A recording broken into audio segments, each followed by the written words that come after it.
Yo, it's your boy Ryan, Northwest Sports Fanatics, back at you with a new video. Today is Saturday, November 1st, 2025, with your boy Ryan and the Northwest Sports Fanatics. Make sure you guys subscribe to the channel, smash that like button either now or on your way out. Donate to your boy if you can, Cash App, $ORION NWSF, or the YouTube Super Chat. Right here, we got the Los Angeles Dodgers versus the Toronto Blue Jays World Series game number 7. First pitch will be here in roughly 5 minutes. So let's cue up the music, take a look at the thumb, and let's get into the starting lineups. Happy Saturday, everyone.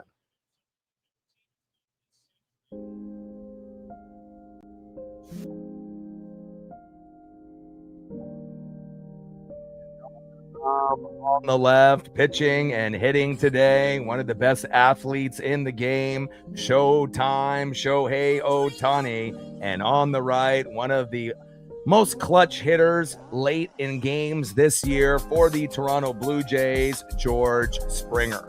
Now let's get into the starting lineups here first for the visiting Los Angeles Dodgers. Leading off for the Dodgers, pitching today, Shohei Ohtani. Batting second, catching for the Dodgers, Will Smith. Batting third, playing first base for Los Angeles, Freddie Freeman. Batting cleanup, batting fourth, shortstop, Mookie Betts. Batting fifth, playing third base, Max Muncy. Batting sixth, playing right field for the Dodgers, Teoscar Hernandez. Batting seventh, playing center field, Tommy Edman. Batting eighth, playing left field, Kike Hernandez. And batting ninth, playing second base, Miguel Rojas. And on the mound for the Dodgers, Shohei Ohtani. And now let's get into the starting lineups for the home Toronto Blue Jays. Leading off for the Blue Jays at DH, George Springer. Batting second, playing left field, Nathan Lucas. Batting third, playing first base, Vladimir Guerrero Jr. Batting cleanup, batting fourth, second baseman, Bo Bichette. Batting fifth, playing right field, Addison Barger. Batting sixth, catching today for the Blue Jays, Alejandro Kirk. Batting seventh, playing center field, Dalton Varsho. Batting eighth, playing third base, Ernie Clement. And batting ninth, playing shortstop, Andres Jimenez. On the mound for the Blue Jays, Mad Max Scherzer. And we're going to be shooting for 100 likes, 100 on the Dono train, and 5 to 15 subs. Let's get it, baby.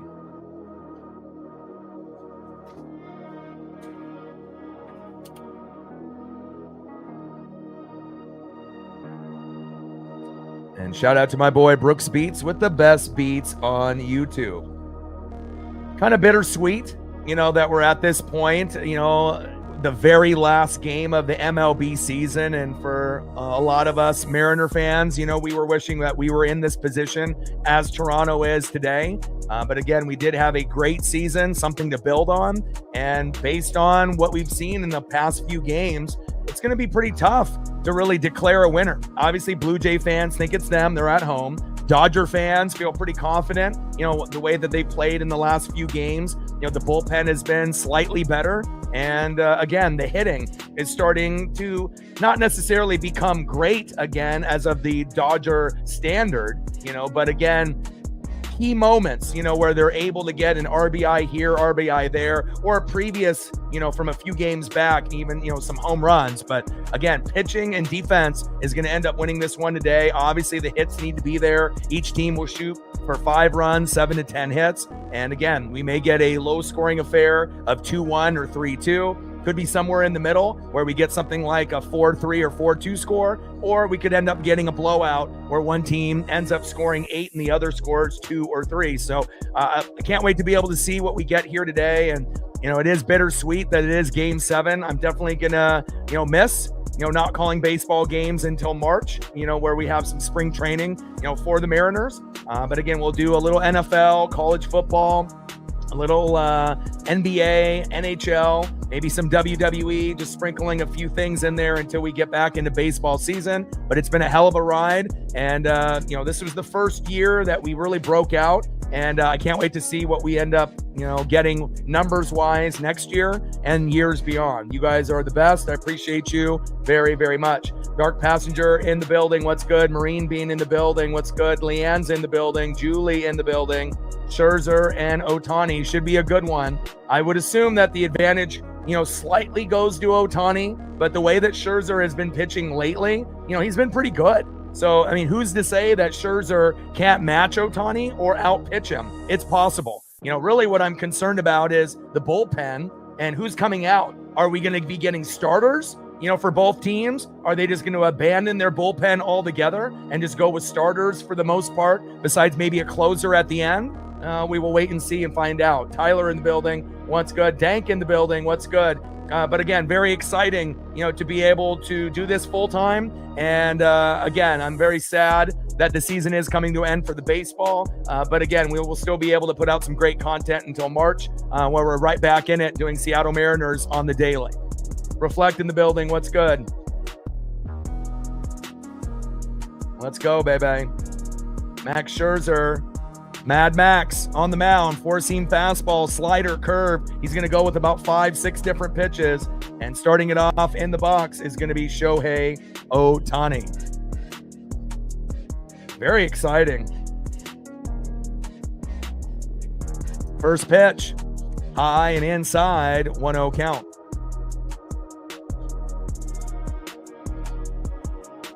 Cutter off speed, 90 miles an hour. 1-0 pitch, high and away. Four-seam fastball outside. 2 balls and no strikes to Shohei Ohtani. And again, if you're Mad Max, you can't be walking 4 or 5 guys. You can't be hitting guys. You have to not necessarily get 10 Ks or even anything close to that to win, but you have to be productive and hope that you can get some double plays behind you. And the same thing goes for Shohei Ohtani when he's on the mound for the Dodger defense behind him. 2-0 pitch, fouled off. And a nice souvenir into left field there. 2 balls and 1 strike to Shohei Ohtani. Top of the first inning, World Series game number 7. Dodgers and Blue Jays tied up 3 apiece, and the winner takes all.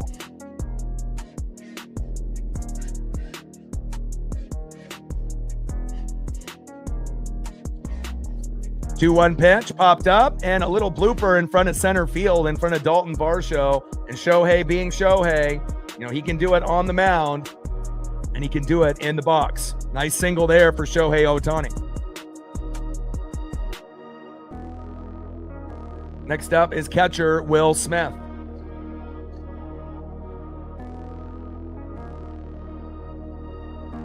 Appreciate that, Thomas. And again, just because, the Mariners got eliminated, it doesn't mean that my love for baseball ends, with the Mariners. I still love, the MLB. Obviously, Mariners are king. It's Mariners till we die every day, right? But, I still appreciate great baseball. And I really look forward to seeing the Seattle Mariners playing in this game in this same situation in the near future. 0-1 pitch, fouled off. Crushes that into third. Down that third baseline into left field. No balls and 2 strikes to Will Smith. Alec in the building. What's good? I appreciate that. There obviously is not as many options in baseball on YouTube compared to things like football, where it's kind of an oversaturated market. There's about 5 or 10 of us, that do this on the regular for our respective teams, and everyone's got their own kind of style. Nice diving attempt there. Woo! Scherzer and Vladdy. My goodness. What defense there. What something could have turned into disaster ended up being at least a little mini success. Wow, incredible defense there by Vladdy and great coverage by Mad Max to know the situation and run quick enough to first and toe tap the bag. Don't let anyone fool you. As a pitcher and a first baseman, this combination of being on the same page in crucial moments is such a critical moment and part of the game. Great job by the 2022 Gold Glove winner with Vladdy, and a great job by Mad Max covering first. Otherwise, it would have been first and second, no outs, and you know the Dodgers more than likely are going to get on the board, and they still may before this inning is up. Freddie, first pitch, all the way back to Dalton Varsho, back to the warning track. Shohei tags up from second, going into third, and sliding in safe.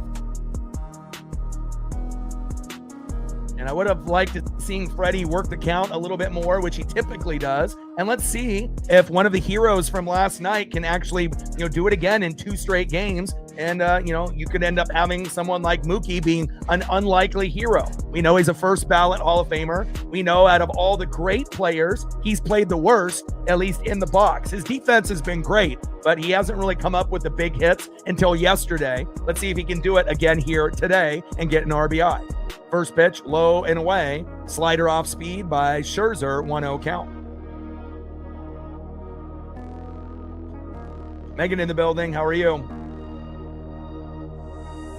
Top of the first inning, 0-0, Dodgers and Blue Jays. Runner at third, Shohei Ohtani with 2 outs.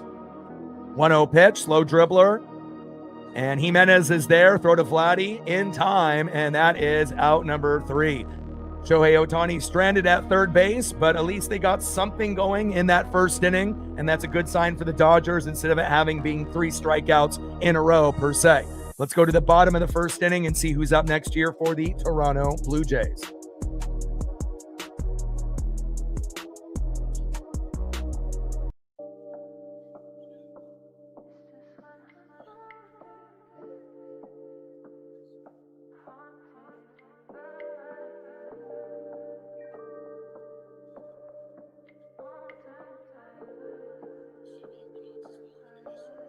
Next up for the Blue Jays at DH, leading off, George Springer. Batting second, playing left field, Nathan Lucas. And batting third, first baseman, one of the best on first base in the entire league, Vladimir Guerrero Jr. And on the mound for the Dodgers will be Shohei Ohtani. Like, sub, donate, comment, share. If you haven't smashed that like button yet, please do. Help us get to 100 likes. Once we hit that, we'll go to 200. We'll look for 100 on the dono train. And 5 to 15 subs. It's been a lot of hard work, a lot of blood, sweat, and tears, a lot of, ups and downs, peaks and valleys. But again, I think that we've definitely proved to a lot of individuals that never heard of us before, that we definitely can hang with any, baseball channel that's out there on YouTube. Some are going to have special thumbnails. Some are going to have extra graphics. Some are going to have incredible backgrounds, but again, as far as being able to call the game a certain type of way, you're going to get the most unique experience here than any other channel on YouTube. And that is Big Facts. Shout out to my boy Brooks Beats with the best beats on YouTube. Let's get it, baby.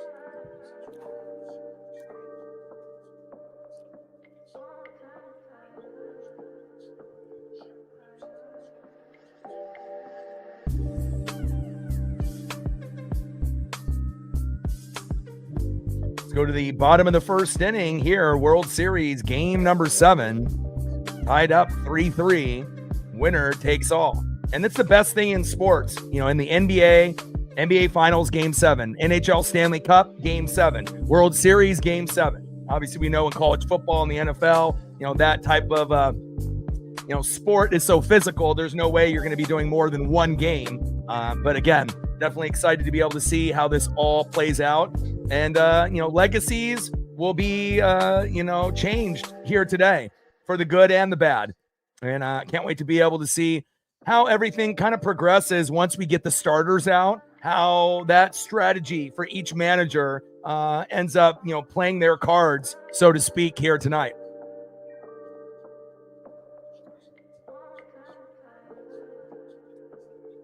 Seahawks on Sunday Night Football, and that'll be exciting to see how they play against the Commanders, regardless if they have Jaden Daniels or Marcus Mariota. Definitely a game that will be tough, on the road, but still winnable. A little bit of a trap game there, and definitely excited for the Chiefs to visit the Bills to see if they can win on the road in Josh Allen's house. And depending on how I feel, I may end up doing both of those games. I haven't really decided just yet. And shout out to the Blazers and the Kraken, playing some great ball. Blazers were down by 10 last night and found a way to end up getting the victory with my best friend Justin taking his friend that just got out of the hospital there. You couldn't have asked for a better game to go to, besides maybe the one that me and Justin are going to go to in about a month when we get to see Wemby. Hopefully, but he doesn't get injured or anything like that like last year when we tried to see Wemby. And that'll be definitely an exciting day the day before Thanksgiving. Bottom of the first inning, 0-0, Dodgers and Blue Jays. Game 7 here in the World Series. On the mound is Shohei Ohtani, leading off for the Blue Jays, DHing George Springer. And I hope, based on all the stats and the analytics and the photos, I feel that baseball fans that watch a game here, will learn a little bit more than, other locations. You're going to learn something new. You're going to get the stats. You're going to get the analytics, but also matching a face to a name with the photos, I think is real key. It makes you not only an expert for your own team, but for the other teams that are out there in the MLB circles. 2-0 pitch. Low and at the knees, 3 balls and no strikes to George Springer. A little bit of a concern here for Shohei with his first 3 pitches not even coming that close into the box.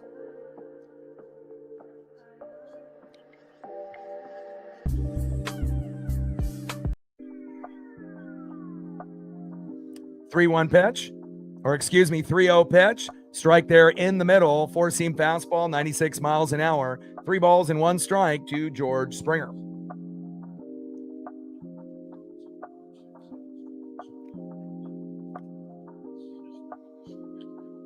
And Springer with a big base knock. And again, I had a feeling. I made 2 thumbnails originally, and the one originally I had Bo Bichette, but it was similar to a one that I had earlier in the World Series, and I just refused to use the same thumb more than once. So again, I figured let's try to make one really quick and upgrade it with George Springer. Had a feeling that he would be good here today, and just like in the past, coming up big in the clutch. Nice job, George. Next up, left fielder Nathan Lucas. Not to say that Bo Bichette can't come up big here today as well. I do believe that Bo will be a factor of some kind. How big, we're not sure just yet. First pitch from Ohtani to Lucas. Low and at the knees. Splitter off speed, 88 miles an hour, 1-0 count.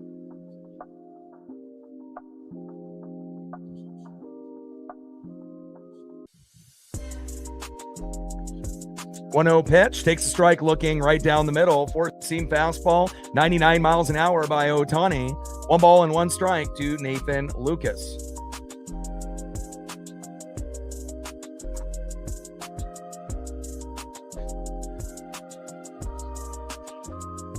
Ohtani on the mound, Nathan Lucas in the box. 1-1 pitch, big swing and a miss there by Lucas. 1 ball and 2 strikes from Ohtani to Lucas. Bottom of the first inning, runner at first, George Springer with no outs.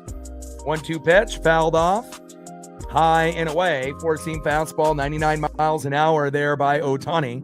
And still not very accurate in the strike zone just yet. I mean, he's starting to challenge some of the batters here as we're moving forward after giving up that base hit to Springer. But, we'll see, if he decides to try to paint those corners, and getting guys to bite on bad pitches, or if he's just going to go right at them. But again, these Blue Jay hitters are very skilled. If you go right at them and anything down the middle, at some point you're going to get roughed up.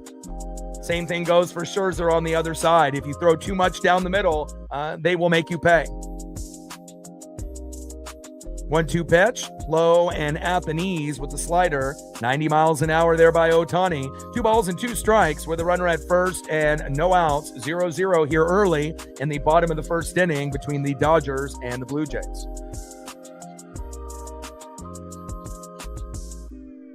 2-2 pitch, fouled off right down the middle. Four-seam fastball, 98 miles an hour by Ohtani. Pretty wild how crazy of an athlete Ohtani is, to be able to see him be a guy that can throw the high heat and, be a top, maybe 20, 25 pitcher in the game, sometimes plays like a top five, but not a top five all the time, and being one of the best hitters, that the game has ever seen. Pretty wild. Big swing and a miss, and down he goes. First punch out there for Shohei Ohtani. Bringing a little bit of electricity for the Dodger fan base there, I see. Down goes Nathan Lucas. Next up, first baseman Vladimir Guerrero Jr., who's definitely been playing like MVP Paul Molitor from back in the day. When they ended up going back to back, in that time period, 92, 93. We all remember, Joe Carter, but not a lot of people remember how good Paul Molitor was. And he was the MVP. And he deserved it. That's facts. First pitch to Vladdy, low and away. Slider, 91 miles an hour. Off speed, 1-0 count.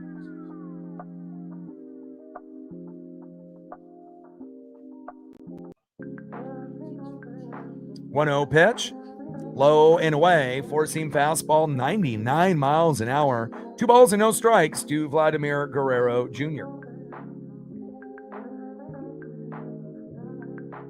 2-0 pitch, big swing and a miss. 2 balls and 1 strike from Ohtani to Vladdy.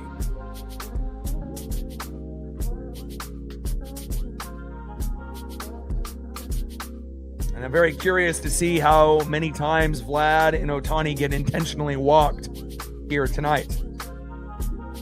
2-1 pitch, low and away. 3 balls and 1 strike to Vladimir Guerrero Jr. And obviously, best case scenario here for Vladdy and the Dodgers, he hits a slow dribbler to Mookie Betts. He throws it to Freddie Freeman. They get out of the inning. And chops that one towards third base, towards Muncy, foul. Count now is full. 3 balls and 2 strikes with a runner at first and 1 out. Ohtani on the mound. Vladdy in the box. Yeah.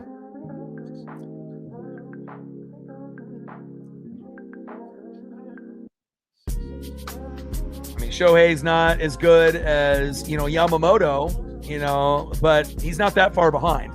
At times Shohei looks great. At other times, depending on the hitter, sometimes he looks, average or above average.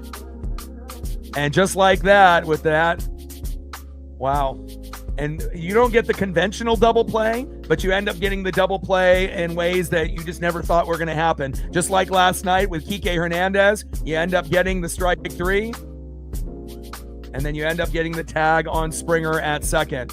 And again, when you end up getting struck out looking, and then, Springer's not really paying attention exactly what's going on. He's trying to catch that free bag. And then you ended up getting tagged out in between the base paths. It's just like Kike Hernandez late last night with that, sprint with that catch. And then that perfect throw to second to Miguel Rojas to end the game. And again, with second and third and no outs, you kind of felt like the Blue Jays had a very good chance to tie it up, to go to extras or possibly win. But it just shows you, with the Dodgers, at times, that offense can't hit. The bullpen is terrible. But one thing the Dodgers are really good at is defense. And again, there's going to be times where something improbable, that doesn't really seem that can happen, ends up happening. And again, they have some very schooled and, very disciplined defensive players, and another kind of not the normal per se slow dribbler, throw to first after you get that typical double play. You get the strikeout looking, and then Springer trying to steal the bag, and then not kind of lost on what the call was at home and gets tagged out in between first and second. That is the end of the first inning, 0-0 Dodgers and Blue Jays. And if the game continues to be kind of like that, where you get these like weird calls, that favors the Dodgers, especially late in the game. So we'll definitely be paying attention, in double play situations and just situations in general where the Blue Jays are about to score. And if they actually do, or if the Dodgers come up with another miracle defensive play. Let's go to the top of the second inning and see who's up next here for the Dodgers.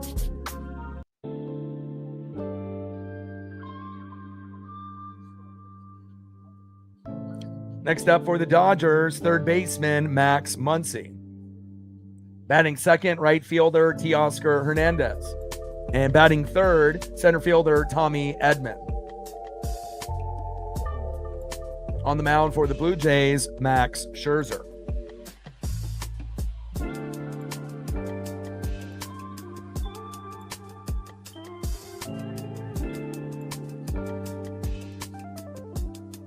Gained a few subs, 98 subs to go to 23,300. Like, sub, donate, comment, share. If you haven't smashed that like button yet, please do.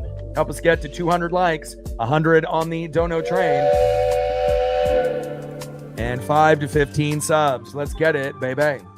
World Series, game number 7, tied up 3-3. First pitch from Scherzer to Muncy. Takes a strike looking with the curve right down the middle. Oh, count.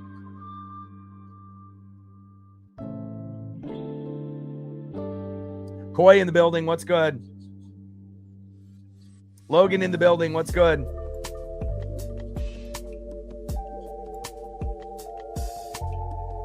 Oh, 1 pitch, high and away.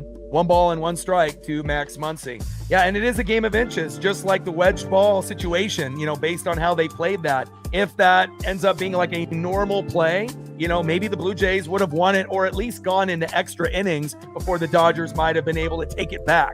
But it definitely felt like, they were on the ropes. And even the final play, PK getting that running catch with the perfect throw to Rojas by getting the runner at second by like a second, that type of stuff usually doesn't happen. And again, it is going to be a game of inches for sure.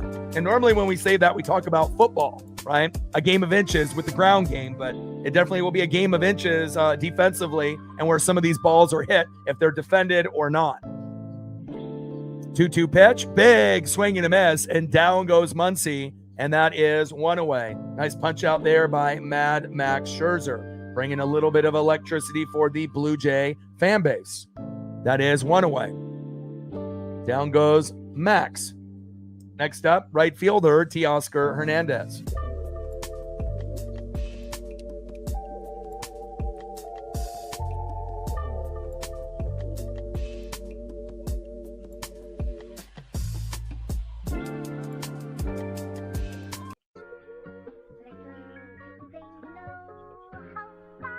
First pitch to Teoscar, takes a strike looking high and away.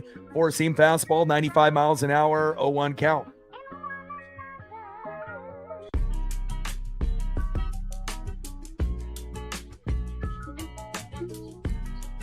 Yeah, and if they don't win the game, without that wedged ball, it seems like they would have at least tied it up to go to extras, based on the flow of the game at that point.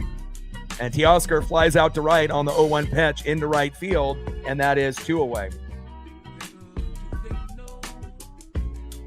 Next up is Tommy Edman. Missed the first 3 months of the season with a thumb injury. Last 5 regular season starts, 0 for 3 with an ERA of 9.95. And again, has definitely stepped up for them when they needed him the most. First pitch, high and inside. 4-seam fastball, 94 miles an hour, 1-0 count.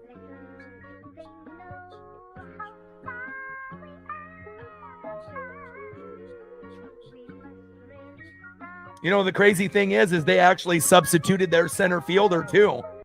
So again, we've seen them rotate the guys, but it was a backup that was smart enough to know the rules. And you got to think, if that was the, regular player out there, if that was like, Edman, or if they would have had Pajes, how would they have reacted?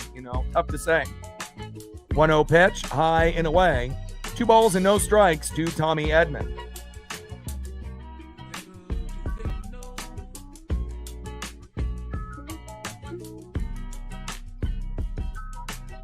2-0 pitch. And that's crushed into right field, but in foul territory. No, fair territory. Pops up, and that is out number 3. 1 hit apiece between the Dodgers and the Blue Jays. Let's go to the bottom of the second inning and see if we can get the Blue Jays on the board.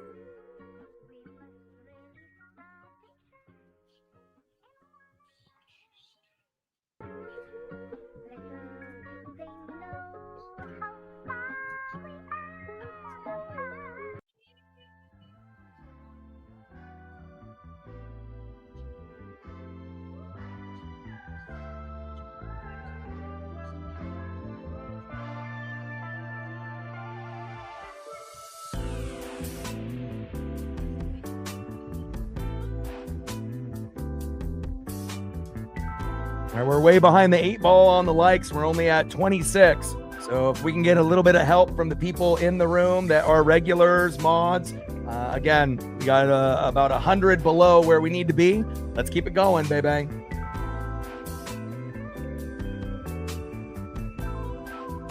Next up for the Blue Jays, 0 for 1 with a K, first baseman Vladimir Guerrero Jr. Batting second baseman in the 4-hole, Bo Bichette. And batting third, right fielder in the 5-hole, Addison Barger.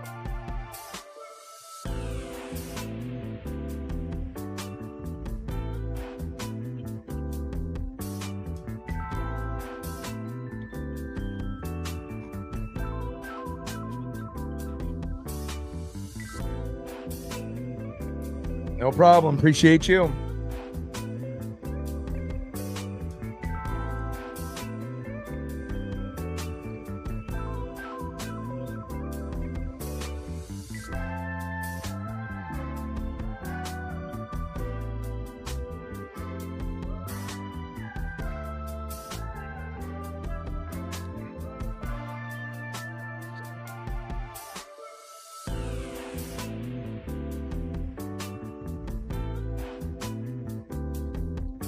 Bottom of the second inning, 0-0, Dodgers and Blue Jays. World Series game number 7, winner take all.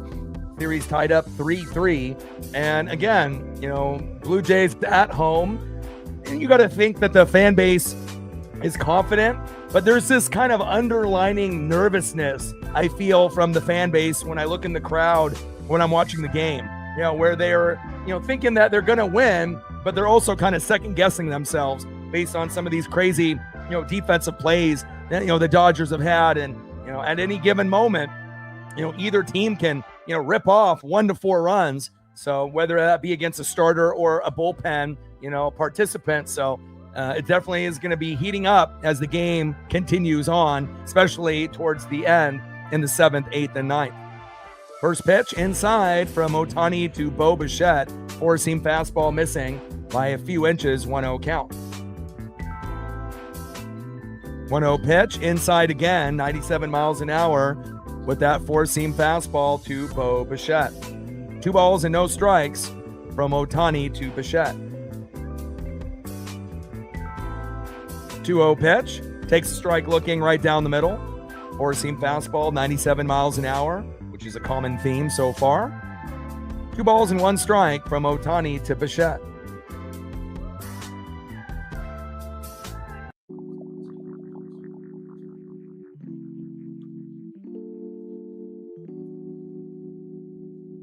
Pitches high and inside.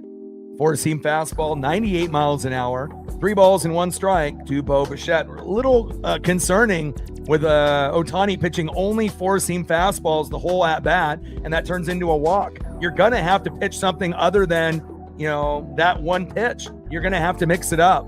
Doing 4-seam fastballs, 5 pitches in a row, and 4 of them being ball, that ain't going to cut it. Bo to first after the walk. Next up is Addison Barger.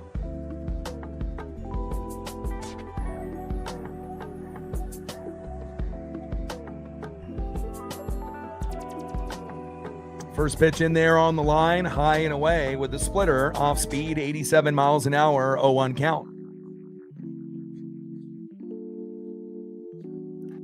Bottom of the second inning, 0-0, Dodgers and Blue Jays, runner at first with no outs. 0-1 pitch, high and away. 1 ball and 1 strike to Addison Barger.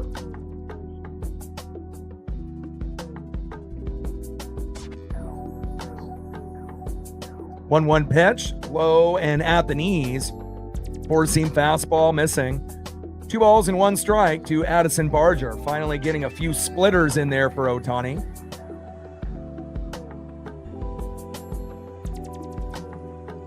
Yeah, it happens all the time now. Baseball, when I do college football, NFL, it just really doesn't matter what we do. They're going to be popping up. I think it's kind of a regular thing for really most sports streamers, which is a little unfortunate. 2-1 pitch, takes a strike looking, high and away. 2 balls and 2 strikes to Addison Barger. It just means that I have to work a little bit more harder, throughout the stream, because that's one more thing I got to pay attention to. So XK in the building, $20 holla. Thank you so much for your love and support to the channel. Stacks, racks with a little Cactus Jack. Bang, bang. We're at 20, 80 to go to hit our dono goal. Thank you so much for recognizing the hard work and the support. Appreciate you. $20 holla from XK. And a big hit there for Barger. Singles to right and Bo Bichette to second. You got runners at first and second with no outs.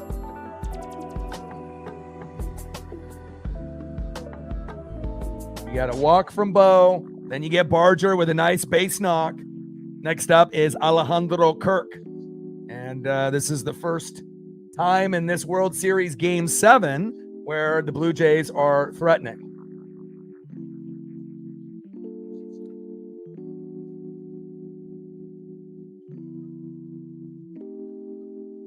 First pitch for Ohtani to Alejandro Kirk. Takes a strike looking right down the middle with the curve off speed, 79 miles an hour, 0-1 count. And again, if Ohtani gets into jams like this, what has usually happened? They end up getting the miraculous double play to get out of it, most times than not.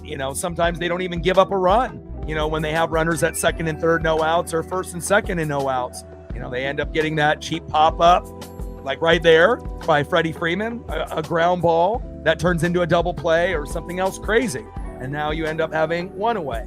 And that's one thing about the Dodgers, when they do get in jams, you don't really see them, they're the champs from last year. So this is nothing new to them. They don't need to really freak out. They just got to be able to go, through the motions and try to trust the teammates the best they can, that they'll be in position. Next up is Dalton Varsho. And obviously, if you're a Varsho here, and you're a Blue Jay fan, you got to be able to strike, early at some point, on Ohtani.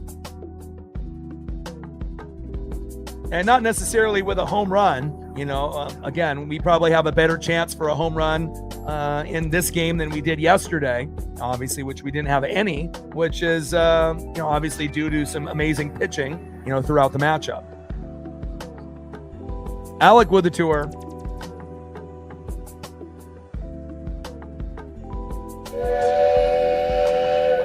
And I appreciate you with a $2 holla on the dono train.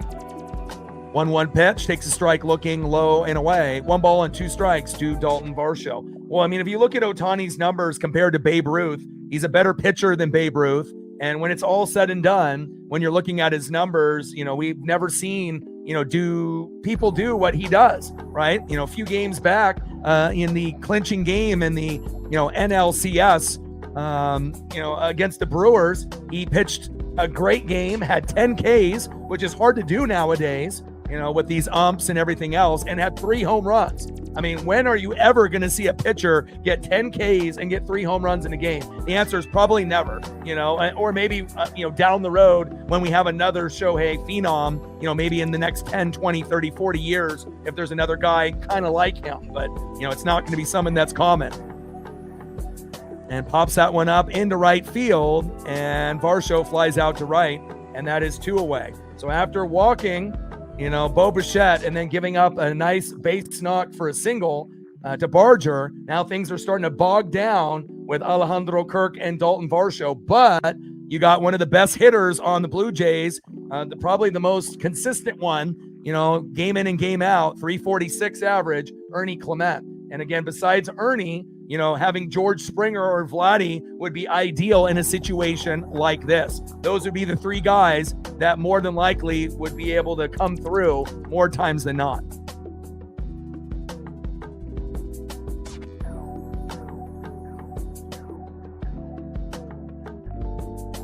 So yeah, Ohtani is the best on the planet. There's no one else doing what he's doing, that can actually pitch well, be a top 20, 25 pitcher, sometimes pitch like a top 5. Nice base knock into right field. Teoscar has Bo Bichette put on the brakes, and now we got bases loaded with 2 outs. Obviously Cal Raleigh is a great catcher. Aaron Judge is going to go down as, like a modern day Joe DiMaggio, Mickey Mantle, type of guy as well. There's going to be a few people that are playing, now that will be recognized 10, 20, 30, 40 years from now. But there's nobody in the game, like Shohei Ohtani. He's a true one of one. He may not be the greatest athlete of all time, like a Bo Jackson or a Jim Thorpe, that can do many, many things, on a very, very high level. But as far as baseball, to be able to pitch on a high level, and be able to hit as one of the best hitters in the game, I think that speaks for itself.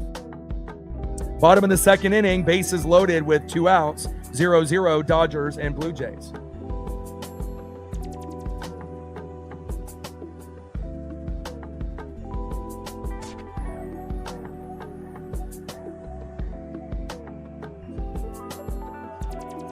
And now this is where they got to be able to find a way to keep these runners stranded. And then obviously if you're the Blue Jays, you just got to be able to find a way, to be able to get on the board with an RBI single, RBI double, best case scenario, grand salami by Andres Jimenez, and you go up 4-0. And obviously if you go up 4-0 on the Dodgers, you're probably not looking back at that point. The Dodgers would rally at some point, but that might be too much for them to come back from since we're only in the second inning. You would assume that the Toronto Blue Jays would not be done at that point. First pitch, low and at the knees, 1-0 count. And if they're just patient and, they don't actually swing at this at-bat, you probably would bring home that runner from third and get that freebie run. But does Jimenez have the patience to just not, swing the entire at-bat? Probably not. 1-0 pitch, takes a strike looking high and away. 1 ball and 1 strike to Andres Jimenez. 1-1 pitch, big swing and a miss, high and inside. 1 ball and 2 strikes to Andres Jimenez. And obviously Jimenez has not been on the same level as Springer, Ernie Clement, or Vladimir Guerrero Jr. He played pretty good against the Mariners, but has been struggling a tad here against the Dodgers. 1-2 pitch, fouls it off right down the middle. 1 ball and 2 strikes to Andres Jimenez. He's batting .213, so that's the lowest on the team at this point. But even guys that are struggling can end up being a hero. Just ask Mookie Betts yesterday. 1-2 pitch, big swing and a miss, and the Dodgers get out of a bases loaded jam, and it's not the first time. And again, they always seem, to be able to come up with big plays when it matters the most. Even when their pitching struggles, they find ways defensively, or, the pitcher finds, that final good pitch to be able to work that hitter. And Shohei coming up big after not really looking the greatest, today, but based on, the performance of the, defense and everyone else, and Shohei finally getting that last batter out, they leave bases loaded, stranded, and you're not going to be able to do that this whole game. Because at some point, the Dodgers are going to score, and you just don't want to keep leaving hitters stranded on the base paths. End of the second inning, 0-0 Dodgers and Blue Jays. And it kind of felt like, the Dodgers have a little momentum, in this game. The Blue Jays I kind of feel like the Blue Jays are confident, but they're a little scared out there. I think that they, know what's in front of them, but again, they can't play scared. You have to be able to embrace the moment. And again, you understand the Dodgers, won it last year, and they've been getting hot as of late, but that doesn't mean that you can't kick it into high gear and do what you did early in the series and win games and win this last game and be a champion. But again, easier said than done when you're going against the powerhouse Los Angeles Dodgers. Even though their bullpen stinks, pitching and defense have been good enough to scrape by, here late in this series.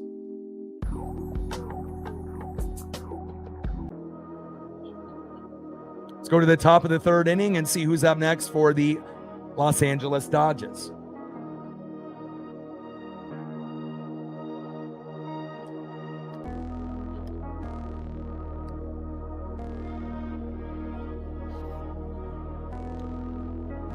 Next up for the Dodgers in the 8-hole, left fielder Kike Hernandez. You never know what he's going to do offensively, defensively. He's like the Dylan Moore of the Mariners, but actually good. Actually comes up, with big plays and gets better later in the year. And again, a guy like Dylan Moore that can play many, many positions. But the difference is Kike has kind of a clutch factor and Dylan not so much. Batting second baseman in the 9-hole, Miguel Rojas. And I think the decision on benching Pages and finally bringing in Miguel Rojas for defense has been huge for them. It's given them some momentum in the last 2 games. And you don't really expect Miguel to do anything in the box. So if he does something, that could be the difference in this game. And batting third, 1-for-1, pitcher Shohei Ohtani.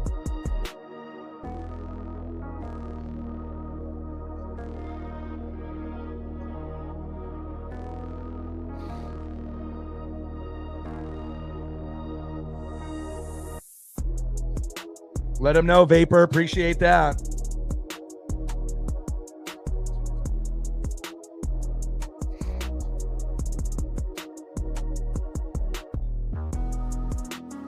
First pitch from Scherzer to Kike. Takes a strike looking right down the middle. 0-1 count.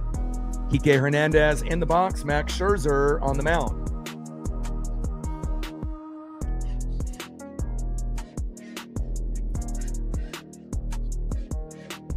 0-1 pitch, low and away, but in the strike zone. Should be 0-2 count to Kike Hernandez, but of course this ump is terrible, like usual. 1 ball and 1 strike to Kike Hernandez. Sick and tired of people calling ball in the box. It's just maddening. 1-1 pitch popped up, and Kike flies out to center. Dalton Varsho is there, and that is 1 away.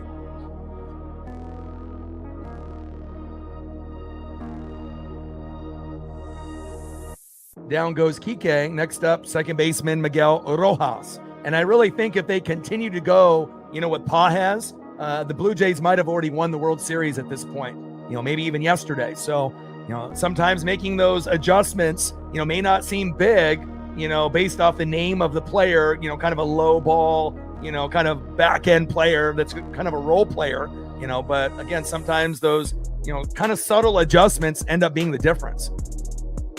0 for 5 in the World Series. So again, anything that Miguel does coming into the series here just recently at the very end, could help them. And they really only have him in for defense purposes only.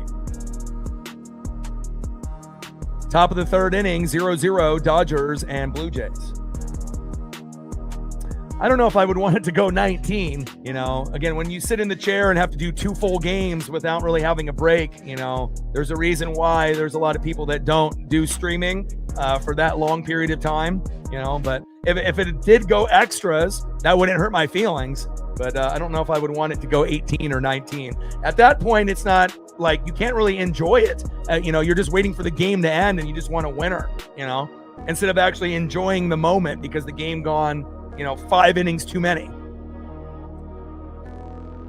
1-2 pitch, big swing and a miss, and a nice job by Scherzer striking out a player that you should strike out in Miguel Rojas. Nice job by Mad Max, and that is 2 away. Next up is Shohei Ohtani. 2 innings pitched, 3 hits, no earned runs, 1 walk, and 3 Ks for him on the mound. And now in the box, let's see what Shohei can do.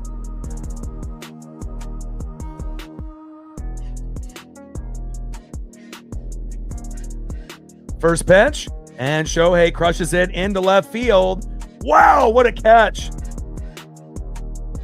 Nathan Lucas in left field with some great athleticism and says, no, Shohei, you will not get a double. And great effort there, as he got pretty close to the wall and playing some great defense for Mad Max. And he really appreciates when players go, the extra mile. He's a super emotional pitcher, and he definitely appreciates when his teammates go the extra mile. Nice job. Let's go to the bottom of the third inning and see what we got cooking up here next.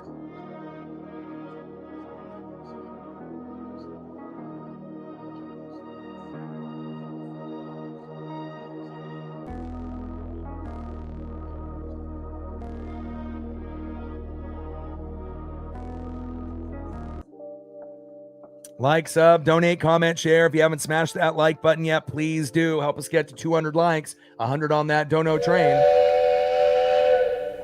and 5 to 15 subs. This has been a fantastic year in 2025. Come through and show some love on the very last MLB 2025 stream for this season. And again, we'll still do plenty of NFL, college football, NBA, NHL, WWE, and everything in between, even some NASCAR. And then once we get back into March, we'll be right back in with Mariners baseball day in and day out.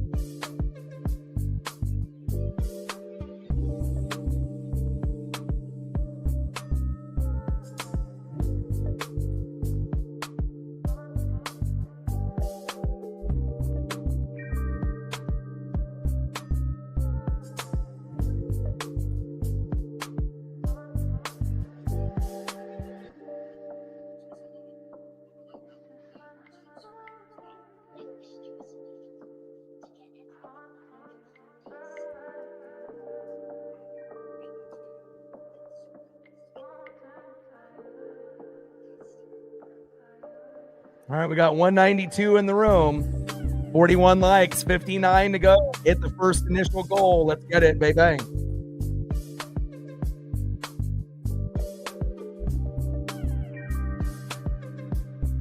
Shout out to my boy Brooks Beats with the best beats on YouTube, and I anticipate him coming up with some new stuff, here within the next few days.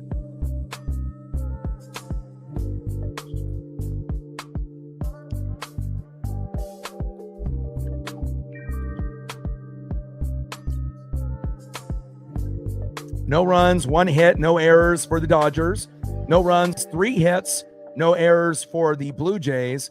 But at this point, kind of a pitcher's duel. Obviously Ohtani's got 3 Ks, but has been a little bit more wild than Scherzer.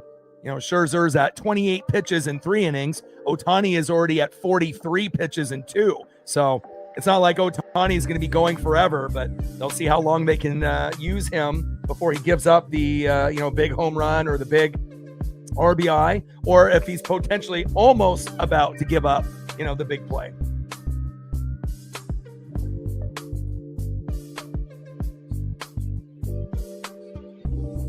Leading off 1-for-1, George Springer. Batting second 0-for-1, Nathan Lucas. And batting third 0-for-1 with a K, Vladimir Guerrero Jr.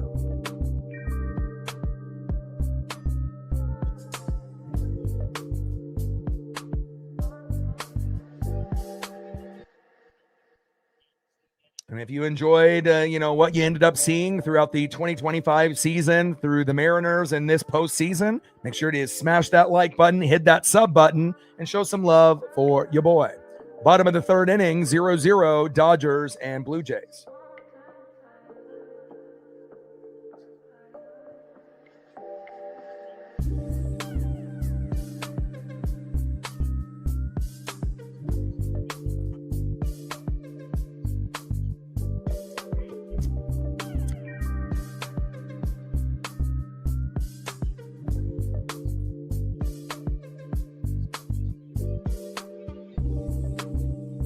First pitch from Ohtani to Springer. Fouls it off high and inside. Four-seam fastball. 96 miles an hour to Springer, 0-1 count. Ohtani on the mound. Springer in the box.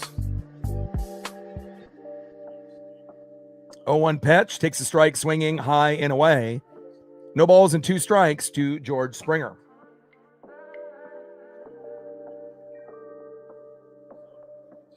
And I was really hoping that, I could watch like the Ducks and the Huskies play today, but they have a bye week together. So we'll have to wait until next week to be able to see what the Ducks and the Huskies do, and hopefully both win. 0-2 pitch, fouled off high and away.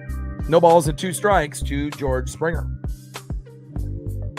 Shout out to the Kraken and the Blazers. Based on how both teams have played, early in the season, they both look like playoff teams. So, again, I don't know if the Kraken and Blazers will make the playoffs, but based on how they've played early in the season, they both look very strong in 2025, which is fantastic. 1-2 pitch and a line drive right in front of Kike Hernandez, and George Springer with another hit. Nice job, George. Something told me, hey, you got to put him on the thumb. Can't use any duplicate thumbs out of the 7 games in the World Series. Nice job, George. George might not be the best player on the team, but he definitely is one of the most clutch. Vladdy's the best. George is probably the most clutch. And then the best hitter, obviously, at this World Series is Ernie Clement. So kind of nice to be able to have that trio. But also it's going to be who else is going to step up. Bunt is dropped. Throw to first. And what a throw by Ohtani to Freddie Freeman just in time. But they may challenge.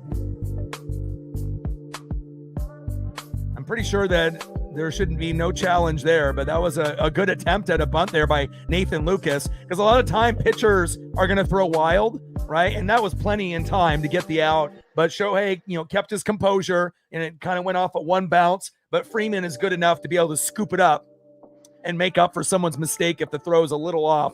Great job by Shohei and Freddie. That is one away. First pitch to Vladdy, low and away, and that's wild, and George Springer walks in to third base. There you go.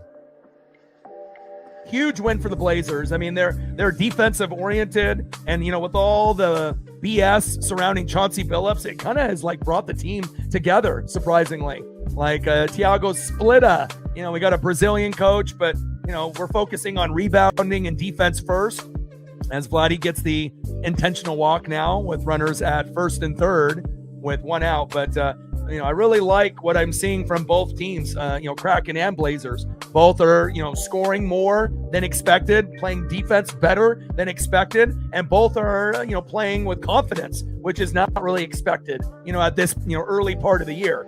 But I'm definitely excited to be able to cover some of those games after baseball season's over, and hopefully they both continue the success that they've had. They're fun to watch.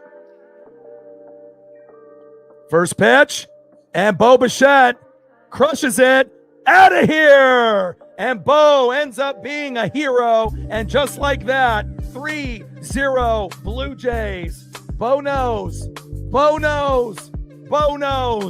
3-0 Toronto. Wow. And you knew at some point, someone was going to be able to get a home run. But what a big home run for Bo Bichette. And again, that biggest home run of his life right there. 3-0 Toronto. That's huge. Nice job, Blue Jays. And for a guy that was injured, and again, they didn't really know how much of a factor he was going to be able to be. And it looks like Shohei's day is done after that home run, more likely. But again, George Springer, Bo Bichette, key contributors to this team, and again, when you can have, almost a complete roster, at some point or another, someone's going to come up with a big play. And as soon as he swung, Bo Bichette knew that was goodbye baseball. And again, it's one thing to get a solo dinger, or a 2-run jack. But again, the second best thing in home runs is a 3-run bomb rather than a grand salami. And especially in a game that looks like it's going to be close, that was huge. I mean, again, also on Ohtani. And now we'll see if they end up, taking Ohtani out, which they will. And they're not going with starters. They're going to go with Robleski. So this is definitely playing into the favor of the Toronto Blue Jays, at least here early in the World Series. Will the Dodgers rally? At some point, I feel they will, but will they have enough to come back from a 3-0 deficit? They may or may not. But right now, obviously, Shohei put them in a bad position, giving up that 3-run bomb, and they're definitely going to need the offense to help them climb out of that massive hole. Next up will be Addison Barger. And then I got to get the Robleski photo here momentarily. What a home run by Bo Bichette.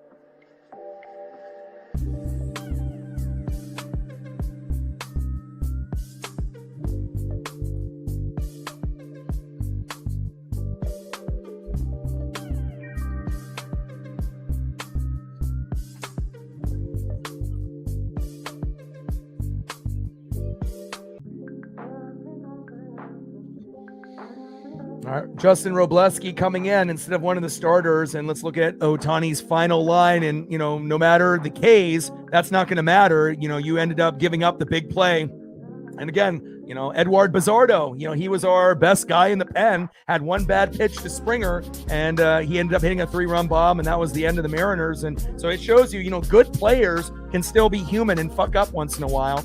2.1 innings pitched, 5 hits, 3 earned runs, 2 walks, 3 Ks, 51 pitches, 31 strikes, but no one's going to remember any of that. The only thing that you're going to remember is that he gave up the 3-run bomb in Game 7 to Bo Bichette, and the Dodgers won the championship last year, so it's not, for them, it's a failure, the Dodgers, if they don't win it, but for the Blue Jays, it's not necessarily a failure. But again, you're in a position to win Game 7 at home, which you should. 0-1 pitch, fouled off low and away towards that third base line. No balls and 2 strikes to Addison Barger.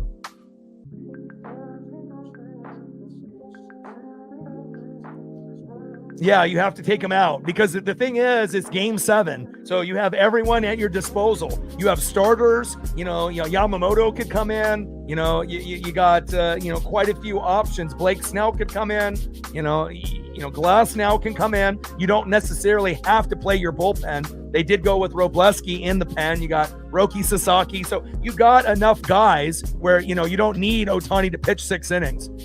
And Robleski gives up a hit to Addison Barger and a nice base knock there, and it definitely feels like the game is starting to slip away from the Dodgers here. And I don't think I would have went with Robleski as my first choice. I probably would have went with starting pitching first, and then maybe dipped into one of these guys later in the game, if at all. Next up is Alejandro Kirk.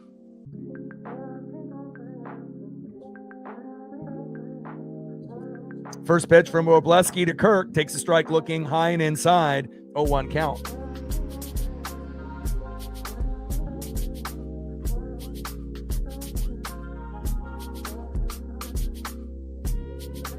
Well, he's still going to hit. He's the leadoff hitter. He's just hitting and pitching. And a nice catch there into center field by Tommy Edman, and that is 2 away. So just because Shohei is out of the game pitching doesn't mean he's out of the game completely. He'll still be the leadoff hitter, for the team.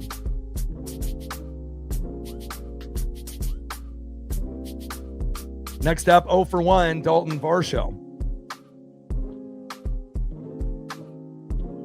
Bottom of the third inning, runner at first with 2 outs, 3-0 Blue Jays with a 3-run bomb by Bo Bichette.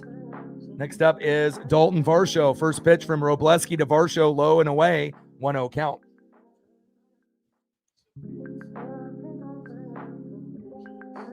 One 0 pitch, fouled off, high and away. 1 ball and 1 strike to Dalton Varsho.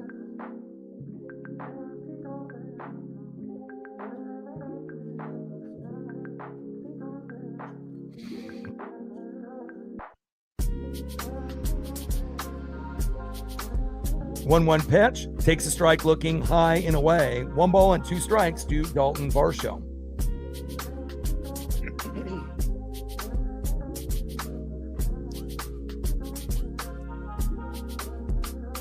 Bottom of the third inning, 3-0 Toronto with a runner at first and 2 outs. Robleski on the mound, Varsho in the box. Big swing and a miss, and down goes Varsho, and that is the end of the third inning. But not after Bo Bichette made the big play, 3-run jack, bringing that electricity and the Toronto Blue Jay fans out of their seat. And obviously it's not over yet, but again, definitely a heavy advantage for Toronto the rest of the way.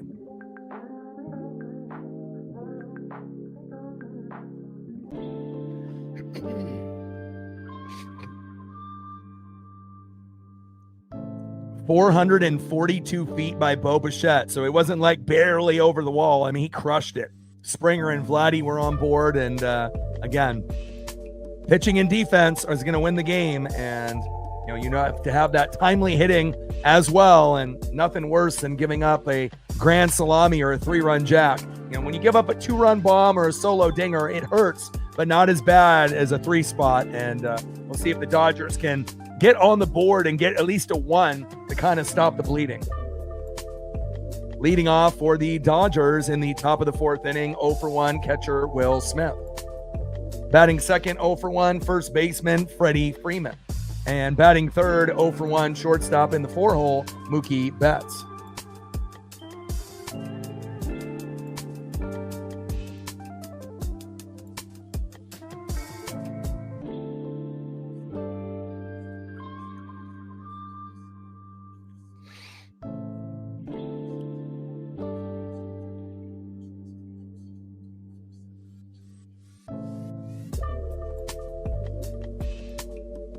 It doesn't give me that information, but they may talk about it on the broadcast, if they bring it up. But it gives me, where the ball was hit and the feet, and they don't have it listed here, but they may talk about it later.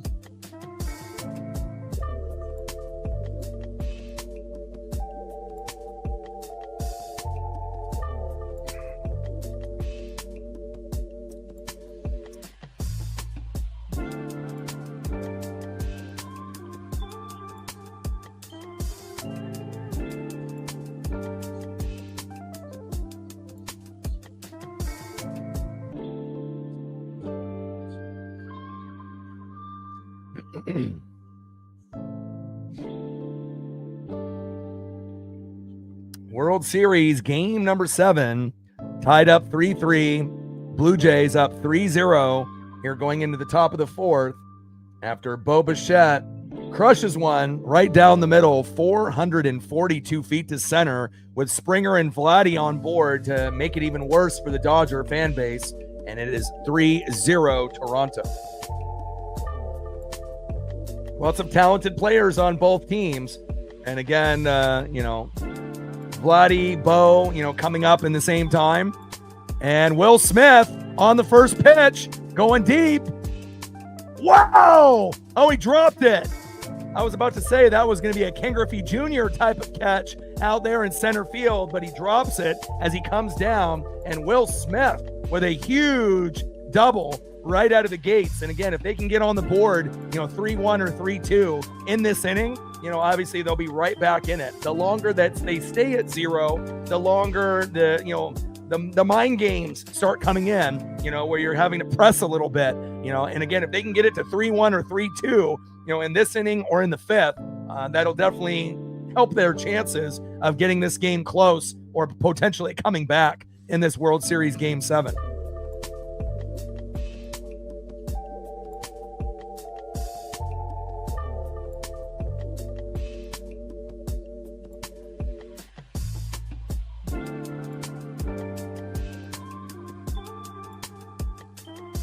Oh, 1 pitch, high and inside. 1 ball and 1 strike to Freddie Freeman. Freeman in the box. Max Scherzer on the mound.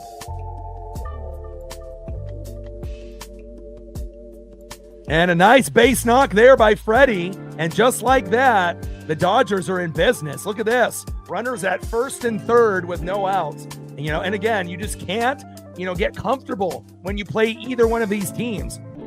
Just like when the Blue Jays thought, oh, it's over, we won. And then in the next half inning, boom, they respond immediately. Let's see if they can end up getting the RBI or if they can get a 3-run jack of their own by Mookie Betts. Hell of an effort by Dalton Varsho out there in center. Top of the 4th inning, runners at first and third and no outs.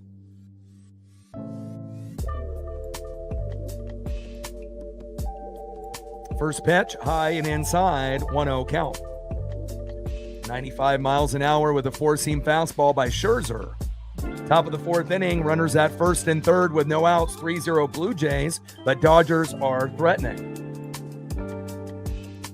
1-0 pitch, takes a strike looking, high and inside, 1 ball, strike to Mookie Betts.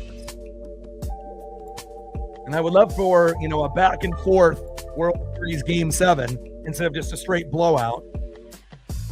But that'll be up to the Dodger hitters to be able to come up in some of these situations. And Mookie pops up, and I don't think that's going to be deep enough. And Will Smith scampers back to third base after 3 Blue Jays almost collide into each other, deciding who gets that pop up by Mookie, and that is 1 away. So Mookie Betts will not be the hero in this particular inning, but maybe potentially this guy could be.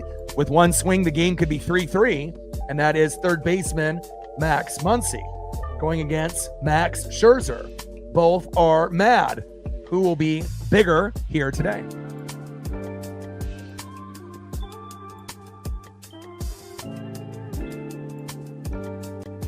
Top of the fourth inning, 3-0 Toronto, runners at first and third with one out. And if, someone were to come up with a 3-run jack, Muncy would be one of the three guys that would probably do it. But again, he's kind of like Gino, where, you're going to get a big home run or you're going to get a strikeout, most of the time. Will he end up getting RBIs once in a while? Yes, but he is more of a home run strikeout player, just like Gino. Will come up in the big moment, but also will fail with the strikeout as well. 0-1 pitch, low and at the knees. 1 ball and 1 strike to Max Muncy.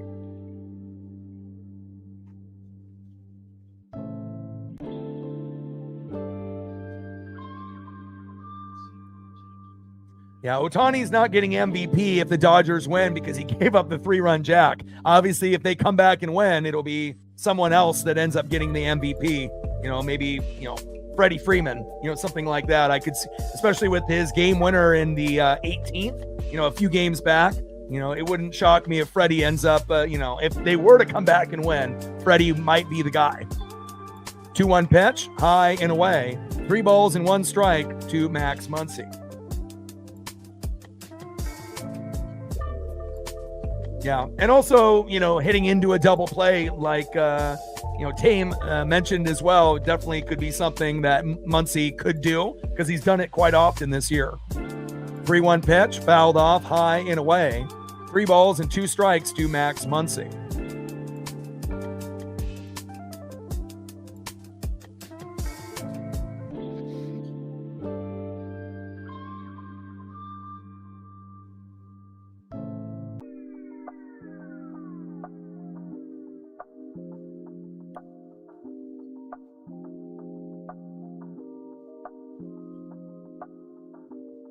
Top of the fourth inning, 3-0 Toronto, runners at first and third with 1 out. Scherzer on the mound, Muncy in the box. 3-2 pitch, and just foul tip, and it went out of the glove of Alejandro Kirk, just barely. Count still remains 3 balls and 2 strikes to Max Muncy.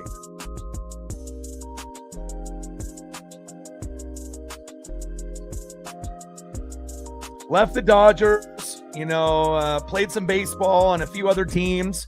Never really had the same type of magic after leaving Los Angeles. And then a few years after that, just kind of out of the league completely. And then kind of playing overseas, and then I assume at this point, someone can do an update, if he's actually playing in a foreign country right now or not. And Muncy has walked, and that's pretty rare for Max Scherzer. First walk for Mad Max Scherzer. Next up is Teoscar Hernandez. And with 1 swing, he could make this game 4-3 Dodgers.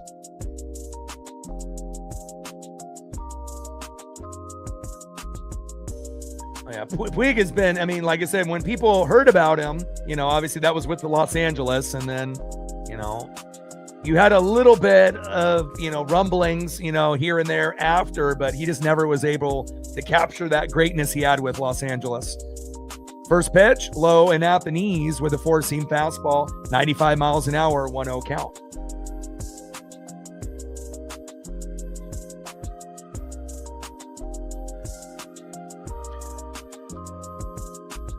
Bases loaded with 1 out. Great opportunity here for the Dodgers. And Teoscar, wow, what a diving catch, tagging up from third, and we got a run on the board for Will Smith. Amazing catch out there. Wow. Sack fly to center deep enough, but Dalton Varsho making some big plays out there. But Will Smith tags up from third with plenty of time. And shout out to Dalton Varsho. Great effort on that play. Beautiful defense. Very Ken Griffey Jr., Julio Rodriguez-like. Beautiful. Next up for the Dodgers is Tommy Edman. And with one swing, this could be 3-3 or 4-3. Let's see if Edman can end up coming up with another base hit here to continue the inning. And I'm glad the Dodgers got on the board quickly, to strike back, to kind of put a Band-Aid over what happened to them with the Bo Bichette home run. And that's what great teams do. They're able to answer quickly within an inning or two, so that way they can kind of put that home run behind them and then keep looking forward. 1-0 pitch, high and away. 2 balls and no strikes to Tommy Edman. And you have to assume if Ohtani got roughed up, Mad Max is only a few pitches away from something bad like Shohei, in maybe a few moments. Like, you kind of feel it like it's on the cusp that if you keep Max out there too long, someone's going to hit a home run for the Dodgers, or get that big RBI or back-to-back RBIs in the next 2 to 3 innings. And a diving catch by Vladdy. Did he catch that? Holy moly. Look at the defense here today. And again, pitching and defense is going to win you the game. And wow, we've seen some incredible pitching, some incredible defense, and some incredible hitting. It's a trifecta here today. Oh my God, Vladdy. And the Blue Jays, one amazing catch by Varsho, and then you get another 10 out of 10 catch by Vladdy at first to end the inning. And again, if you don't get those 2 great catches, the game is probably tied 3-3 or maybe 3-2 Toronto. Wow. Impressive. And we haven't seen catches like that by the Blue Jays, in a minute. So to be able to get 2, that means that they're not done. They're going to get a few more probably before this game is up. How exciting is that? Let's go to the bottom of the 4th inning. 3-1 Blue Jays, and it definitely looks like it's going to be a heavyweight fight. There's going to be a little bit of back and forth, and hopefully Toronto is smart enough to know when to pull Scherzer. And if not, if they don't pull him, too soon, eventually someone on the Dodgers will hit a homer.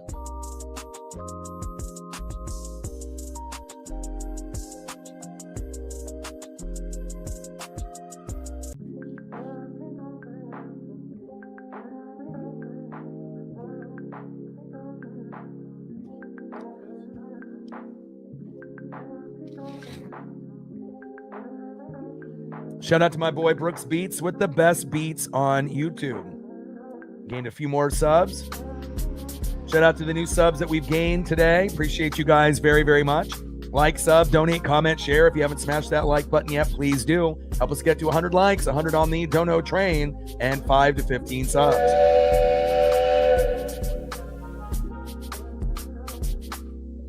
Next up for the Blue Jays here in the bottom of the 4th inning, 3rd baseman Ernie Clement. 1 for 1 and has been the best hitter on the Blue Jays in the World Series, batting average wise. Batting second, 0 for 1 with a K, shortstop Andres Jimenez. And batting third, 2 for 2 with a run, George Springer. So looking at the batting averages, now Clement and Vladdy are tied at 406, believe it or not. So Jimenez is the worst at 210, and Springer, has got his batting average up to 286 after being injured. So, you're looking at the batting averages, Bo Bichette, 350, Vladdy and Clement at 406, and those numbers are much higher than what you see on the Dodgers, with players like Shohei Ohtani at 262, and as I'm scrolling down, obviously Rojas is the worst, but he just started playing within the last few games. He's at 14, and then Muncy's even lower than him. A very Geno kind of guy, either a strikeout or a home run. He's only batting 170. So if there's a guy that they need to step up, you're looking at him right there.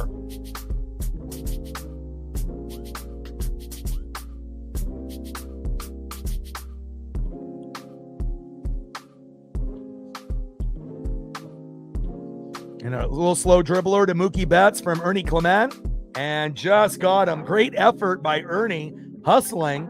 And I love seeing that, the hustle out there, looking like the Luke Rayleigh hustle for the Mariners. Nice job, but just gets that toe tap on the bag, and that is 1 away.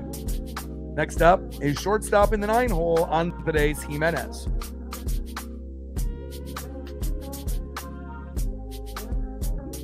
And we'll see if Robleski can continue to pitch well here for the Dodgers and how long they decide to use him.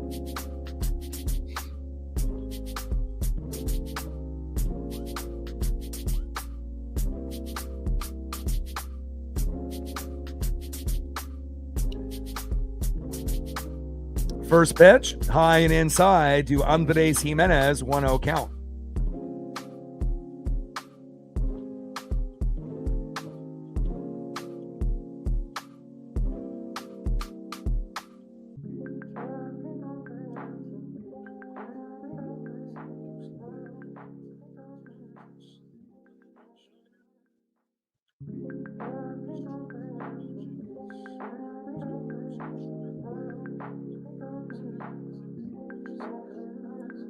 One pitch, fouled off, low and away. 1 ball and 2 strikes to Andres Jimenez.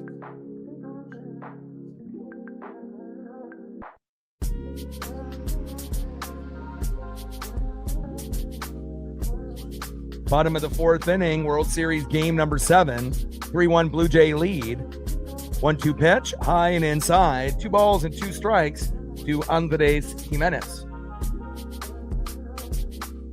Justin Robleski from the pen on the mound, and Jimenez in the box.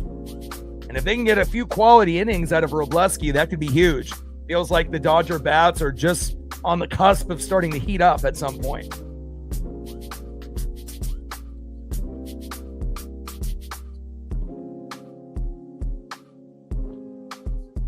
And Jimenez hit by pitch. And now we got the benches clearing like they're going to fight. Wow, bench is clear. Bench is clear. And Jimenez and Robleski talking shit back and forth. And now Muncy and a few others. And now everyone from the Dodger pen and the Blue Jay pen, pitchers, hitters. But it looks like they got it somewhat calmed down here. I mean, World Series Game 7, and again, we haven't seen benches clear all World Series. I don't think we've seen benches clear in the entire playoffs. This is the first time, so.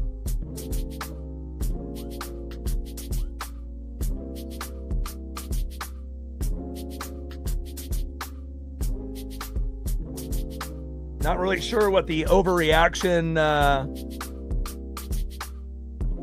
don't know what the overreaction was from Jimenez. I mean, you're going against a left-handed pitcher that's going inside. You know what I'm saying? I don't think really either of these teams has necessarily dirty players, but it almost looked like on the previous pitch, he was trying to get a cheap, kind of leaning into it, to try to get a walk and get that, pitcher to hit him. And then when you lean in, and the pitcher's going inside, I mean, it's not like it hit him in the head or the neck or anything, but definitely did not look intentional. But again, it did look somewhat intentional by Jimenez kind of crowding the plate. And again, if you're going to crowd the plate, depending on your batting stance and pitchers pitch inside, sometimes it will hit you on the elbow, or hit you on the wrist and whatnot. But very interesting with the benches clearing there. And let's see how both teams settle down. Obviously, everyone is on edge, a lot on the line. These two teams don't like each other. And we're in the bottom of the 4th with a 3-1 Blue Jay lead after bench is clear. And let's see if Jimenez can keep his head, because if not, they might be able to find him daydreaming at first, wanting to beat up Robleski and getting a cheap out on the base pass if he doesn't gain his focus. And it did hit him. The pitch before, the hitter was kind of leaning in and it barely missed him. And then the next one hit him on the hand, but it wasn't intentional, but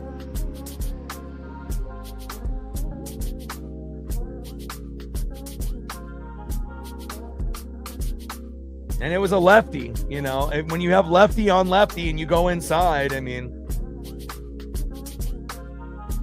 So what are they doing? They're going to eject Robleski? What's going on here?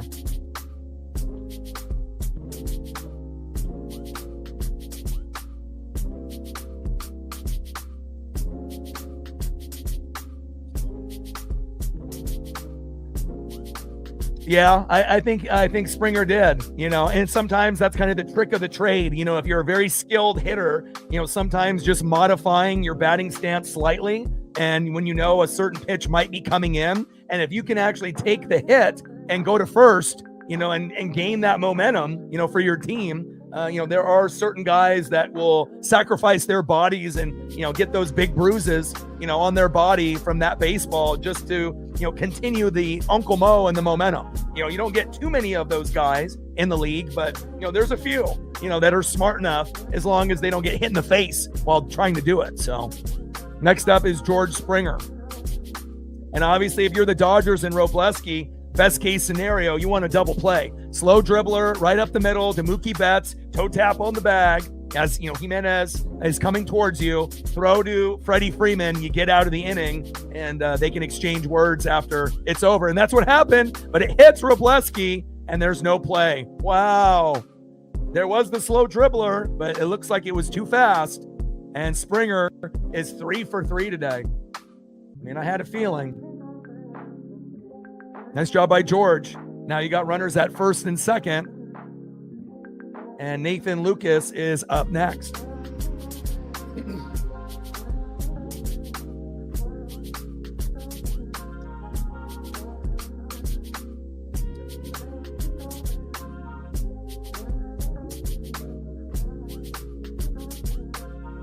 Sarah with a $5. Appreciate you. $5 holla on the Dono train. Thank you so much for your continued support on the channel. Bottom of the fourth inning, 3-1 Blue Jay lead with runners at first and second and 1 out.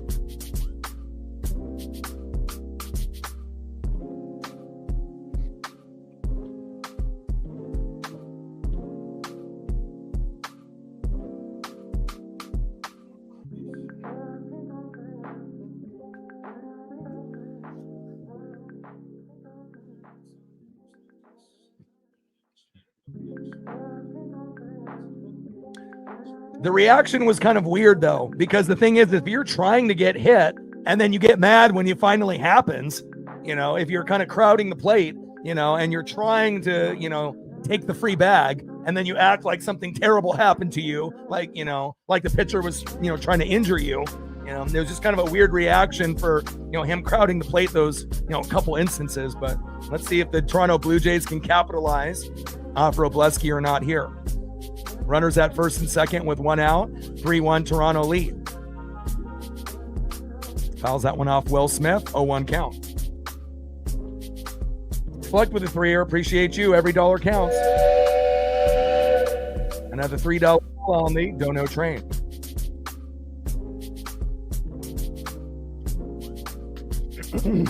Because I don't really think either of these teams are necessarily dirty. They're not going to be headhunting and, trying to injure you. But obviously this means a lot, right? If the Dodgers win, they win back to back. And that's a huge accomplishment in baseball. Doesn't really happen that often anymore. And then the Blue Jays are trying to win from the first time since 92, 93. So, there's a lot on the line here. Takes a strike high and away. Slider. No balls and 2 strikes from Robleski to Nathan Lucas.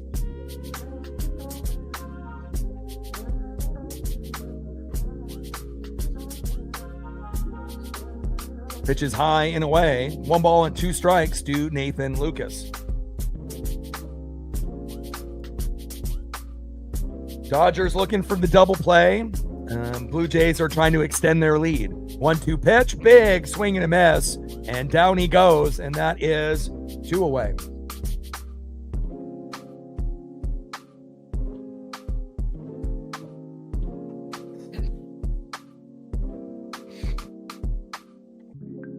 Next up is Vladimir Guerrero Jr.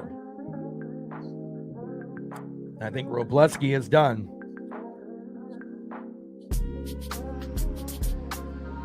And Glass now looks like is coming in.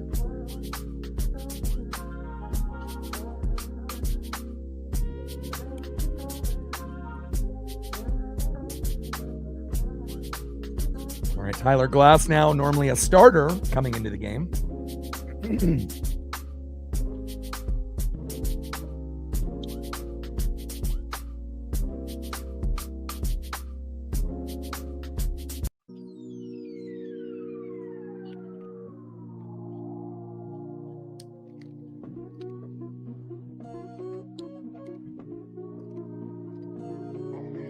Say you drive me crazy.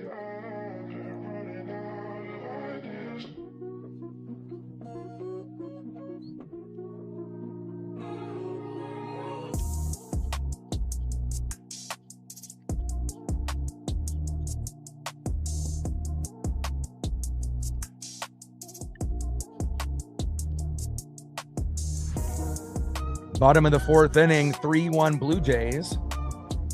Getting a pitching change from Robleski to Tyler Glass now, with runners at first and second and 2 outs, with Vladimir Guerrero Jr. in the box.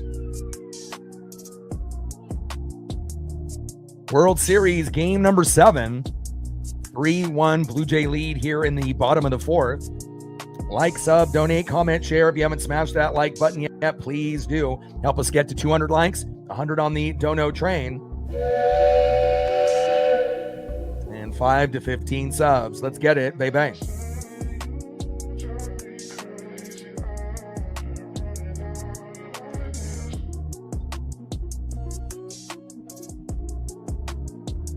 And we need 38 more likes to be able to get to 100. Let's go, guys. Can't do it by myself. We got 248 in the room.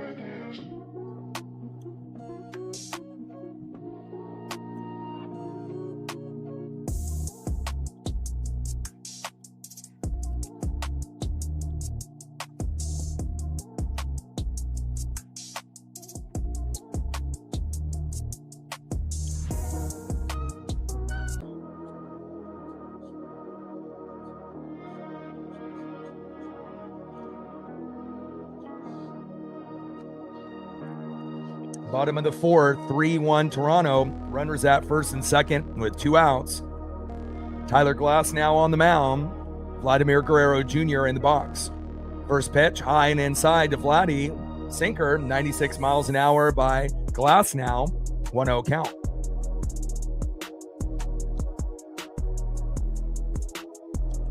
One 0 pitch. Takes a strike looking right down the middle. 1 ball and 1 strike to Vladimir Guerrero Jr.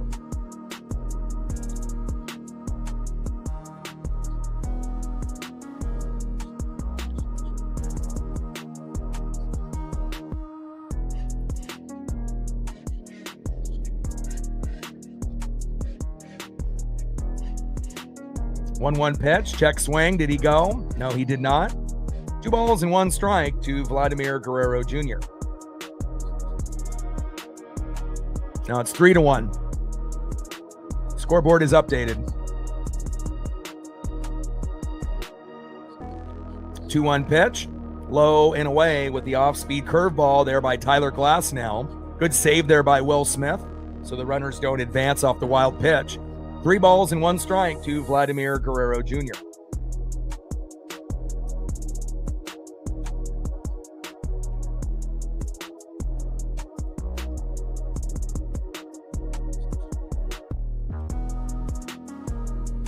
Dank with a 5er, appreciate you. And Vladdy crushes it into center field, but in play, right to Tommy Edman, and they leave 2 stranded. Tyler Glass now gets the job done. End of the 4th inning, 3-1 Blue Jays, and the Dodgers are going to try to get 1 more run here in the 5th and another one in the 6th or the 7th to try to tie this up. Appreciate you. Another $5 holla on the dono train. And again, we will be, doing the Mariners every single year here on the channel moving forward. So, most people are going to know me by, doing the Mariners and obviously doing the Ducks and, doing football and the Kraken and the Blazers, but mostly because of the Mariners. And again, can't wait to be able to get back into it in March. And I'm very interested to see the transition from Root Sports, which I loved, to this MLB Mariners option where they have their own channel. Is it going to cost a certain amount? How much? And what's the broadcast crew going to be like? What's the, cameras going to look like? Is it going to be like Apple TV Plus where it's 4K cameras, or is it going to be similar to Root Sports? We don't really know, but once they start doing some of the spring training games, a few weeks before we get into the first regular season game, I won't mind, doing a few of those as long as they're televised. And then obviously once we get into the regular season, my goal is to do pretty much every game. This season, my goal was to do 155 out of 162 and only to miss 1 game a month for WWE. But once they merged, obviously with this ESPN TKO package, and they want you to pay $30 a month, for their new ESPN package to watch WWE, that is kind of a turnoff for me. If they made it more affordable, like $10 a month, then we could still, kind of manage both. But until they end up coming up with a new solution, then we'll be looking at trying to do every Mariner game moving forward as long as I'm able to. Let's go to the top of the fifth inning, 3-1 Blue Jays.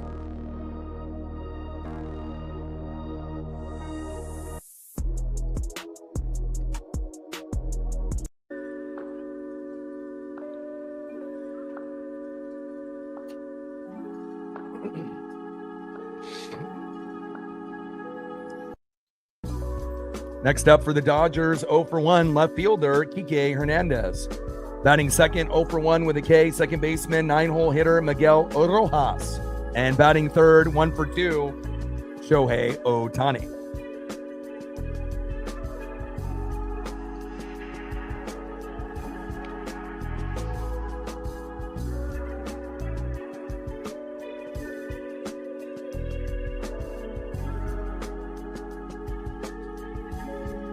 I mean, I'm watching the game live. I'm not using, a streaming link, where I'm behind. So first pitch from Scherzer to Kike. Takes a strike swinging, low and away, 0-1 count.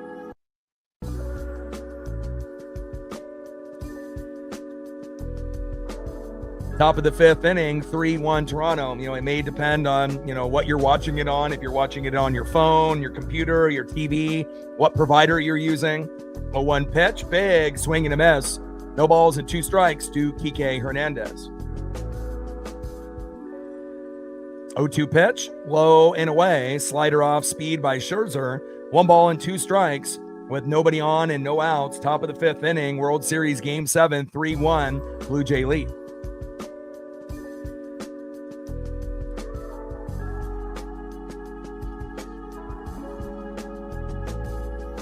One-two pitch, low and away on pitch 3, and low and inside on pitch 4 with the changeup off speed.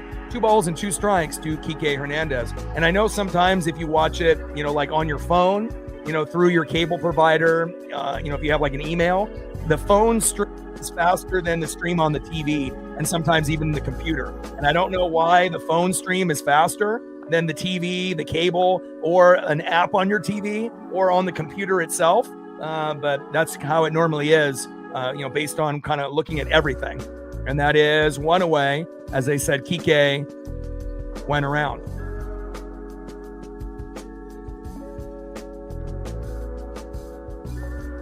Next up is Miguel Rojas. First pitch takes a strike looking high and inside with a slider. 0-1 count.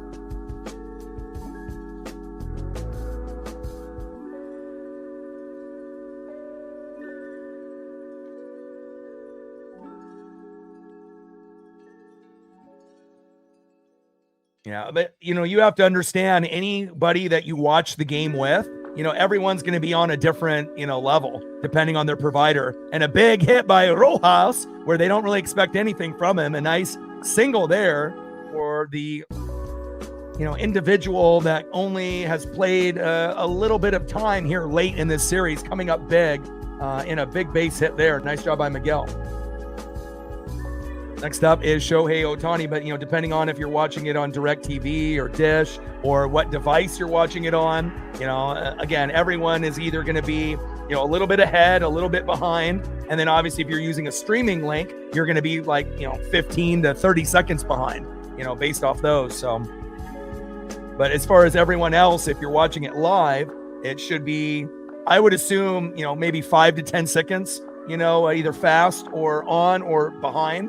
Depending on what you're watching as Mad Max. Scherzer walks off the field. All right, let's look at Scherzer's final line here in the top of the fifth. All right, so 4.1 innings pitched, 4 hits, 1 earned run, 1 walk, 3 Ks, 54 pitches, 34 strikes. Kind of similar to, Shohei Ohtani, but obviously didn't give up a 3-run jack. So Shohei, 2.1 innings pitched, 5 hits, 3 earned runs, 2 walks, 3 Ks, 51 pitches, 31 strikes. So the pitches and the strikes pretty similar, and the Ks is dead on, 3 apiece, but one guy went 4 innings and another guy went 2. One guy gave up a 3-run jack, Shohei, and Scherzer did not. So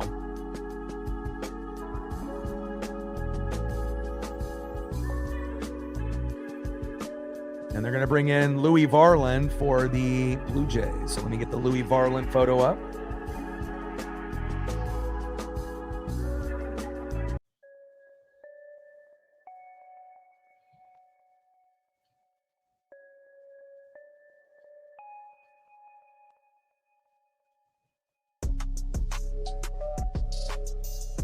All right, Louis Varland enters the game. And in the box with one out here in the top of the fifth, Shohei Ohtani. And the best way to be able to make up for giving up a 3-run jack, hitting a 2-run bomb right here and getting this tie score 3-3. Will Shohei do it? I don't know. But again, I would not put it past him at some point in the game of hitting a home run.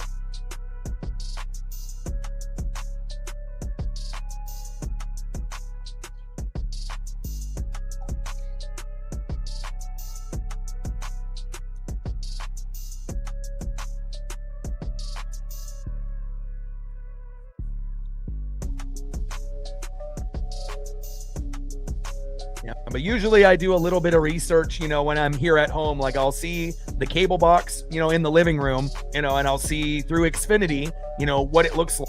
And then I'll bring it up, on my app on my phone, and then I'll use the app on my TV. And it feels like most of the time the cell phone app is the fastest, even compared to the cable, because I'm using the email link to the cable. And, so if that helps anybody, depending on if you want to watch it through the Fox Sports app, that's what I'm watching it on, and that's, how we're going about it. So top of the fifth inning, 3-1 Blue Jays. First pitch to Shohei Ohtani, fouls it off right down the middle from Louis Varland, 0-1 count.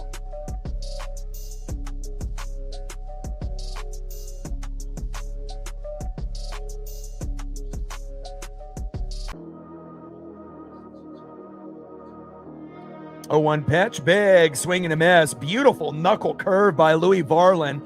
Freaking Ohtani there, thinking it might be a changeup, and he's behind in the count now, 0-2. Top of the fifth inning, runner at first with one out, 3-1 Blue Jay lead here in World Series Game 7. Series tied 3-3. Blue Jays up 3-1 with a Bo Bichette 3-run bomb.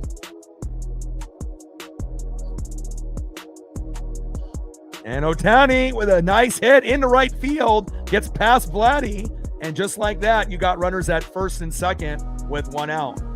And it feels like they're on the cusp of hitting a home run in the next, 2 to 3 innings. And it could even be this particular inning. They didn't hit a home run yesterday. And, Toronto got theirs, with Bo Bichette. And you got 2 guys on here for Will Smith. Could Will be the guy to give them that 4-3 lead? We will find out.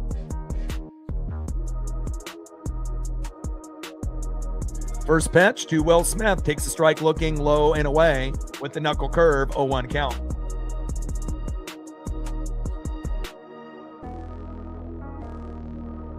Judah in the building, how are you?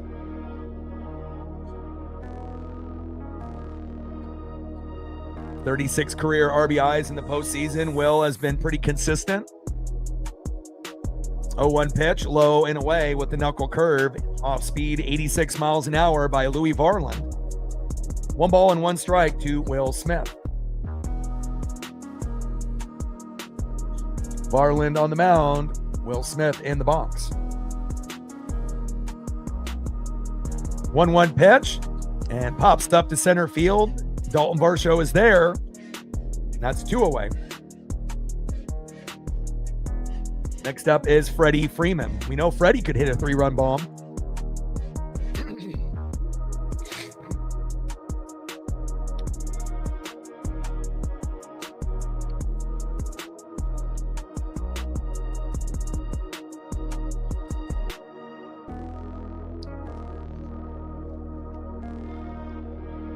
Game 5, down 5-0 after 4, won the game 7-6.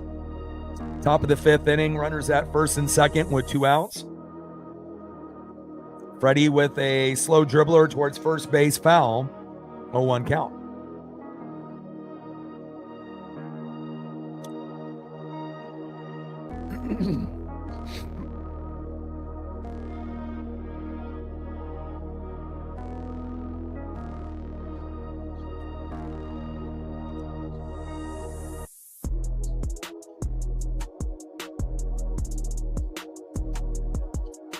Pitch is low and inside. 1 ball and 1 strike to Freddie Freeman. 1-1 pitch.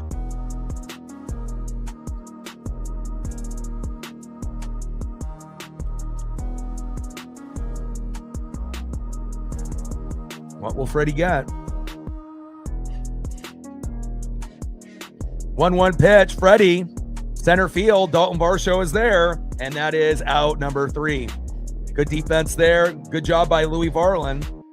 And they leave a few stranded there. Let's go to the bottom of the 5th. 3-1 Toronto.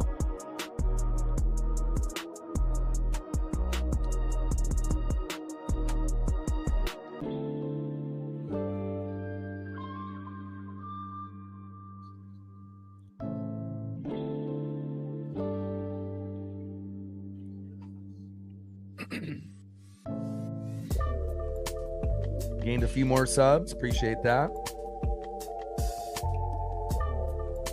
93 subs to go to 23,300.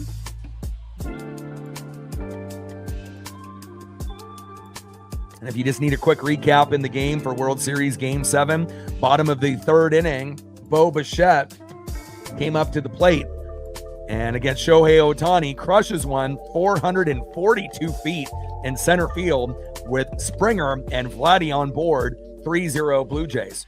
Then in the top of the 4th, Teoscar Hernandez hit a sac fly to center, and Will Smith scored. So Dodgers still haven't hit a home run in 2 games, but there still is half of the game to go.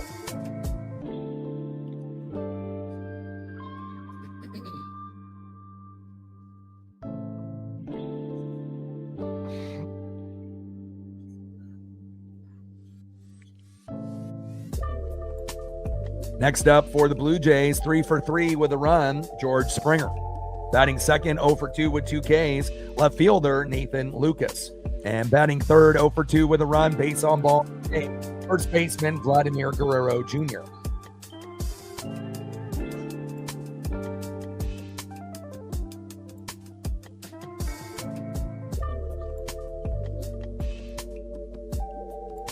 Got 400 in the room. We should be at 200 by now.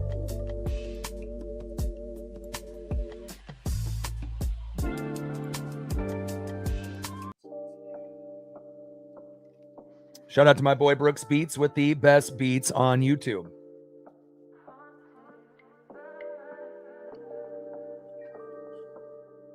Like, sub, donate, comment, share. If you haven't smashed that like button yet, please do. Help us get to 200 likes, 100 on that dono train, and 5 to 15 subs.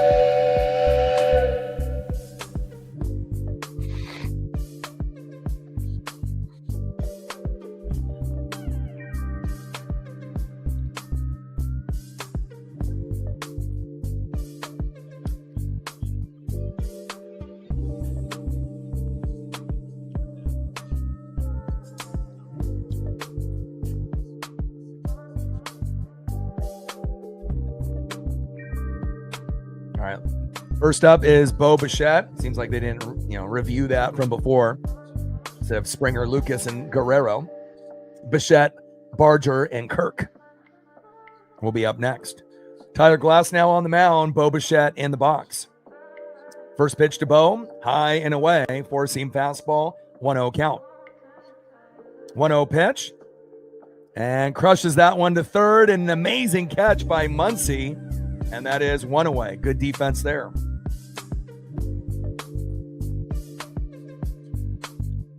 Next up is right fielder Addison Barger.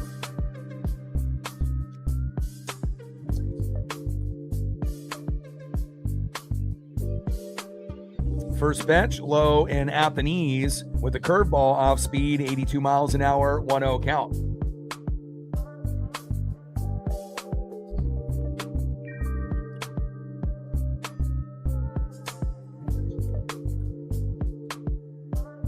Yeah, 0% chance of that happening. I mean, we could obviously put Colt Emerson in JP's spot, but we're never giving up Woo. 1-0 pitch, takes a strike looking on the line. 1 ball and 1 strike to Addison Barger, especially seeing 4 out of the 5 starters get hurt this year. And the guy that didn't get hurt will be the guy that we're going to try to get rid of. and try to find a trade partner for Luis Castillo so we can bring up Cade Anderson. But there's no planet that I live in that we would be getting rid of Wu. JP obviously is a great defender, not the greatest hitter, but still deserves to be on the team. 1-1 pitch, high and away. 2 balls and 1 strike to Addison Barger. 2-1 pitch, fouls it off, high and away. 2 balls and 2 strikes to Addison Barger. Bottom of the 5th, 3-1 Blue Jay lead.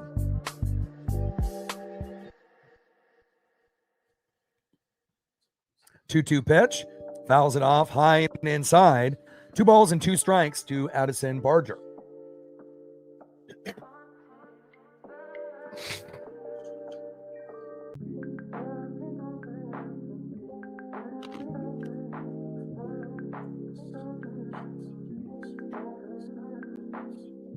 Glass now on the mound, Barger in the box. Pitch fouled off, high and inside. 2 balls and 2 strikes to Addison Barger.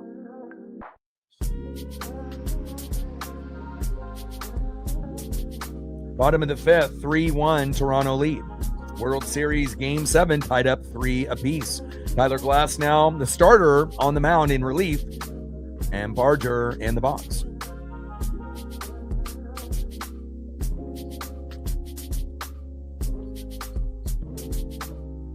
And even though the Dodgers are down by 2, it still feels like they could come back.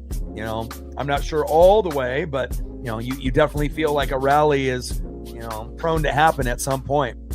2-2 pitch, big swing and a miss by Barger, and that is strike 3. That is 2 away.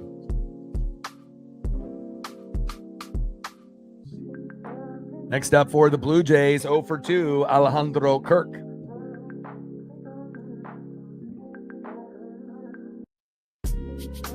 First pitch by Glass now to Kirk. Takes a strike looking high and away with a slider. 90 miles an hour, 0-1 count.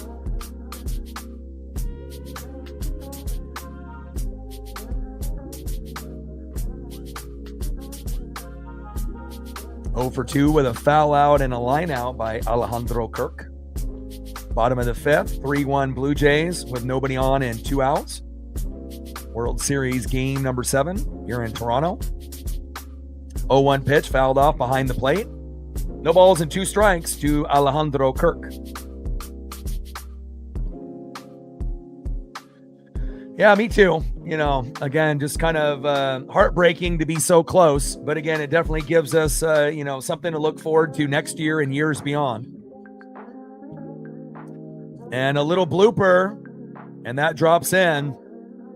A nice bloop single by Alejandro Kirk to center field.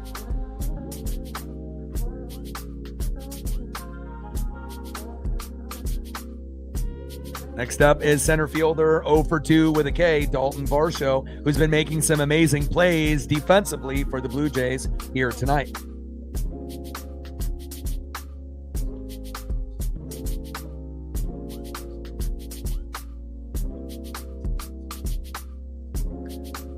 I wouldn't have Pajes or Call come in for Rojas. Rojas actually has been better, especially defensively. Bringing those other 2 guys in, you're not going to get the defense or the hitting. And it's not like Rojas is a great hitter, but based on what he's done in the last, 2 games coming in, he's been making some pretty good plays and got a hit earlier today. So I wouldn't do that. But that's Bottom of the 5th inning, 3-1 Blue Jays. 0-1 pitch, high and inside. 1 ball and 1 strike to Dalton Varsho.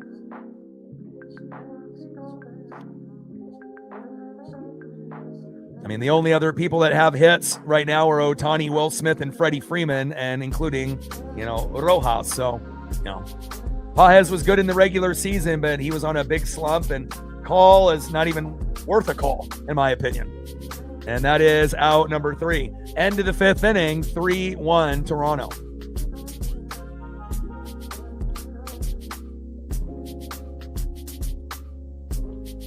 And they got Chris Bassett coming in for Louis Varland, so his day is done. Let's get the Bassett photo up.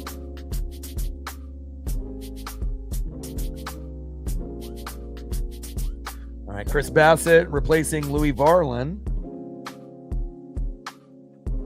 Next up for the Dodgers here in the top of the 6th. They got to be able to get a run here in the 6th or the 7th. Leading off 0 for 2, shortstop Mookie Betts. Ended up being the hero yesterday with that big RBI after being in a big slump. Can he start the inning off on a good note here? We will find out. Batting second, third baseman Max Muncy. And batting third, right fielder in the 6th hole, Teoscar Hernandez.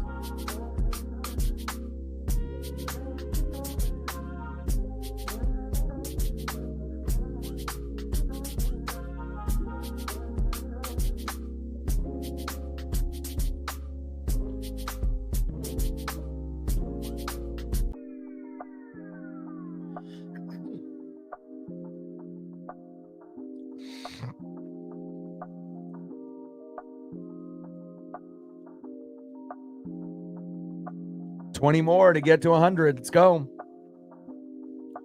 Takes 1 second to hit that like button, regardless if you're in Canada, in America, or somewhere above and beyond.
We're in the bottom of the 6th, approaching top of the 6th now.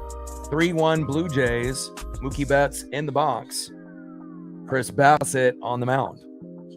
First pitch from Bassett to Betts. High and away with the sweeper. Off speed, 72 miles an hour, 1-0 count. 1-0 pitch, takes a strike looking low and away with a sinker, 91 miles an hour. 1 ball and 1 strike to Mookie Betts. Top of the 6th inning, 3-1 Toronto lead with nobody on and no outs. Bassett on the mound, Betts in the box.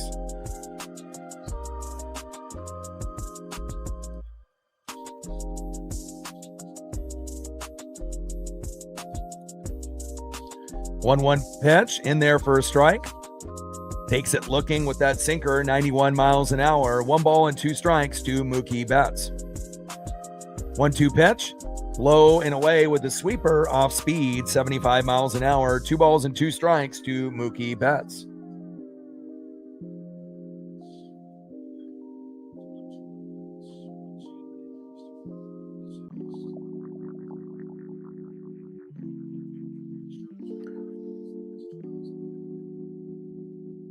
Two pitch, low and away. Count now is full. 3 balls and 2 strikes from Bassett to Betts.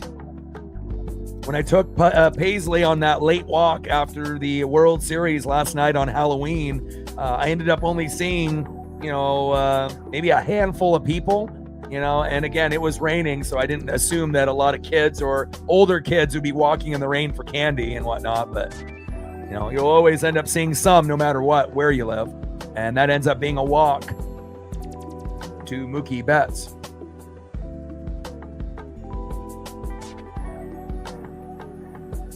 Next up is third baseman Max Muncy. But there definitely was a lot of people partying in the neighborhood. Lots of people with bands or music playing, even in the rain, and people kind of doing like their own little Halloween tailgate type thing in a couple neighborhoods that I went to, even though it was pouring down rain.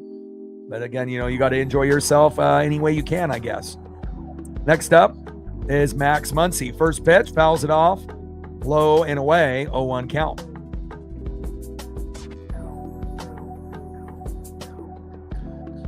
Career versus Chris Bassett, 4 for 13. 0-1 pitch, and Muncy finally getting a single there into right field. Nice little bloop single by Mad Max.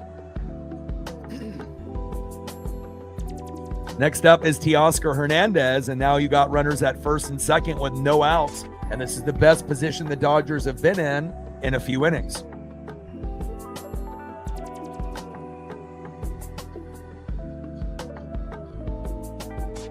And they got Sir Anthony Dominguez warming up in the pen.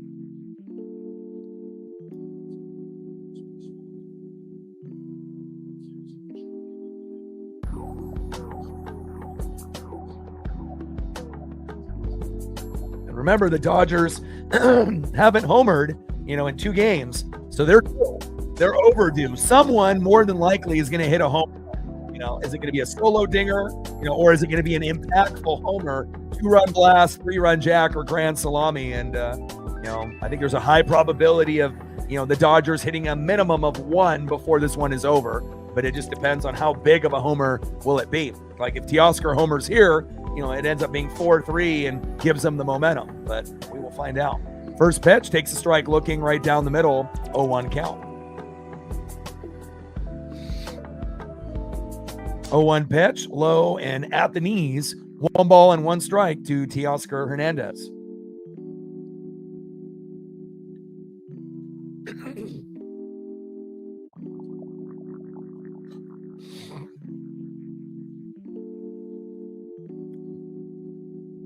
Top of the 6th inning, 3-1 Toronto. Runners at first and second with no outs. 1-1 pitch, high and away. Could have been called strike there on the line, but called ball. 2 balls and 1 strike to Teoscar Hernandez. Bassett on the mound, Hernandez in the box.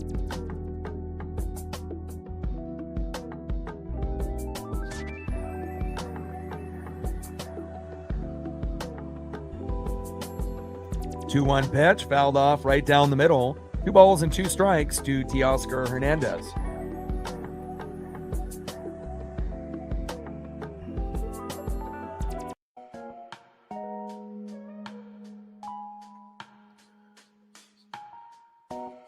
Dodgers 1 for 7 with runners in scoring position. Blue Jays 2 for 7. So both struggling with runners on base.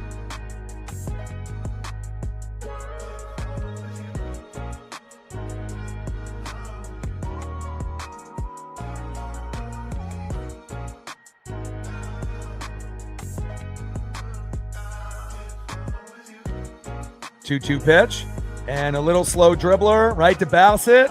Double play and no opportunity for the throw there. And that is 1 away. Now you have runners on the corners with 1 out. And obviously this gives you an opportunity to try to get a double play to get out of the inning. Also gives the Dodgers an opportunity to be able to get that runner home from third with just a single. Let's see if Tommy Edman can come up in this situation. Tommy Edman in the box, Chris Bassett on the mound.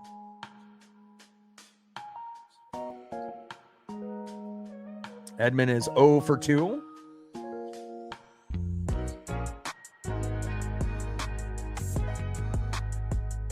First pitch is high and away. Sinker, 91 miles an hour, a foot off the plate. 1-0 count. Top of the 6th inning, runners on the corners at first and third with 1 out. 3-1 Blue Jay lead, but for how long?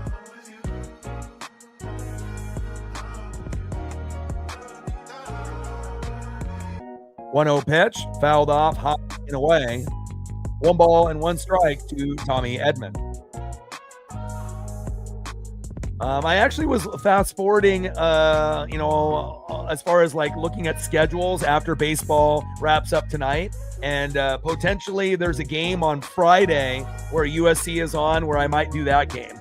Funny that you brought that up. So again, depending on, the NBA, the NHL, and college football, Fridays typically will be college football if there's a matchup good enough. Mookie tags up and comes home. And that's a big sac fly by Tommy Edman, and we have ourselves a ball game, folks. 3-2 Blue Jays. Obviously, if the USC is playing on a Saturday, I'm obviously going to be doing Ducks first, Huskies second, or like a really good matchup in college football. But yeah, there is a good chance, depending on when the games are on, that I might be able to do a game or two, and it could be as soon as next Friday. So, and then obviously USC and Oregon, you'll get that one too. So you'll get at least 2 games from me with USC. First pitch, takes a strike looking to Kike Hernandez, 0-1 count.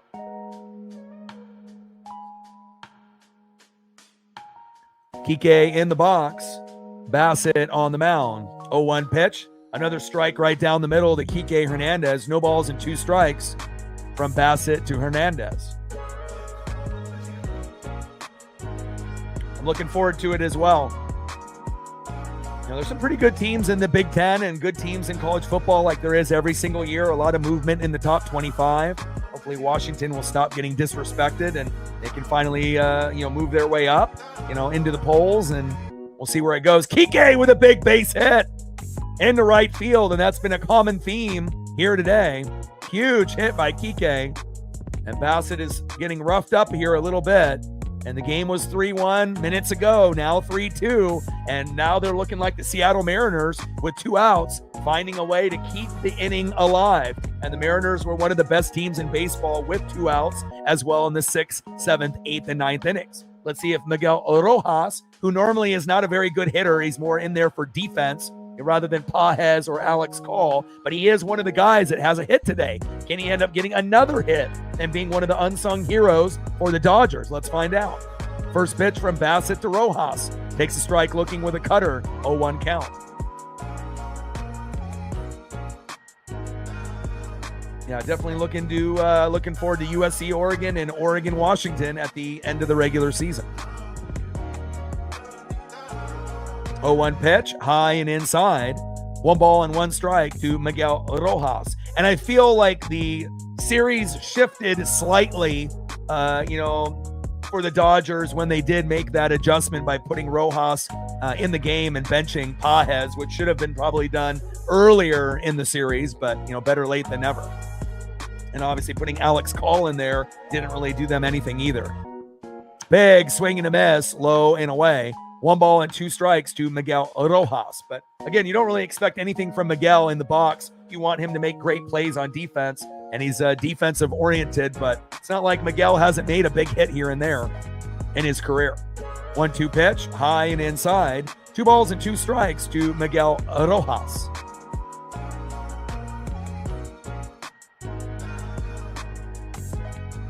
And they got Shohei Ohtani on deck. So if somehow, some way, Rojas can get on board, this game might open up.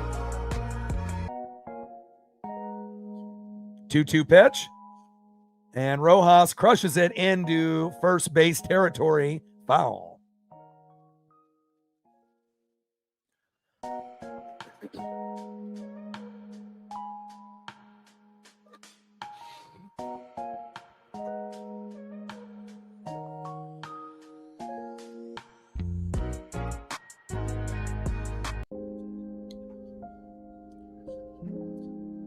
Pitches high and away. Count now is full. 3 balls and 2 strikes to Miguel Rojas. And the best case scenario for Miguel, maybe just taking a walk if he can get it.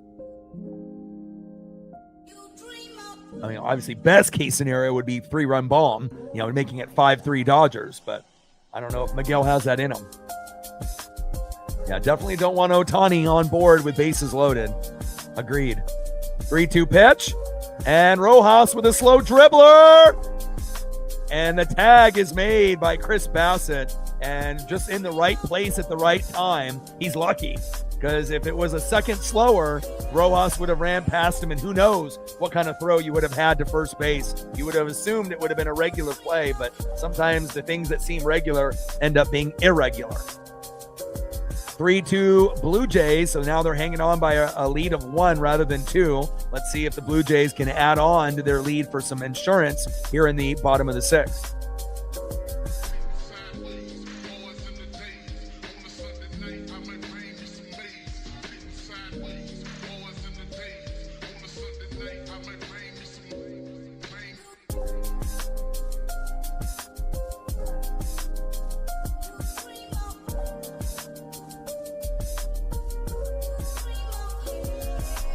Let's go to the bottom of the 6th. Next up for the Blue Jays, 1 for 2, third baseman Ernie Clement. Batting second, 0 for 1 with a K, shortstop Andres Jimenez. And batting third, 3 for 3 with a run, DHing George Springer.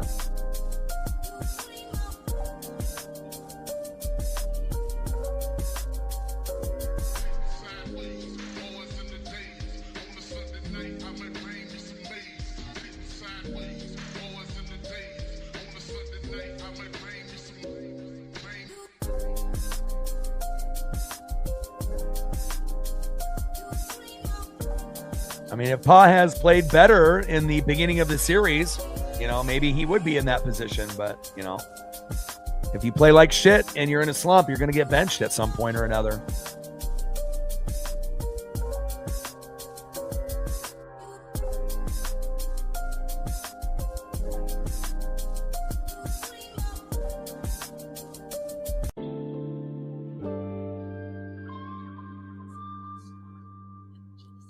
Game is definitely getting dicey now.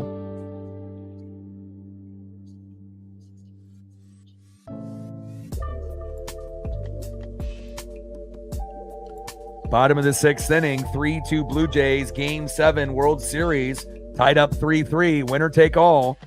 3 runs, 8 hits for the Blue Jays, 2 runs, 7 hits for the Dodgers. No errors for either ball club up to this point.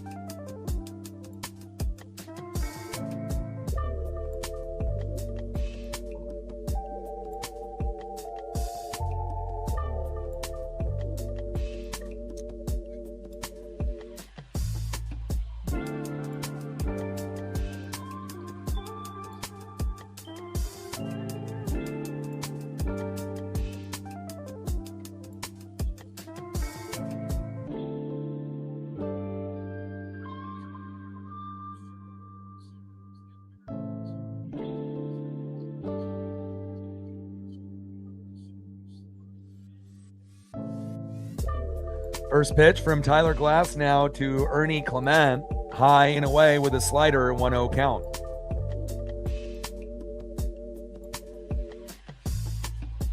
One 0 pitch. Big swing and a miss right down the middle. 1 ball and 1 strike to Ernie Clement. 1-1 pitch. Low and away. Sinker off speed. 2 balls and 1 strike to Ernie Clement.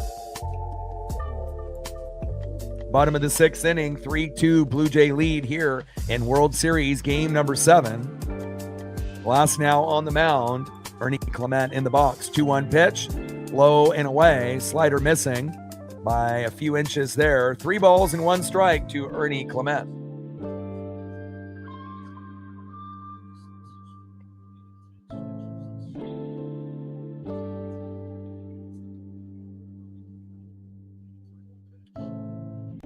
And a big base hit by Ernie Clement into left field. And the hot streak continues for Ernie. Nice job bringing some electricity to the Blue Jay fan base and players in the dugout. Next up is Andres Jimenez.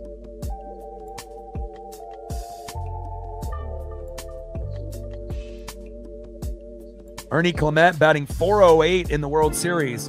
Vladdy at .400. Wow. They got nobody on the Dodgers even above 273. So that's the difference. You're definitely getting much better hitting out of the Blue Jay hitters than the Dodger hitters. But again, the Dodgers are scrappy. They can come up with crazy plays at the end of the game to kind of shift the momentum. And right now they're in striking distance, only down 1 with a few innings to go. First pitch from Glass now to Jimenez, high and away, 1-0 count. And it wouldn't shock me if we end up seeing Yamamoto at some point before the game is over, even though he pitched yesterday. 1-0 pitch, high and away. 2 balls and no strikes to Andres Jimenez.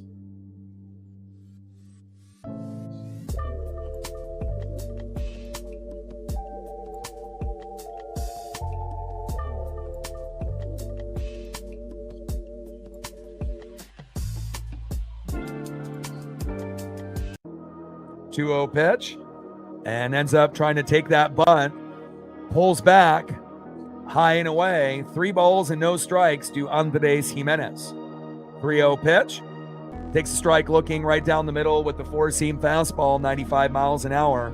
3 balls and 1 strike with a runner at first and no outs. And obviously you're looking for the punch out and the double play, or the double play and the punch out. Tyler Glasnow on the mound, Andres Jimenez in the box.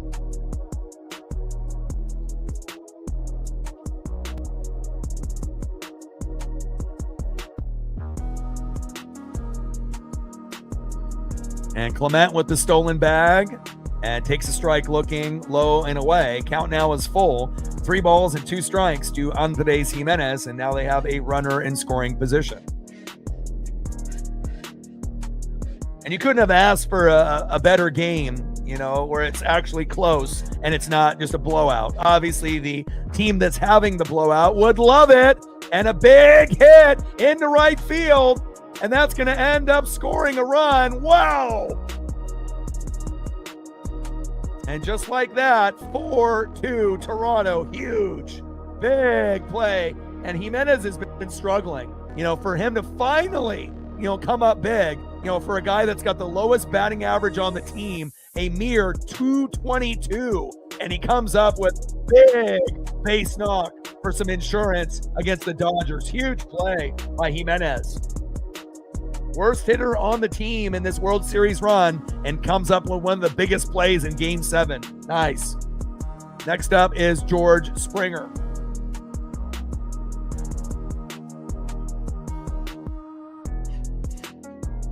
It's definitely going back and forth like a heavyweight bout. And don't be surprised if the Dodgers, answer back, in the 7th or the 8th. I'm not sure if they're going to be able to come back all the way, but, you would assume it's definitely going to be back and forth until the very end.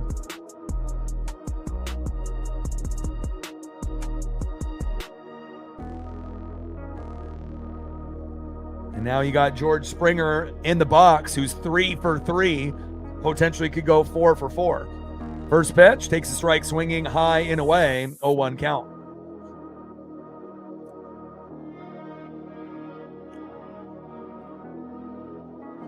Just on the cusp. Let's see if we can get to 200 before the game is up. Takes 1 second to hit that like button. 0-1 pitch, high and inside. 1 ball and 1 strike to George Springer.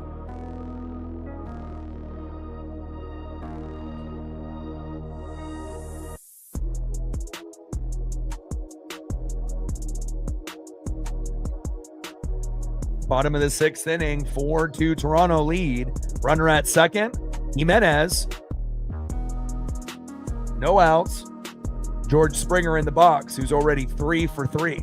1-1 pitch, nope. Steps off the plate. Takes a stare down at Jimenez at second. 1-1 pitch, takes a strike looking right down the middle. 1 ball and 2 strikes to George Springer.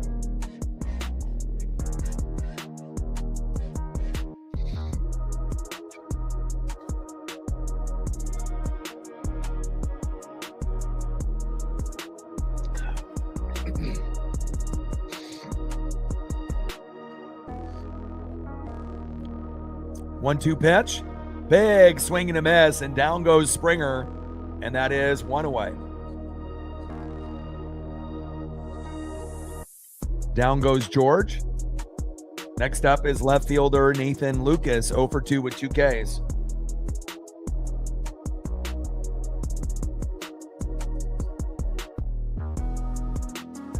I mean, even if they get to 5, you have to assume that the Dodgers have the capability of hitting a 3-run bomb before the game is over. I mean, will it happen? We don't know, but they're capable of it. So we'll see where it goes.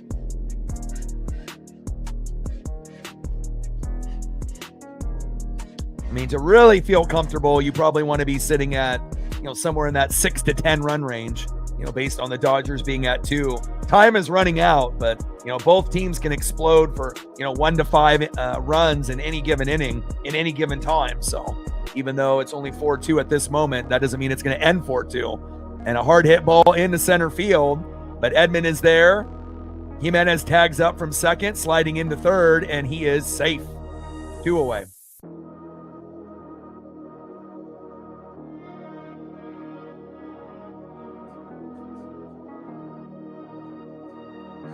Next up is first baseman Vladimir Guerrero Jr.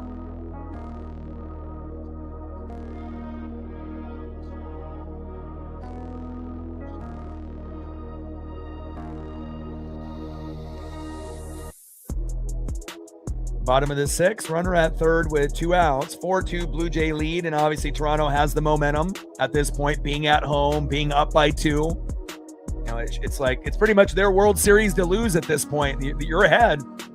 Can you protect the lead and add on to it before the Dodgers make their rally? First pitch, low and away, 1-0 count.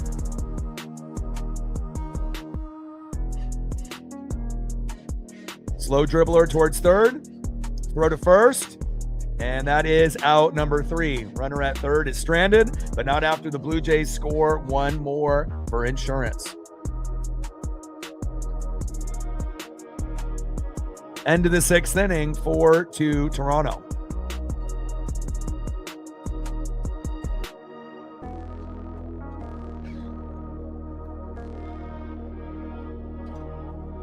And now Trey Savage is coming into the game. Hell yeah. They were talking about Sir Anthony Dominguez, but why put Sir Anthony Dominguez in when you can bring in Trey Savage to go against Ohtani? I think that's a good call.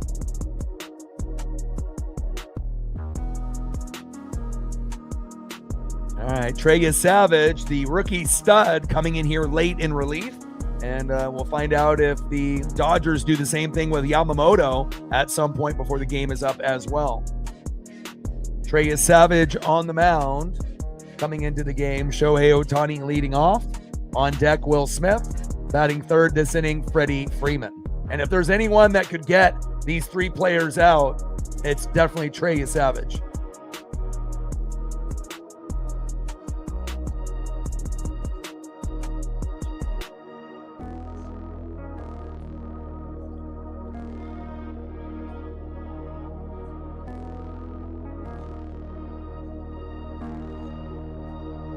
Gained 3 more subs since the last commercial break. 91 subs to go to 23,300. Like, sub, donate, comment, share. If you haven't smashed that like button yet, please do. Help us get to 200 likes before the stream ends. 100 on that dono train. And 5 to 15 subs. Let's get it, baby. Marcus with a $5. Thank you, Marcus.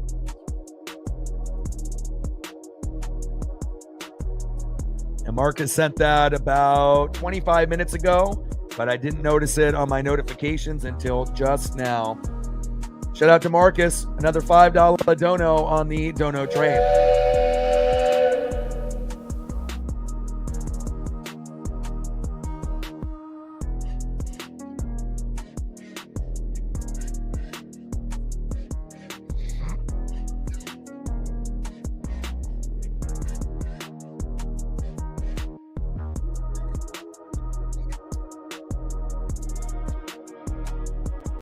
Fantastic cartoon. One of the best that's ever been made.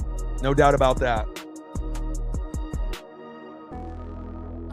Northwestern versus USC on Friday. I'm probably going to do that. You know, I'd rather do college football if there's a game worth doing on that particular day. So, top of the 7th inning, 4-2 Blue Jay lead. First pitch from Savage to Ohtani. High and inside, 1-0 count.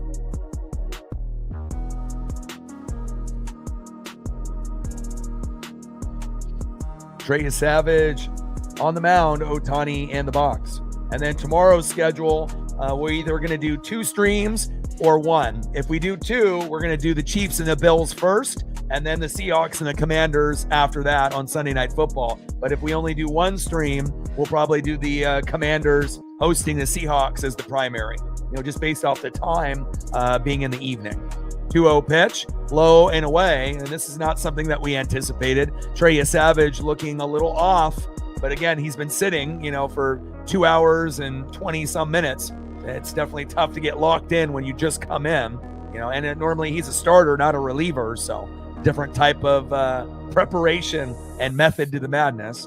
3-0 pitch, high and away. 3 balls and 1 strike to Shohei Ohtani.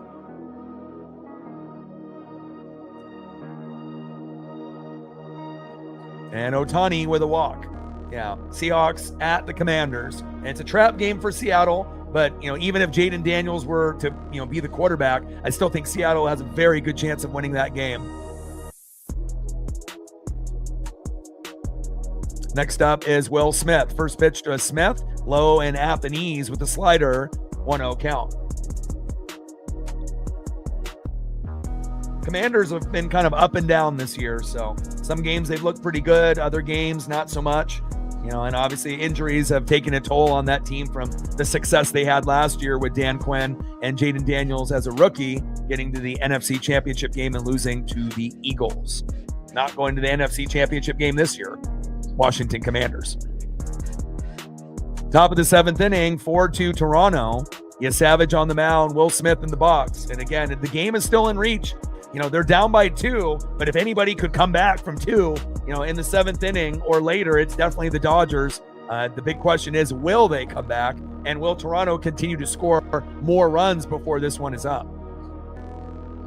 1-0 pitch, takes a strike looking high and away. Four-seam fastball, 93 miles an hour by Savage.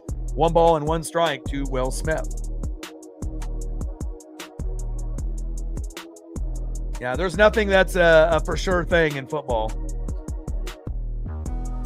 And Smith hits it to center field at Dalton Varsho.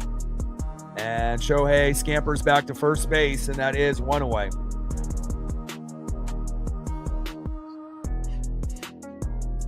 Next up, first baseman Freddie Freeman. Savage on the mound, Freeman in the box.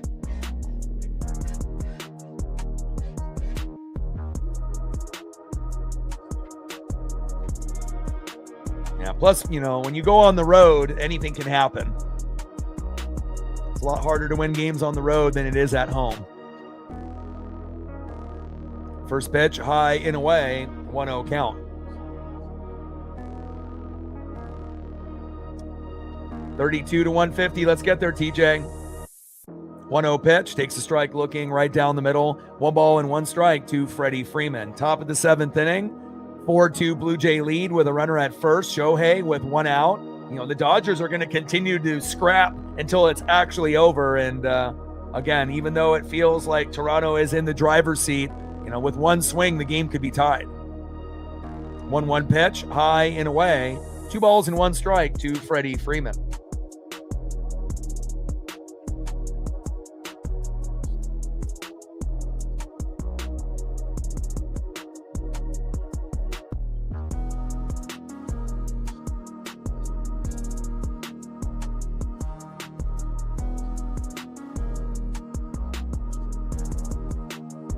And a short dribbler, double play, throw back to first. Got him. Wow, beautiful double play. And again, that might have saved, the run from continuing in that, particular inning right there. Beautiful double play where you have to get it from first, throw it to second, and then throw it back to first. Great job there by the Toronto Blue Jays and the defense. And that's something that you normally would see the Dodgers do to Toronto. Toronto giving a little bit of that medicine back to Los Angeles. Big play. Huge. Let's go to the bottom of the 7th inning and see if the Blue Jays have anything left here in the bottom of the 7th. And Glass now, his day is done. And they're going to be bringing in Emmett Sheehan. So I get the Emmett Sheehan photo queued up here.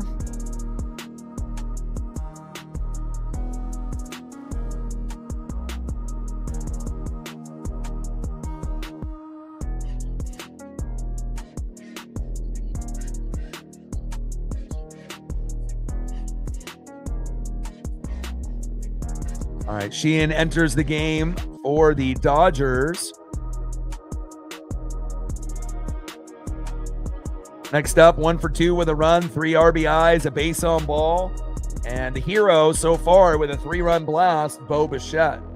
Batting second, right fielder in the 5-hole, Addison Barger. And batting third in the 6-hole, catcher Alejandro Kirk. 4-2 Blue Jay lead here in the bottom of the 7th. And World Series game number 7, series tied 3-3.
4 runs, 10 hits, no errors for the Blue Jays. 2 runs, 7 hits, no errors for the Dodgers. If you're just tuning in, bottom of the 3rd inning, Bo Bichette hammered one to center, 442 feet. And that had Springer and Vladdy on board. And that made it 3-0 Blue Jays. Then Teoscar Hernandez hit a sac fly to center in the top of the 4th. Will Smith scores, making it 3-1. Then Tommy Edman hit a sac fly to center, scoring Mookie Betts. And then it made it in the top of the 6th, 3-2. And then Andres Jimenez just recently doubled the right. Ernie Clement scored, making it 4-2. And that's where we sit right now. First pitch from Emmett Sheehan to Bo Bichette. Takes a strike swinging. High and away. 0-1 count.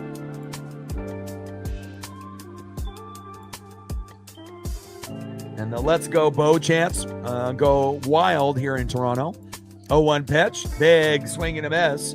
No balls and 2 strikes to Bo Bichette. But even if Bo doesn't get anything the rest of the way, he already gave them the biggest play of the day with the 3-run bomb. But obviously, if they can get anything extra out of Bo, that would be a plus for them. 0-2 pitch, crushes it into right field, foul. 4-seam fastball by Emmett Sheehan, 96 miles an hour. No balls and 2 strikes from Sheehan to Bichette.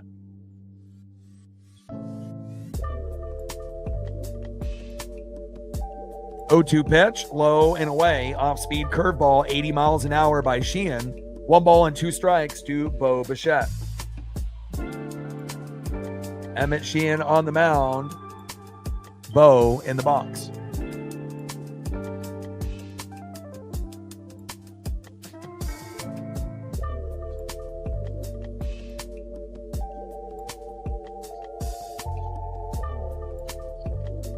Big swing and a miss, and Emmett Sheehan with the big punch out on Bo Bichette. A little electricity there for the Dodger fan base, and that is 1 away. Next up is right fielder Addison Barger, 2 for 3 with a K, having a productive Game 7.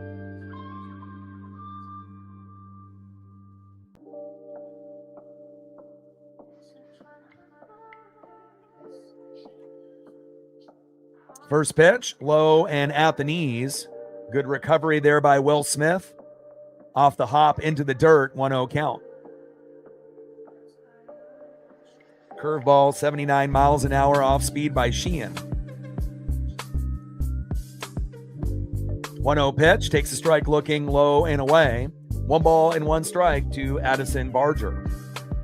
Bottom of the 7th inning, World Series game number 7. Tied up 3-3, Blue Jays in control. 4-2 lead here in the bottom of the 7th.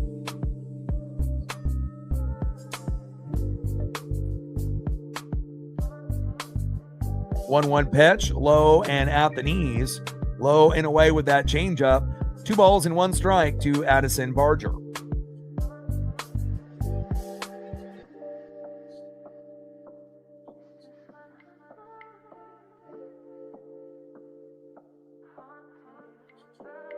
Two-one pitch, hard hit ball towards first base. Freddie Freeman is there, toe tap on the bag, and that is 2 away.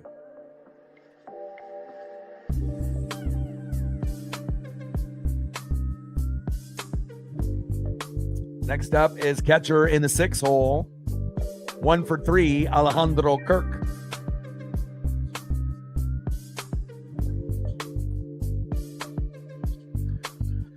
.292 average, 2 homers and 6 ribbies in the World Series for Kirk. And Alejandro, base knock right into the gap. Teoscar off the 1 hop. And a nice base knock there by Alejandro Kirk. Second hit of the day for Alejandro Kirk. Next up, center fielder Dalton Varsho.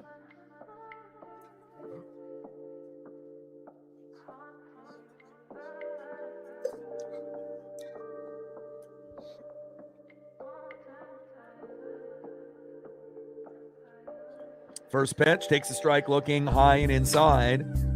0-1 count.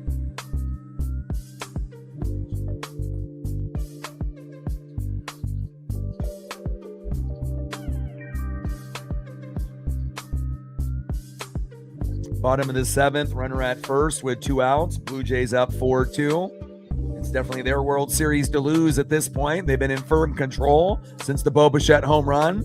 You assume the Dodgers will have one last run, but will it be enough to tie the game up or to win it? We will find out.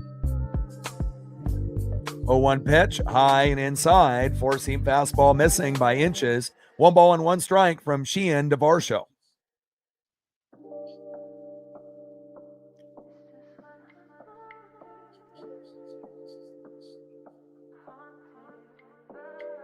One pitch, fouled off.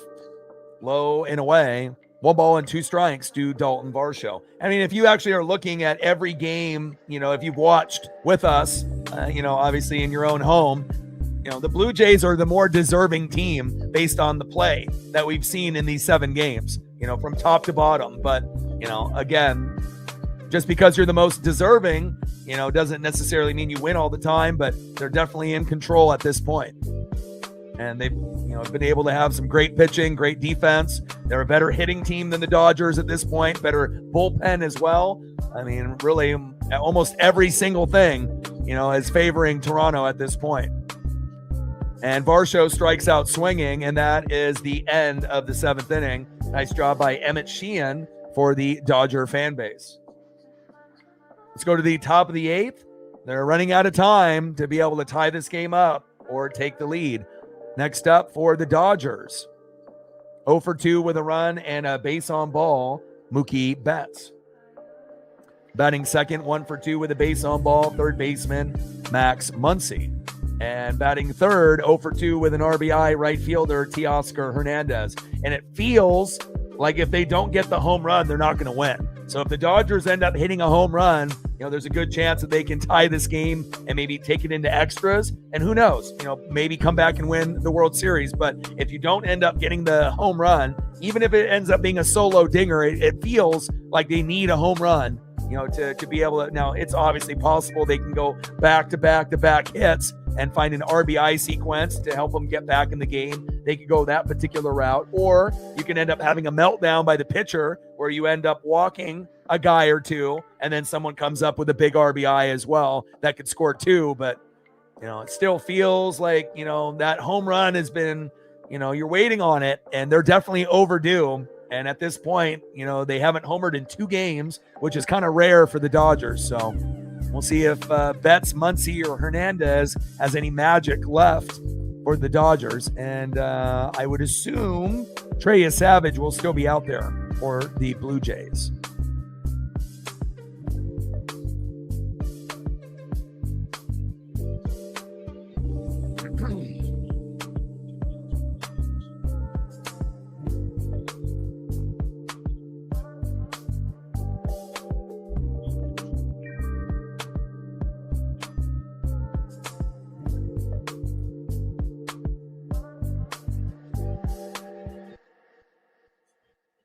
Gained a couple more subs.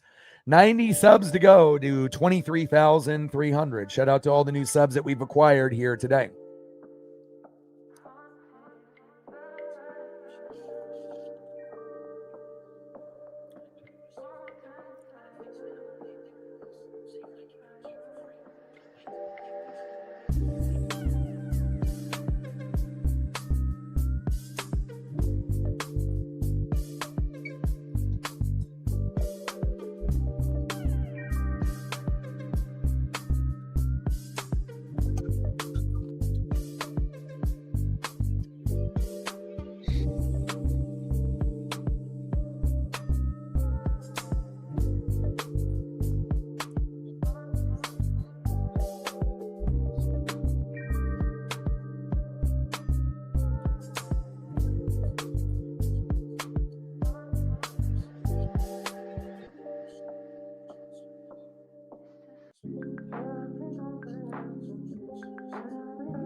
Oh for 2 with a run and a base on ball. Next up is Mookie Betts. And again, Dodgers are running out of time.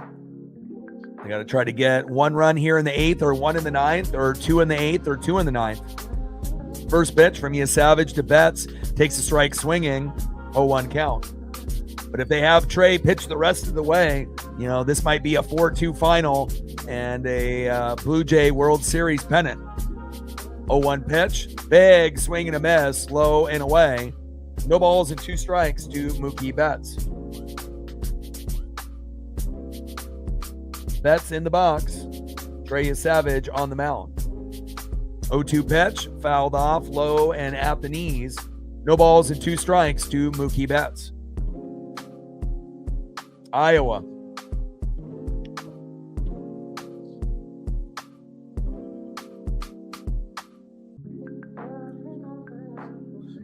He's hitting you at the Contra, huh? 100 lives and all the guns. Up, up, down, down, left, right, AB, AB, select, start. Your boy knows. And Mookie Betts, slow dribbler, throw to first to Vladdy, and that is 1 away. Even a Contra code may not be able to save the Dodgers. Next up is third baseman Max Muncy. 1 for 2 with a base on ball and a K for Max. First pitch to Muncy, takes a strike looking. High and away with the splitter. 82 miles an hour by Trey Savage. 0-1 count.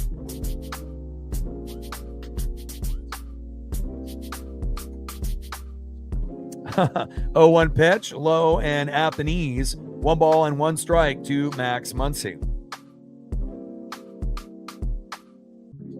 Top of the 8th inning, World Series game number 7. Blue Jays up 4-2. Nobody on and 1 out. And you got your most dominant pitcher on the mound and Trey Savage. 1-1 pitch. And Muncy crushes that one deep into right field, and it's gone. Wow.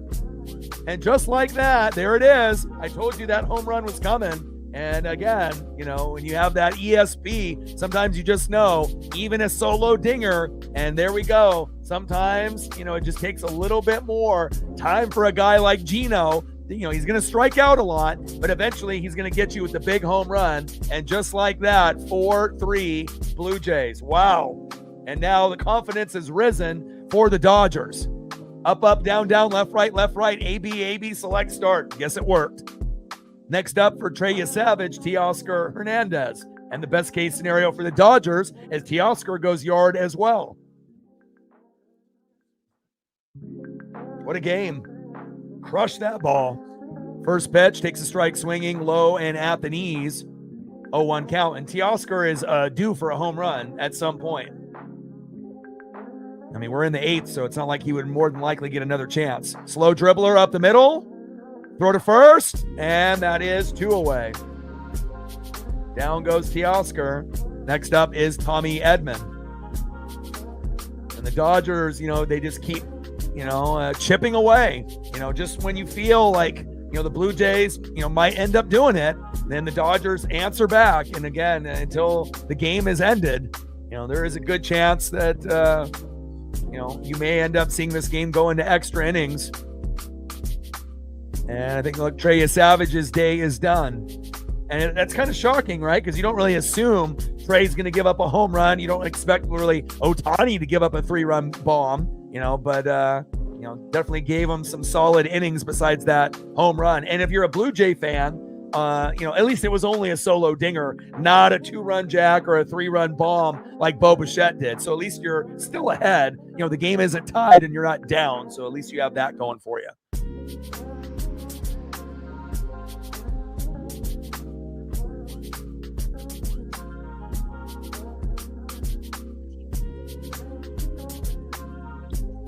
All right, Trey Savage is done. They're going to bring in Jeff Hoffman.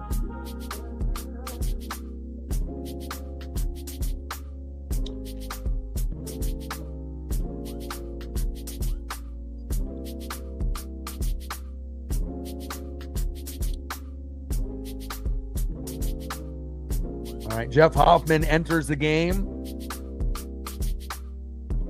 Next up is Tommy Edman. On deck is Kike Hernandez. And if somehow, some way it gets to Kike, that might be the point where the game gets tied 4-4 if we get to that point.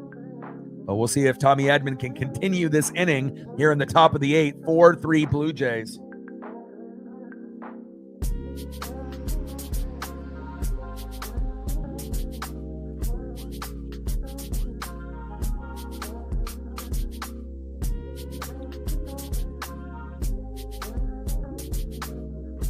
Yeah, I think it was a learning experience, to understand that good players fuck up. Bizzardo was the right choice.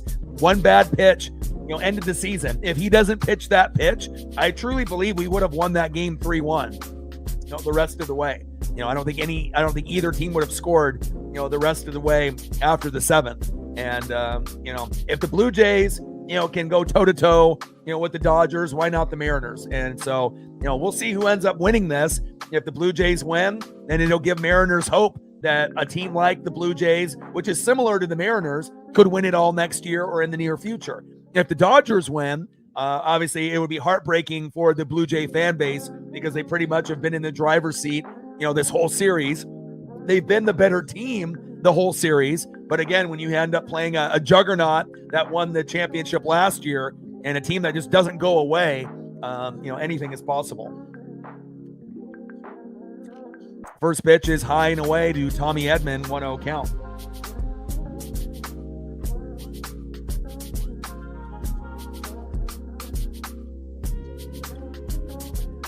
Pitch, low and away. 2 balls and no strikes to Tommy Edman. And the last thing that the Blue Jays need is a meltdown now and a meltdown in the 9th. You can't have that because that could definitely jeopardize the outcome with this 4-3 lead.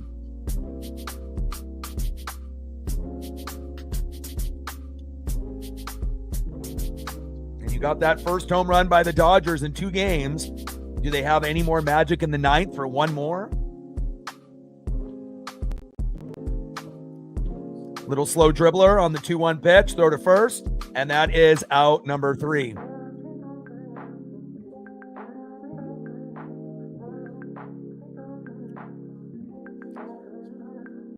Let's go to the bottom of the 8th, and let's see if the Blue Jays can add on another run for some insurance. Next up, 2 for 3 with a run, third baseman Ernie Clement.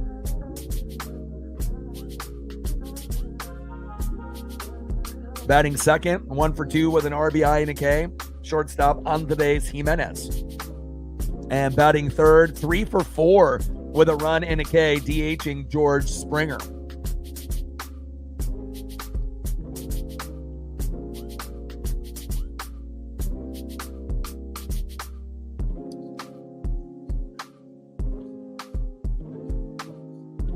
And I doubt that they'll keep Emmett Sheehan in the game. Who are they going to bring in? That's the question.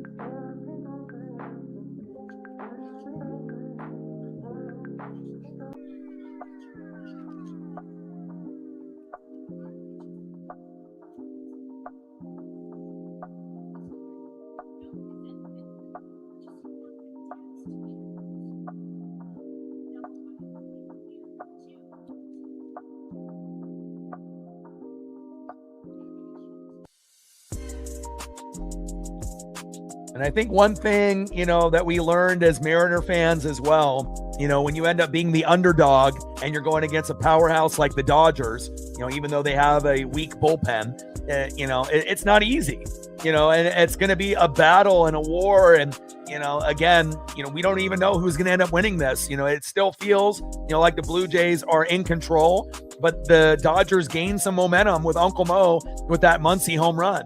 And now they're only down 1, and they only need 1 run to tie it. And if it goes extra innings, it favors the Dodgers, in my opinion. So, if the Blue Jays want to win, you might need that extra run here. Otherwise, if it stays 4-3, it's not like a for sure thing the Dodgers are going to tie it up or take the lead with a 2-run bomb or 3-run bomb. But I have seen the Dodgers in the regular season, come up with some crazy magic, even just the way the game ended yesterday when the Blue Jays were, in control with runners at second and third with no outs, and they still didn't win, So again, it definitely teaches you how hard it is to get to this point and how good of a team you have to be a champion at the end of the day.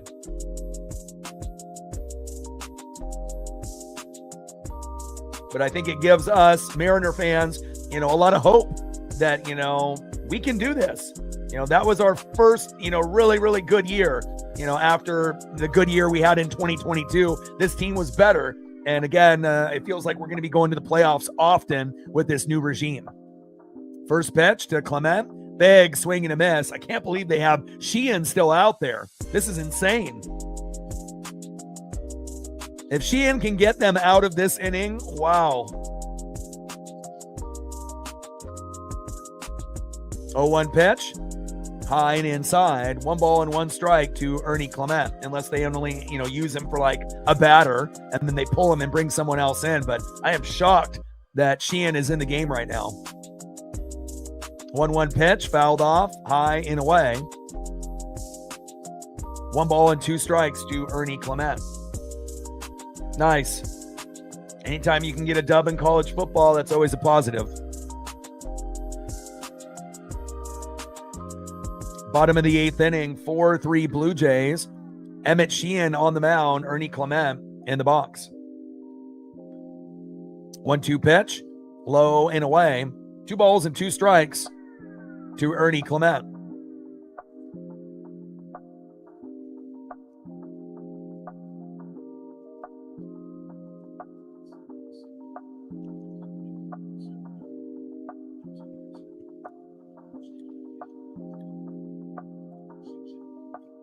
Yeah, big win.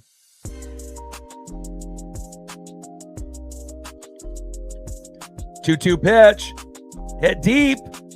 Over Kike's head. And that's going to be a stand-up double for Ernie Clement. What a stud. And again, when one team fires, back with a big home run with Max Muncy, what do the Blue Jays do? They fire right back and get a double. Ernie Clement, most hits in the postseason. What was that, 30? Wow. Ernie Clement. Next up is Andres Jimenez.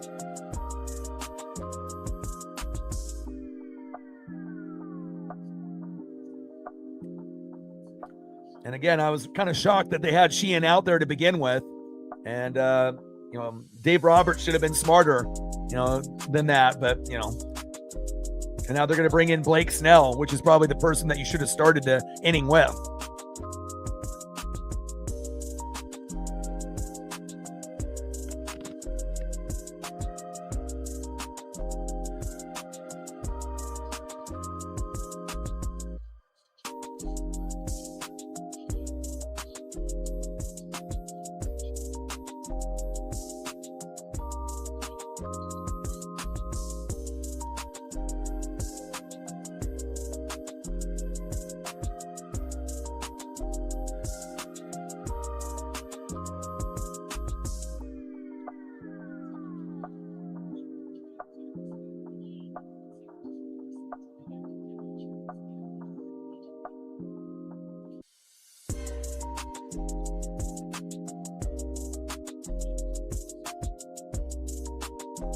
All right, Snell enters the game for the Dodgers. And he hasn't really played that well in the series overall. They had a lot of expectations for him to be like Yamamoto. And, definitely the Blue Jays, kind of know what's coming from Snell more times than not. And in the box is Andres Jimenez. Maple Leafs since 1967, the Canadiens 93, Blue Jays 93, Raptors 2019. So Canada has not celebrated a championship in quite some time. Obviously, the Raptors with Kawhi Leonard in 2019, which seems like a million years ago, if you think about it, just based on how the NBA is.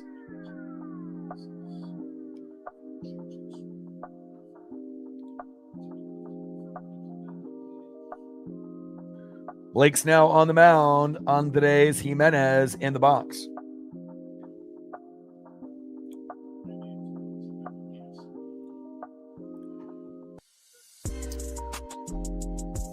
Like, sub, donate, comment, share. If you haven't smashed that like button yet, please do. Help us get to 200 likes, 100 on that dono train.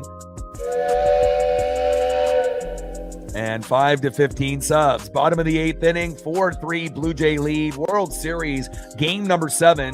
Series tied up 3-3. And again, the Blue Jays have been in firm control, for a majority of this series and a majority of tonight, with Bo Bichette leading them off with a 3-0 lead. But this pesky Dodger team just does not go away. They're like a gnat, when like a mosquito, just as you feel like you got one, there's another one. And, again, until this game is over, the Dodgers are still in the mix. And obviously, if the Blue Jays can end up expanding this lead and getting it to 2 or even 3, then at that point, you may feel that cushion will be big enough to win. But if it still stays within 1, the Dodgers are going to have a chance to get 1. And if it's 2, it would be tough, but not impossible for Los Angeles.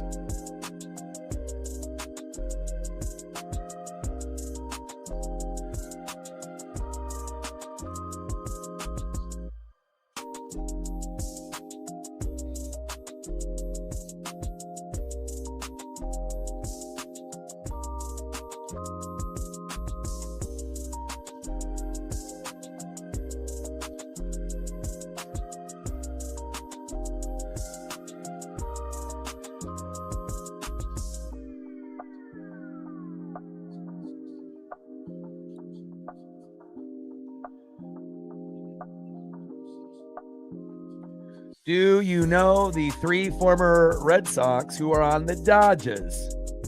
Yeah. Mookie Betts, Kike Hernandez, Michael Kopech. I think that's right. You let me know. Bottom of the 8th inning, 4-3 Blue Jays. Runner at second with no outs.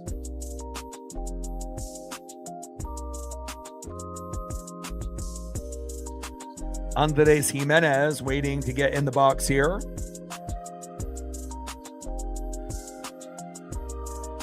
"17 years as a player, 10 as a coach, 12 as a manager, 39 years for Don Mattingly.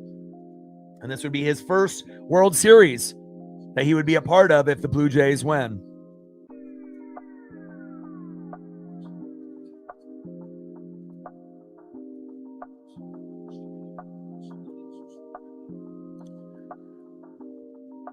First pitch, low and away to Andres Jimenez, 1-0 count.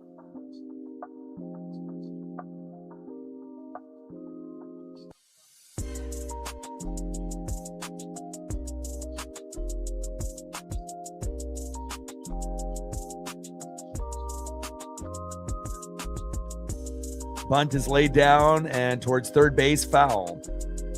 1 ball and 1 strike to Andres Jimenez. Blake Snell on the mound, Andres Jimenez in the box.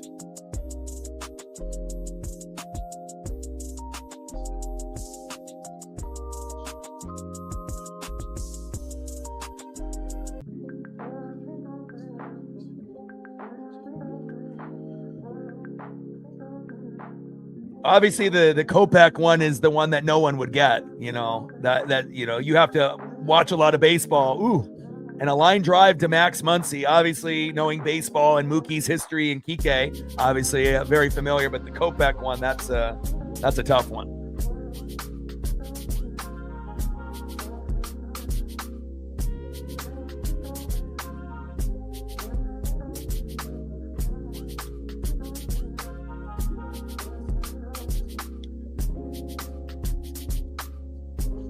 First up, for the Blue Jays now, George Springer. First pitch fouled off, high and away, out of play, 0-1 count. Bottom of the 8th, 4-3 Blue Jay lead. Snell on the mound, Springer in the box with a runner at second and 1 out.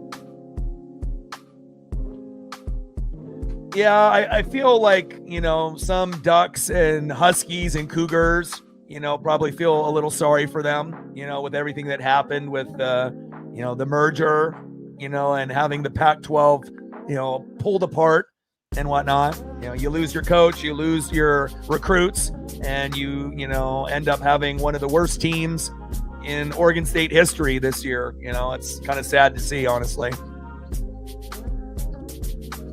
No balls and 2 strikes to George Springer. 0-2 pitch, big swing and a miss, and down goes Springer, and that is 2 away.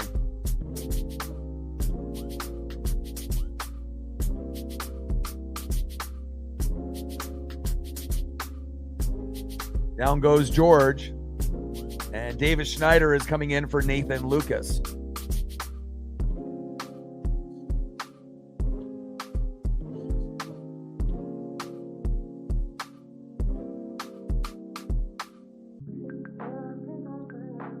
And as long as Snell doesn't pitch it right down the middle, they'll be good to go.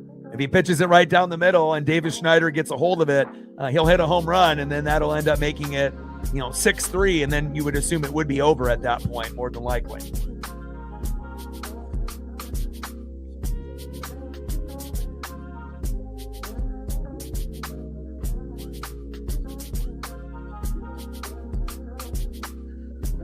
I think in the Blue Jays in the ninth, you haven't used Sir Anthony Dominguez, so you could use him. That would be an option.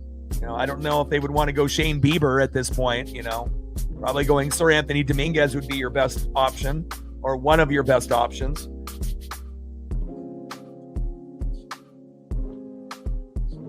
First pitch, takes a strike, looking low and away, 0-1 count.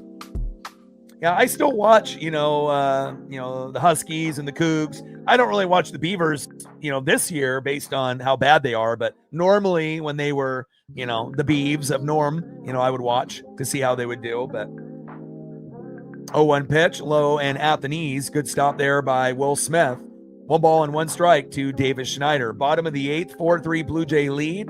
Dodgers praying they can get out of this, just down 1. Blue Jays hoping to expand the lead by a run or 2 to give them a better chance to win this all. 1-1 pitch, low and at the knees by Snell. 2 balls and 1 strike to Davis Schneider.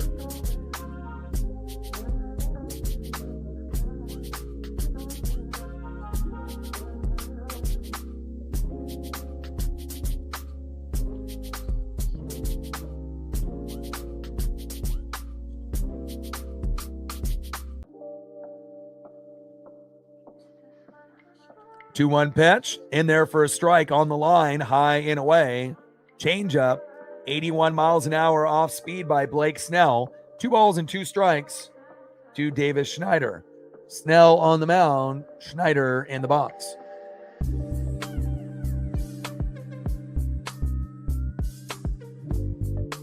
Good for them.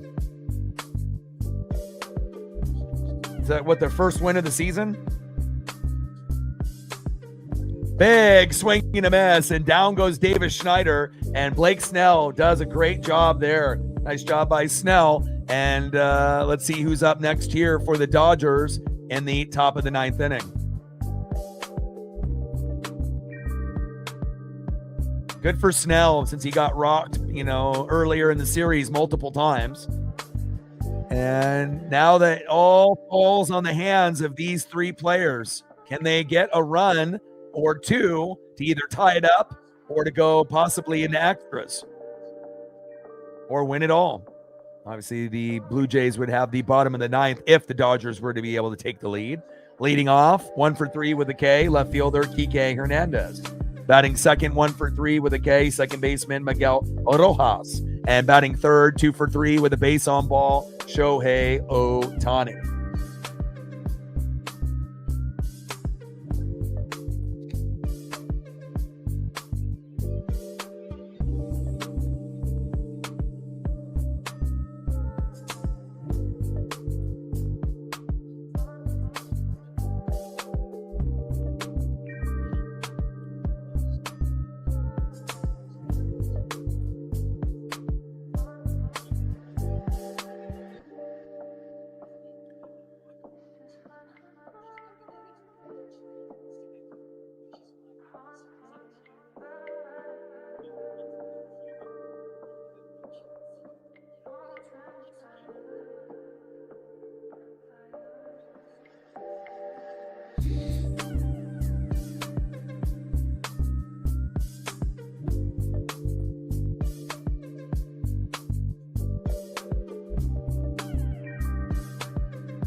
Oregon State 10, Washington State 7. Oh, so that's their second win.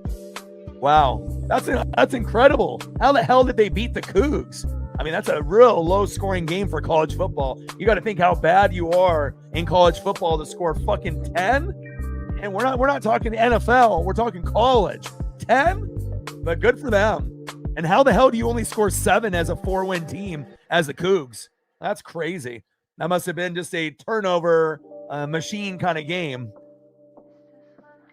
Yeah, Cougs have actually played okay. They're not on the level of the Ducks or the Huskies, but they were kind of respectable, as far as, having only those teams in the Pac-12. And obviously they'll be expanding, but it'll never be what it was. And I honestly think that the games in the Pac-12 were better than the games in the Big Ten. The Big Ten has too many teams, and there's too many lopsided matchups. But with the Pac-12, a top team could lose to a bottom team. Whether it's Cal or Stanford or Washington State or Oregon State. You never know. And that's what made the Pac-12 so special. And I'll definitely miss that about it. And we got Jeff Hoffman still out there for the Blue Jays. Oh, almost hits Kike, and he kind of brushes himself out of the way. 1-0 count. Jeff Hoffman on the mound, Kike in the box. And obviously you're hoping for a meltdown by Hoffman if you're a Dodger fan.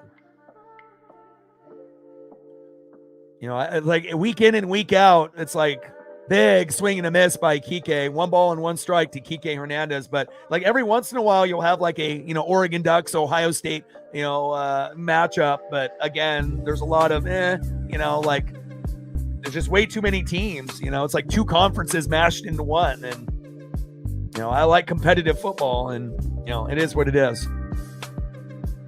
1 ball and 1 strike to Kike Hernandez, top of the 9th, 4-3 Blue Jay lead. Kike crushes that one into right field, foul. 1 ball and 2 strikes from Hoffman to Hernandez. Jeff Hoffman on the mound, Kike Hernandez in the box.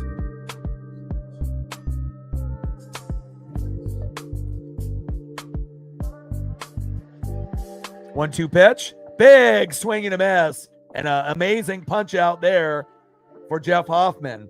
The Blue Jays are 2 outs away from being champions. Next up is Miguel Rojas. On deck is Shohei Ohtani. And again, the Blue Jays have been the better team in the series. Better pitching, better hitting, better defense. Pretty much better everything except for the fact that, Yamamoto was lights out for them. First pitch, big swing and a miss by Rojas, 0-1 count. And now we're getting to the point where the Blue Jays, fans and players can taste the championship. It's just in reach. And the Let's Go Blue Jay chants go through all of Toronto. 0-1 pitch, low and away. 1 ball and 1 strike to Miguel Rojas. I'm not sure if you really trust Pajes or Alex Cole in this situation, though. Those would be the 2 guys that they probably would be looking at. And I don't think that those guys are, there's not really a difference. Not any of them are really very good hitters at this point. And Rojas already has a hit, but unless you're hoping Rojas gets hit or they end up getting a walk. 1-1 pitch, low and at the knees. 2 balls and 1 strike to Miguel Rojas.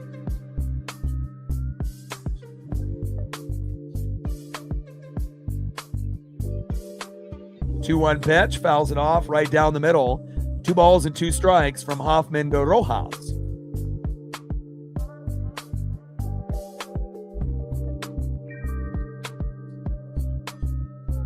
Earl and Blitzer, nice. Top of the 9th inning, World Series game number 7. Series tied up 3-3. Blue Jays 2 outs away from being champ. They played as the better team in this World Series. They are the more deserving team. Let's see if Jeff Hoffman can get the job done.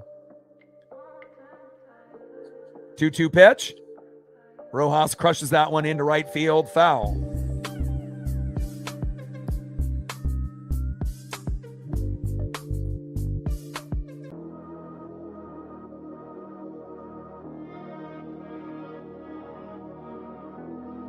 Glad it was a close game all the way to the end and not a blowout. Pitches inside. Count now is full. 3 balls and 2 strikes to Miguel Rojas. And obviously, worst case scenario, they walk Rojas, Ohtani homers, and then obviously you would have the bottom of the ninth, to be down 5-4 and having to climb back if Ohtani were to come up in the biggest moment at the biggest time.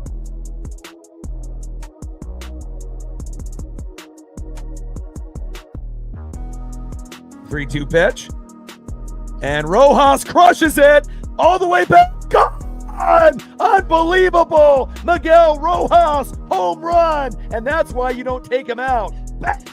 And it's tied up, baby. 4-4. And again, you never know when a guy comes up big. The series shifted when they started playing Miguel. He came up big yesterday. Part of that double play with Kike. Comes up big today. Bang. 4-4. Dodgers, Blue Jays. It's not over yet. Wow. Next up, Shohei Ohtani. And that is the reason why you don't bring in Pages or Alex Call. Huge. Unbelievable. And again, this is definitely going to be one of the, World Series Game 7s that you're going to remember. Unbelievable for the guy that just got to play starting yesterday, has been benched. And Ohtani on the first pitch flies out, and that is 2 away. Wow. Unbelievable. Maybe should have took Jeff Hoffman out and brought in Sir Anthony Dominguez. Just a thought. Next up is Will Smith. And again, it's not like the Blue Jays can't score a run in the bottom of the ninth, but again, it definitely feels now that there's a chance that this could go extra innings. If it goes extra, it favors the Dodgers.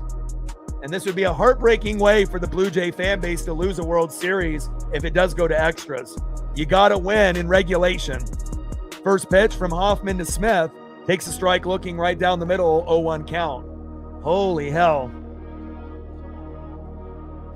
Probably the least likely guy to fucking homer too. But again, he has played well from yesterday to today. And he was one of the only 4, players early in the game that had a hit. The first 3 were at the top of the order. Shohei, Will Smith, Freddie Freeman. And then everyone else had nothing but him, in the 9-hole. And he was a part of that double play with Kike. So he's been making plays. And maybe they should have had Rojas play for Pages earlier. And maybe the series is a little bit different. 0-2 pitch, low and away. 1 ball and 2 strikes to Will Smith. But that's exactly why you bring him in, for defensive purposes only. But if he gives you anything offensively, it could be the difference, like we mentioned at the beginning of the broadcast. And it looks like he was a factor.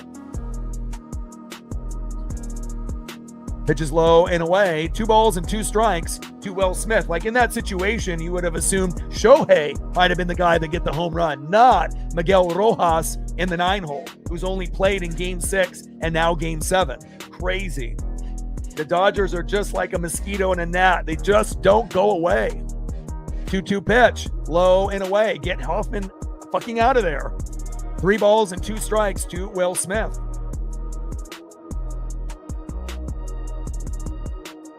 Blue Jays aren't going to be able to go to sleep, and they're going to feel like Seattle did if they lose this World Series, but it's going to be worse. Rather than losing ALCS Game 7, it would be losing World Series Game 7. Hoffman gets the out there on Will Smith, but not after Rojas comes up with a big home run. If the Blue Jays want to be champs, they better be able to get that winning run here in the bottom of the ninth, because if it does go extras, it will favor the Dodgers. Let's see who they have up left here. Let's see if we get some magic now by the Blue Jays. It's been, a heavyweight bout, right? Foreman Ali. It's just been back and forth with haymakers back and forth. Just when you think you know who's going to win, the other team responds. And now it's the Blue Jays' time to respond. 0 for 3 with a run, base on ball and a K, Vladimir Guerrero Jr. Batting second, 1 for 3 with a run, 3 RBIs, a 3-run jack, Bo Bichette. And batting third, 2 for 4 with a K, right fielder Addison Barger. I mean, the only thing better if it was Vladdy, Bo Bichette, Ernie Clement, then you would feel really good. But even with being Barger the third, he's 2 for 4 today, so much better than he normally has been in World Series games. So, wow, unbelievable.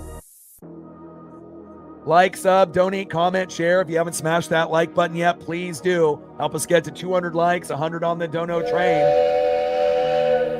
and 5 to 15 subs. Another Game 7 going down in the books for a World Series that we are going to remember years down the road. Unbelievable.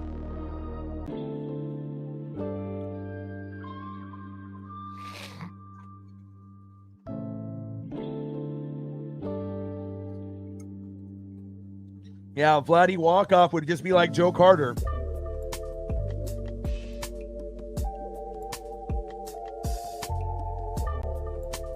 Yeah, it looks like they're going to continue to go with Snell.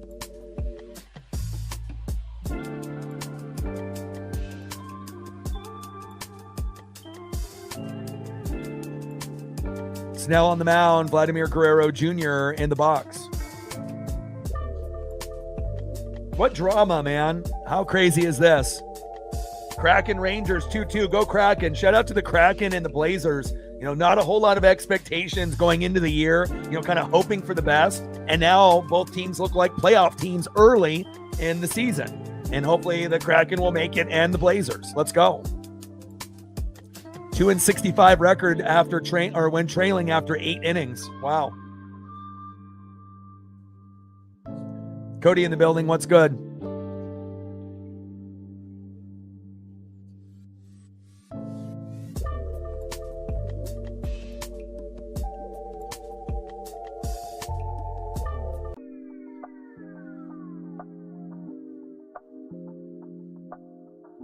All right, Vladdy, what you got cooking, baby?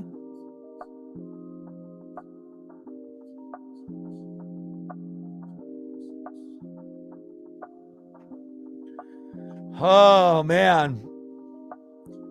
I mean, I might be a Mariner fan, but I'm nervous for both of these teams, the Dodgers and the Blue Jays and their fan bases.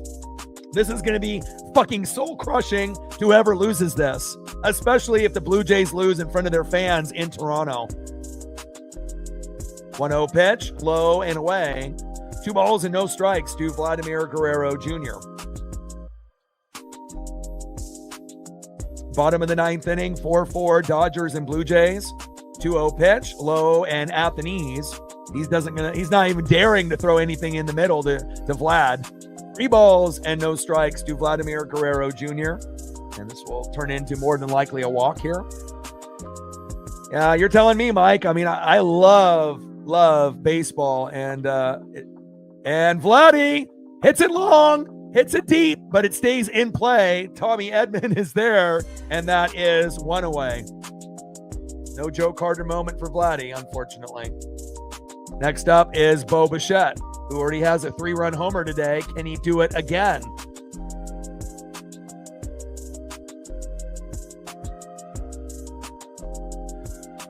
But we got plenty of NFL, college football, NBA, NHL, WWE, NASCAR to fill in the gaps until we get to March. And I'll be counting down the days. First pitch to Bo Bichette. Takes a strike looking right down the middle with the slider, 0-1 count. 0-1 pitch, low and away. Off speed, changeup, 81 miles an hour by Snell. 1 ball and 1 strike to Bo Bichette. Bo in the box. Snell on the mound. 1-1 pitch. High and away. 2 balls and 1 strike to Bo Bichette. Right on the line on the corner. Could have been called strike, but didn't get the call.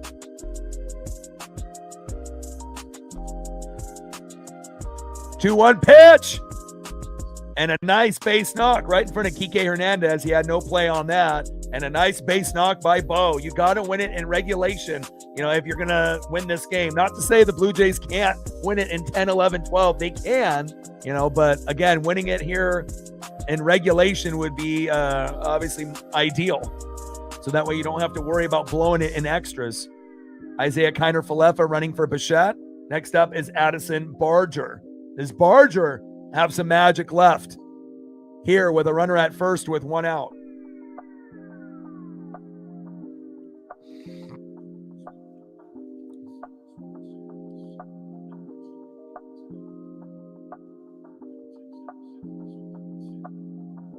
First pitch is low and away. 1-0 count. 2 for 4 with 2 singles for Addison Barger. And look who it is. Yoshinobu Yamamoto in the pen.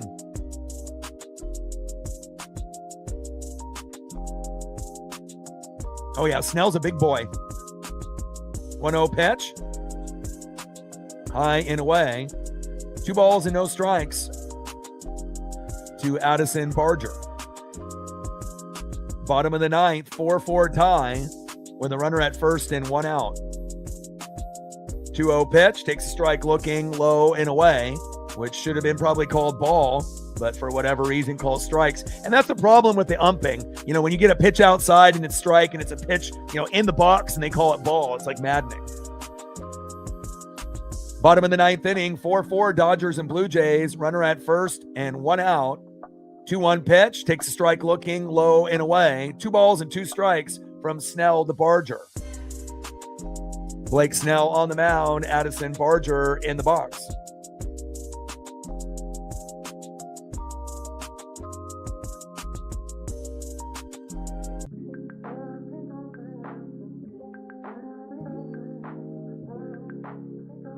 World Series game number 7. Series tied up 3-3. Winner take all. 2-2 pitch, fouled off, low and at the knees. Fouls it off himself. Hopefully he's okay. That has been a common theme in the playoffs this year. Lots of batters have unfortunately fouled off pitches off themselves, and that is not going to feel good in the morning. But if the Blue Jays win, he can drink it off. Bottom of the ninth, 4-4 Dodgers and Blue Jays. Runner at first with 1 out. Snell on the mound, Barger in the box.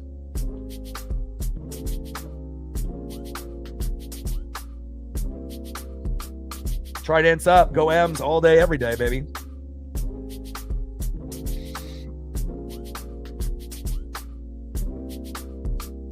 But a game being 4-4, you know, one team trying to go back-to-back and another team trying to win for the first time since 1993. This is going to be soul-crushing to whoever loses, because you're going to feel the loser. We should have won this, you know, especially the way that this game has gone. It's kind of the Blue Jays game to lose, especially when they got off to a 3-0 lead with Bo Bichette. And the Dodgers kept, you know, scratching and clawing their way back. And sometimes the most unexpected heroes come out of the woodworks, like Miguel Rojas getting that big solo jack to tie it up 4-4 in the top of the ninth. I don't know how many people would have, you know, put that on their bingo card.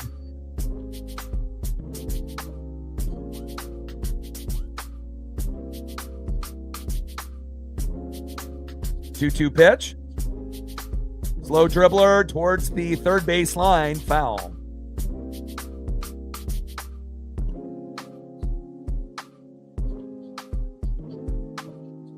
Bottom of the ninth, 4-4 Dodgers and Blue Jays tied up. Runner at first with 1 out. Who wants to be the champion in 2025? Definitely it's up for grabs. Can the Blue Jays have their moment here in the bottom of the ninth? Yeah. And again, if you're the Dodgers, you know, just being as resilient as they come, you know, when they haven't played really that well in this World Series, if they were to win. And obviously the Blue Jays have had better pitching, defense, hitting, bullpen. You know, they have everything except for Yamamoto, you know, and obviously they don't have an Ohtani, but, you know, they have other guys that have played like an Ohtani, you know, with like a Springer or a Vladdy or Ernie Clement. So there's been guys that have stepped up in the biggest ways. But no one's going to give it to you. You got to earn it. Every pitch, every hit. Pitch fouled off. 2 balls and 2 strikes to Addison Barger. Bottom of the ninth, runner at first with 1 out. And if you're Blake Snell, you're praying for the slow dribbler right up the middle for the double play. 2-2 pitch, low and away. Check swing, but he does not go around. Count still now full. 3 balls, 2 strikes with a runner at first and 1 out. Bottom of the ninth, we're tied up at 4. World Series game number 7. You know, and they are the defending champs, so it's not like they want to give up that, you know, that title and that reign, especially when you got a guy like Ohtani and a $350 million fucking payroll. 3-2 pitch, and that's a walk just outside.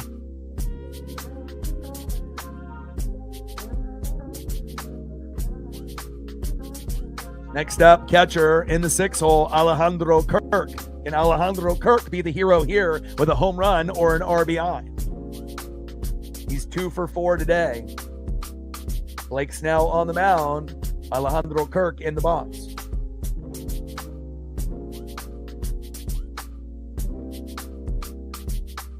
I think I would bring out Yamamoto right now. I think Snell's day is done and Yamamoto the rest of the way, and whatever happens, happens.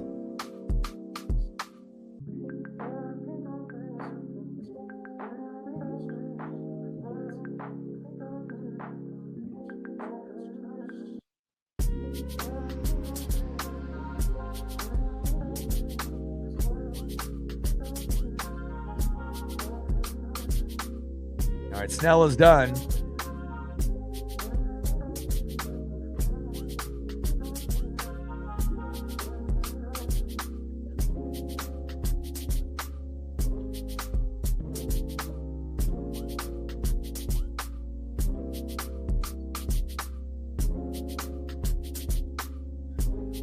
And Yoshinobu Yamamoto enters the game.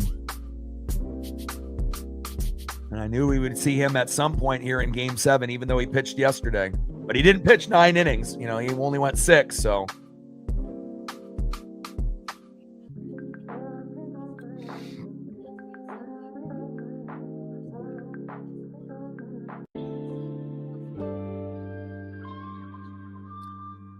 Like, sub, donate, comment, share. If you haven't smashed that like button yet, please do. Help us get to 200 likes, 100 on that dono train. And 5 to 15 subs. Let's get it, baby.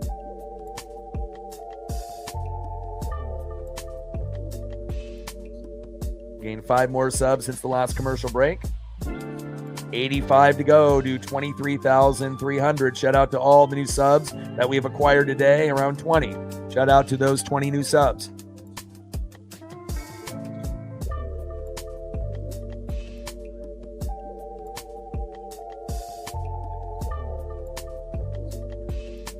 I mean, if the Dodgers win, you know, obviously going into the series, it would be hard to root for the Blue Jays after they beat us, right? But then as you watch this World Series, the Blue Jays are more deserving. They played better. And if the Blue Jays end up winning, that would mean that, you know, the Mariners maybe could end up doing the same type of thing where we're built very similar, you know, to the Toronto Blue Jays. So, you know, I guess it kind of has that different type of perspective. How much do you feel based on losing ALCS Game 7? You know, was it too painful to root for this team to win? Or can you see a little light at the end of the tunnel and some similarities in this Toronto team? And if they end up winning, you know, the Dodgers won last year.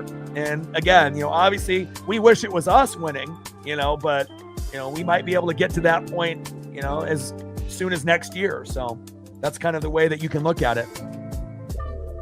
First pitch from Yamamoto to Kirk, takes a strike looking low and inside at the knees, splitter, 92 miles an hour, 0-1 count. And let him know, age. You know, I don't know why people got to hate, but, you know, I guess that's how it goes. And Yamamoto hits Alejandro Kirk. That was not expected.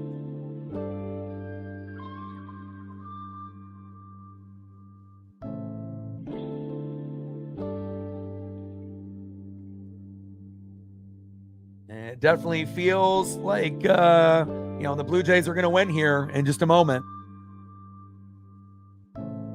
Next up is Dalton Varsho with bases loaded and 1 out. But, you know, if the Dodgers get out of this with a double play, and it seems like that's been kind of the thing that's been able to bail out their pitchers. When in doubt, get the double play. And the double play has come pretty often for the Dodgers in this World Series. Can they do it one more time with their backs against the wall? If it does go in extras, the game does favor the Dodgers. So, you know, if you're Dalton Varsho, you got to fucking end this shit right here with like an RBI single. You win 5-4. You don't even need to hit a grand slam, and then you end up winning the game, or you win it in the most Blue Jay way possible. Don't swing, and then they end up walking you, and that runner comes in from third home, and you win the World Series in a weird way that way as well. But Yamamoto obviously, you know, pitched, you know, 93, 94 pitches yesterday in 6 innings. Previous 2 starts, he went the whole way, 9 innings, complete games. But again, hitting, you know, someone that was not on the bingo card. And now you got bases loaded with 1 out. And again, you know, there is going to be an opportunity,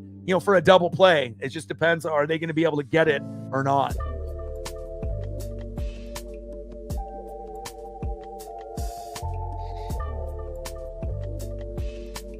Bricks and Joysticks. 10-7 victory over the Cougs, huh?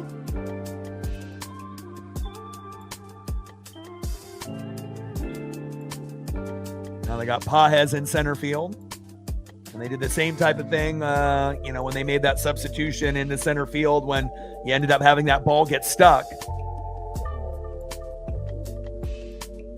What a crazy World Series. What a crazy MLB 2025 season. And I feel like baseball's in a great place. It's much more competitive and entertaining than the NBA, where those players are entitled and, they don't have as much passion for the game like they do in the MLB, NHL, and the NFL, but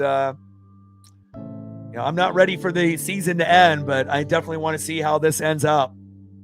Bottom of the ninth. 4-4 tie, bases loaded with one out. I mean, you can't ask for a better finish here. Yamamoto, the best pitcher for the Dodgers, on the mound. Dalton Varsho 0 for 4 in the box. First pitch, low and away, 1-0 count.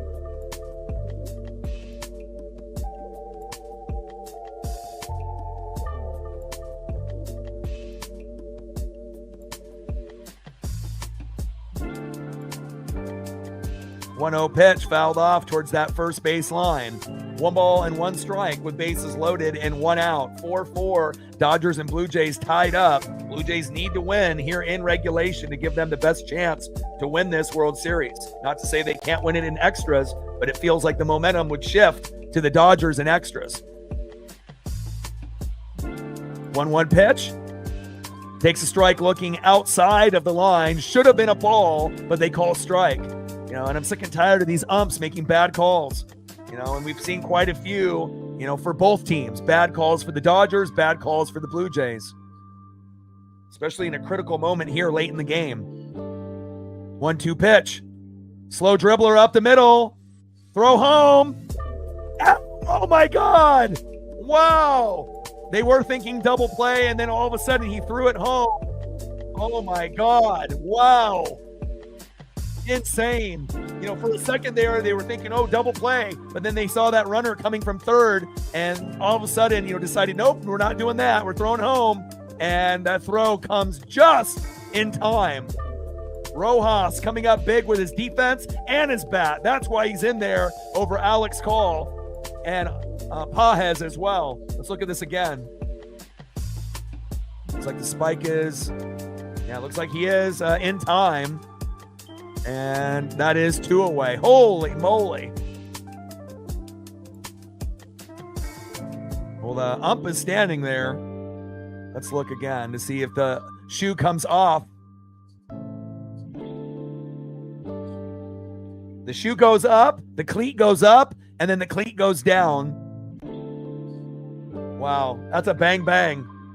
Foot definitely comes off slightly at one point, it looks like.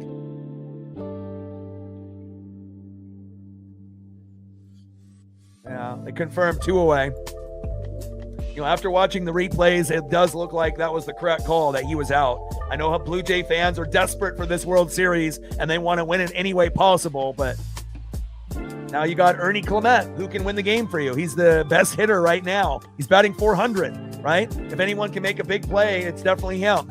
And you can get an RBI single or a grand salami or an RBI single that scores a run or two, depending on where the ball is hit. Bottom of the ninth, bases loaded, 2 outs. Yamamoto on the mound. Ernie Clement in the box. Clement pops it up. Uh-oh. Oh, my God. Wow, Pajes running into Teoscar Hernandez, and it's caught. Oh. Wow. And the Blue Jays' chances of winning the World Series didn't go down the toilet, but it definitely takes a hit. And wow, Pajes running over Kike and catching that ball, and that is out number 3. And now the momentum shifts to the Dodgers here in extra innings. Wow. Unbelievable.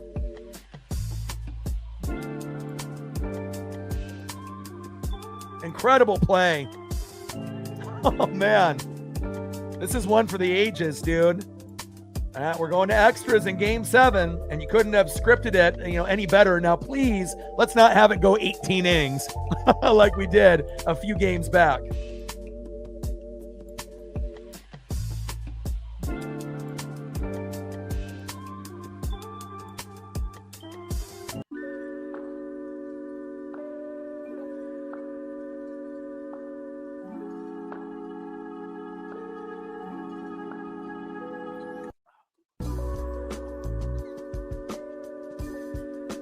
Wow, wow, wow, wow, wow. Unbelievable.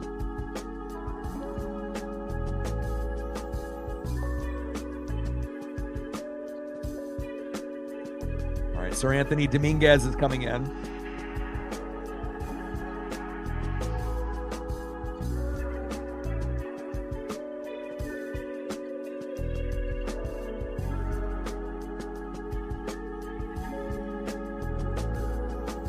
Next up is Freddie Freeman in the 3-hole, 1 for 4, playing first base. Batting second, shortstop in the 4-hole, Mookie Betts. And batting third baseman in the 5-hole, Max Muncy. And if you're a Blue Jay fan, you better pray that the Dodgers don't hit a home run in the top of the 10th, because if they do, they're more than likely going to win the World Series. And he could even be something as simple as a solo dinger. Not to say that they wouldn't be able to respond, off one run, but based on what we've seen up to this point, it could be the difference. Insane game, man.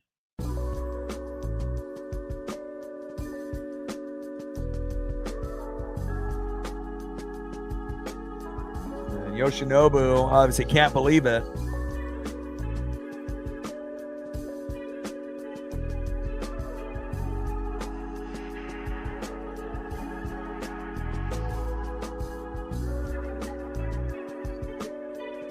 It's like, what's up with the Dodgers making substitutions for their center fielder late in games and bringing up backups, and they're making big plays? Wild. But again, I did feel like the series kind of shifted a little bit. Once you had Rojas in the lineup, that was kind of the boost of energy that they needed. First pitch from Sir Anthony Dominguez to Freddie Freeman, fouls it off into left field, 0-1 count.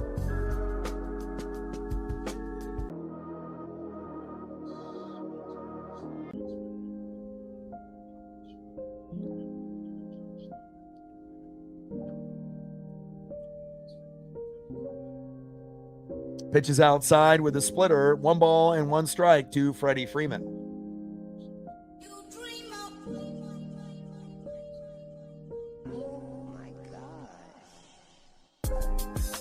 1-1 pitch. Freddie crushes it into left field and back to the warning track, and that is 1 away. Woo. Close. Sir Anthony Dominguez can breathe a sigh of relief. That one is popped up into left, 1 away. Next up is Mookie Betts on deck, Max Muncy, who has a homer in this game.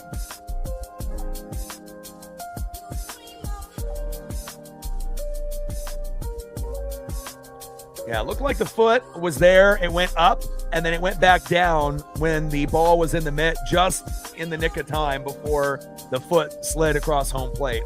I mean, just based on the 3 or 4 replays they showed. First pitch to Mookie Betts, low and away, 1-0 count. Top of the 10th inning, 4-4 Dodgers and Blue Jays. And I am definitely going to feel, a little pity and a little sorry for the fan base and team that loses, because each team is going to feel that this was our World Series. And there's no doubt about that, being 4-4 in the top of the 10th in the 7th game. 1-1 pitch. High and inside, 2 balls and 1 strike to Mookie Betts. When we got 4-10 in the room, it should be easy. Sir Anthony Dominguez on the mound, Mookie Betts in the box. Pitches high and away with that sweeper by Dominguez. 3 balls and 1 strike from Dominguez to Betts. And the last thing that the Blue Jays need is a meltdown by Sir Anthony Dominguez.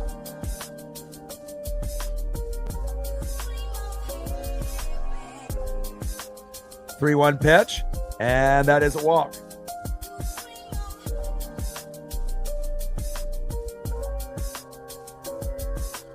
Next up for the Dodgers, Max Muncy, 2 for 3 with a run, RBI, and a base on ball. First pitch, takes a strike swinging, low and away, big swing and a miss, 0-1 count. Sir Anthony Dominguez on the mound, Max Muncy in the box.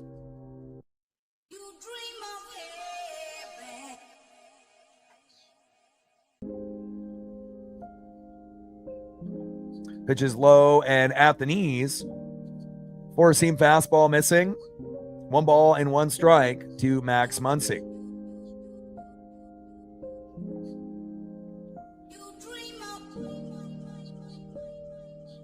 Oh 1-1 pitch. Low and away. 2 balls and 1 strike to Max Muncy. And it just kind of felt like the Blue Jays, needed to win in regulation, and they had a chance. And again, a little bit of a miracle, Dodger defense, always coming up with these big double plays or miraculous catches that other teams would never be able to do. And they just find a way to scratch and claw no matter how much they're down by. They were down 3-0 in this game and they came back. So, there's not very many teams that are built like the Dodgers, even though they do have a crappy bullpen, but they've definitely fought back here in Game 7. Muncy crushes that one into left field, foul, out of play. 2 balls and 2 strikes to Max Muncy.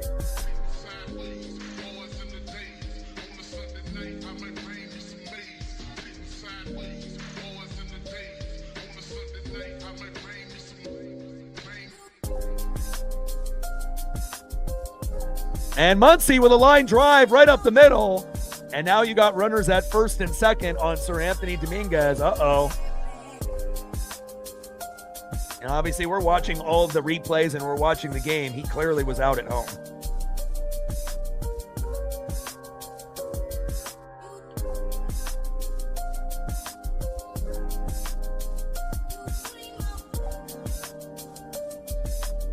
Next up is Teoscar Hernandez. And Teoscar is due for a home run.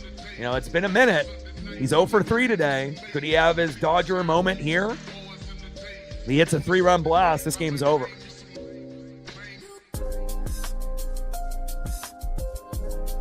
First pitch, high and inside, 1-0 count. Sir Anthony Dominguez on the mound, Teoscar Hernandez in the box.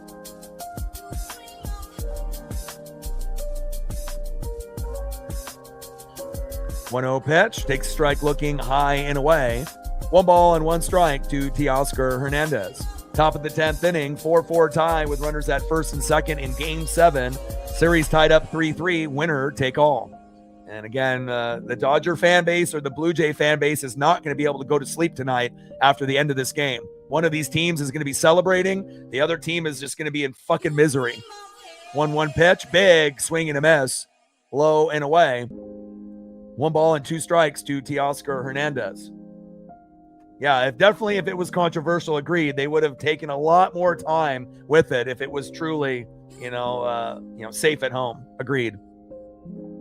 1-2 pitch, low and at the knees, low and away. Sweeper missing by Dominguez. 2 balls and 2 strikes to Teoscar Hernandez.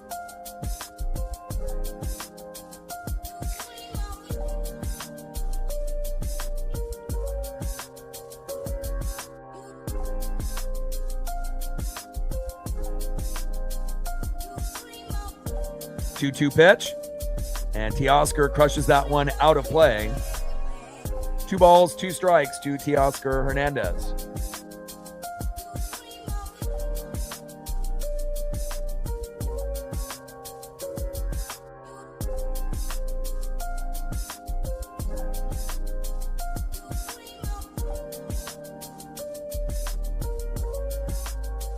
Two-two pitch.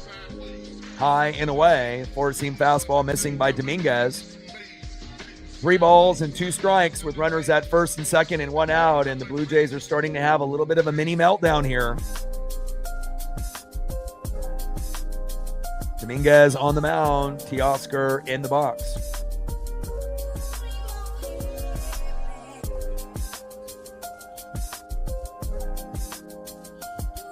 Three-two pitch, and that is a walk. Uh-oh. Bases loaded with 1 out. The Blue Jays are in trouble.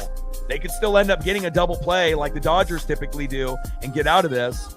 And we'll see if Pages can be the guy, after making that big catch, if he can be the guy that makes the big home run or RBI, or if he ends up making the double play that the Blue Jays desperately need.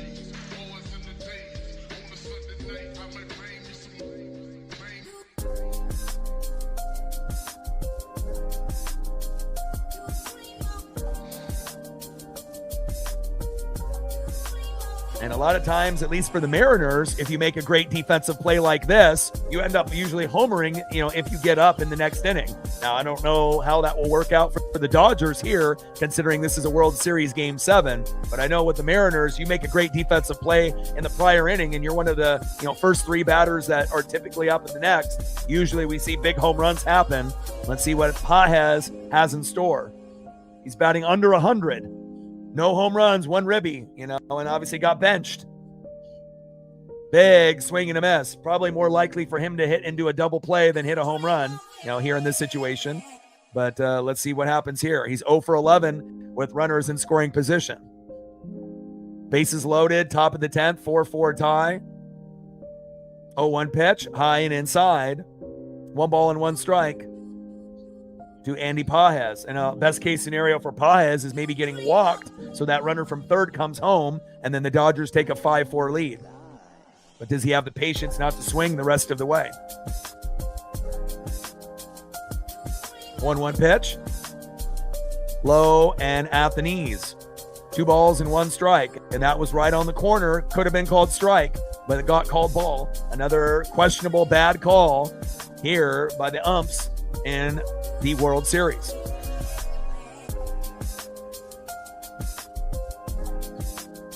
Two-one pitch, slow dribbler up the middle, throw home, and got him. 2 away. And the same type of play that you ended up seeing the Dodgers have, the Blue Jays end up, just copying them. It's just crazy how this game is going. Good awareness, good throw, good tag there at home. No chance there for Mookie Betts. Great throw by Jimenez and great job by Alejandro Kirk.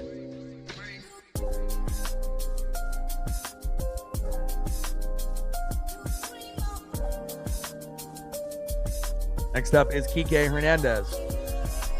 First pitch, low and away, 1-0 count. And we've seen Kike, be a hero for the Dodgers many, many times in the postseason. Does he have something up his sleeve? 1-0 pitch, big swing and a miss, low and away. 1 ball and 1 strike to Kike Hernandez. Sir Anthony Dominguez on the mound, Kike Hernandez in the box. Can Kike give them the big RBI that they're looking for here in the top of the 10th?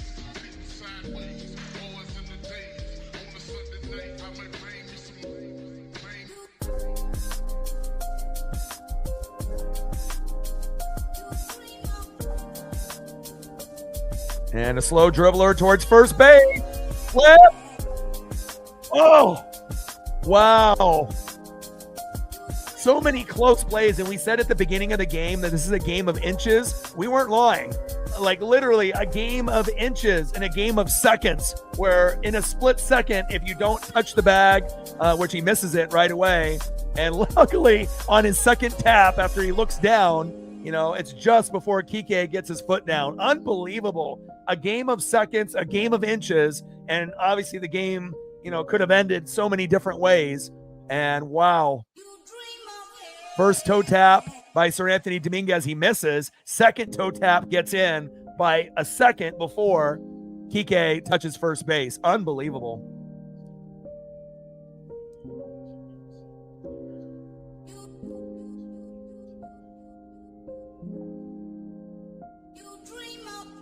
Well, I don't think that's really a big thing to predict. I mean, we're going to the bottom of the 10th, so.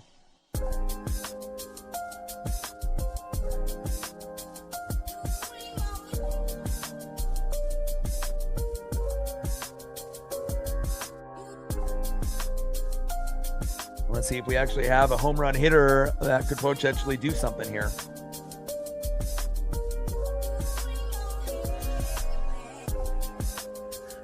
Next up, 1 for 3 with an RBI and a K, shortstop in the 9-hole, Andres Jimenez. Batting second, 3 for 5 with a run and 2 Ks, George Springer. And we've seen Springer come up big in big situations. And filling in for Ethan Lucas will be Miles Straw.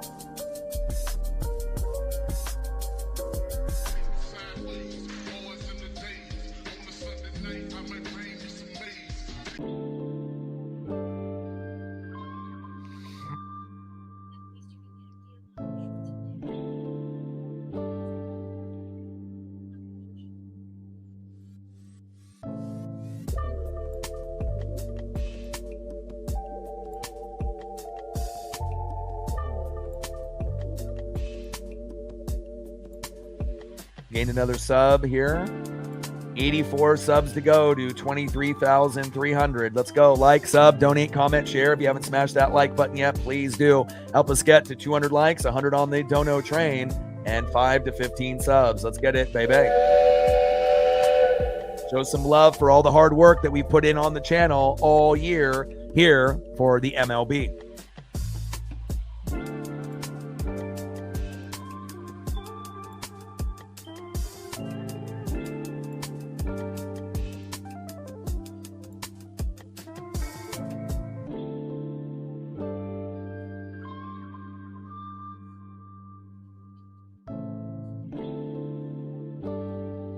Yoshinobu Yamamoto still in the game. Andres Jimenez, the first in the box.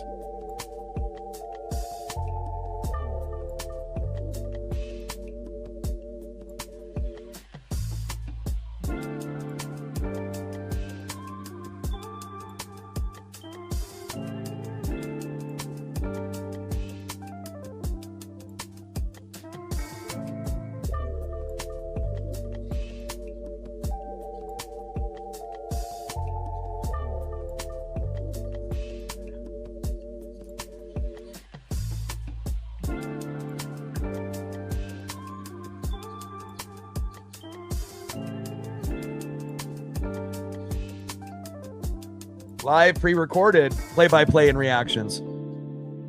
Bottom of the 10th, 4-4 Dodgers and Blue Jays, 0-1 pitch. Big swing and a miss by Jimenez. No balls and 2 strikes from Yamamoto to Jimenez. See if the Blue Jays can find a way to win the World Series here in the bottom of the 10th.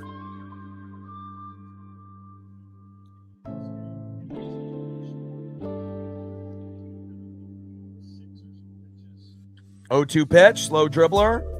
A little flip to first. Nice defense by Miguel Rojas to Freddie Freeman. And that is 1 away. Just as long as it doesn't go fucking 18 innings. Next up, 3 for 5 with a run and 2 Ks, George Springer. Yoshinobu Yamamoto on the mound.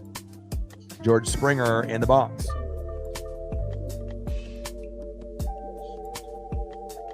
First pitch inside, almost hits Springer.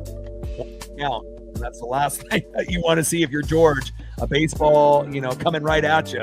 He's already been hit in multiple areas of his body here in the playoffs. Splitter by Yamamoto missing. 90 miles an hour, 1-0 count. 1-0 pitch. Low and away. Bounces into the dirt. Good save there by Will Smith. 2 balls and no strikes to George Springer. Most home runs in the postseason, Manny with 29. Someone with 27, George with 23. 2-0 pitch. Low and away. Yamamoto having a little bit of a meltdown here. 3 balls and no strikes to George Springer.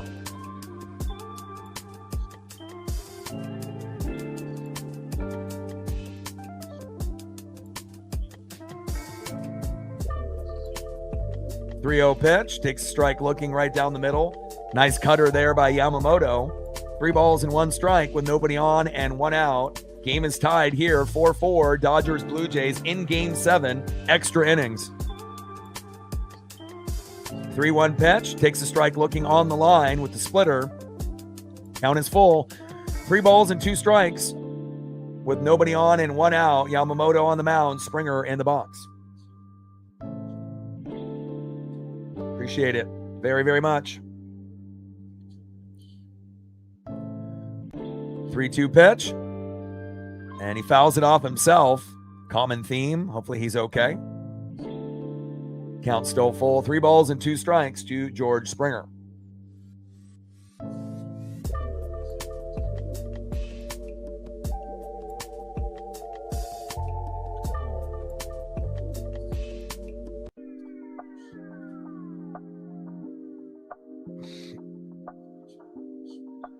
Big swing and a miss, and down goes George. Nasty punch out there by Yamamoto, and that is 2 away. Bringing some electricity to the Dodger fan base. Next up is Miles Straw, pinch hitting for Nathan Lucas.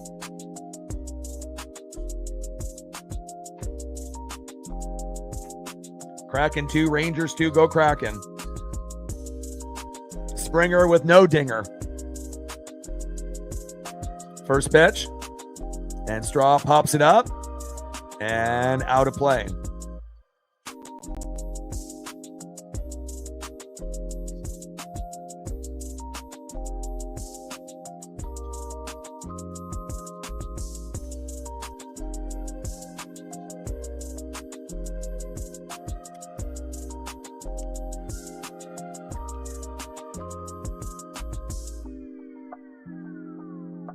Oh, 1 pitch, low and away with a splitter, 92 miles an hour by Yamamoto. 1 ball and 1 strike, 2 Miles Straw.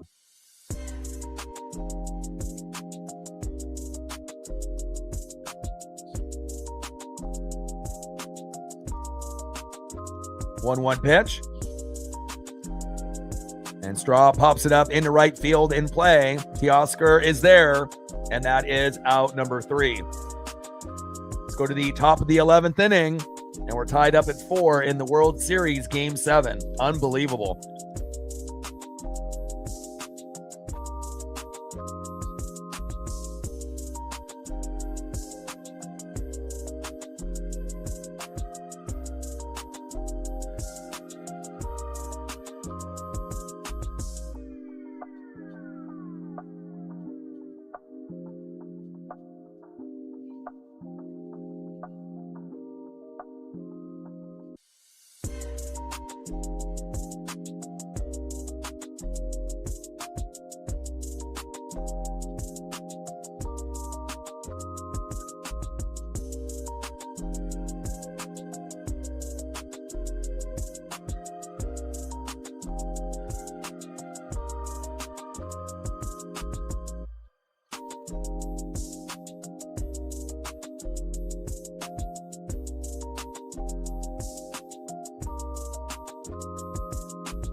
Next up for the Dodgers in the top of the 11th, 2 for 4 with a run, RBI, and a K, Miguel Rojas.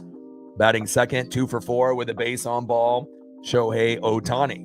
Batting third, 1 for 5 with a run and a K, catcher Will Smith.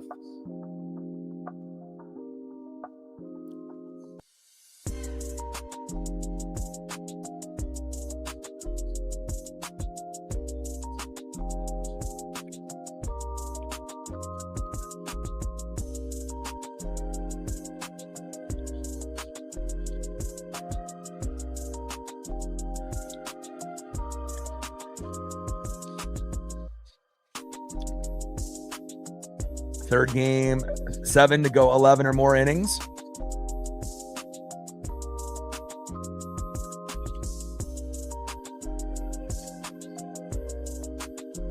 Yeah, well, the NHL plays with so much passion.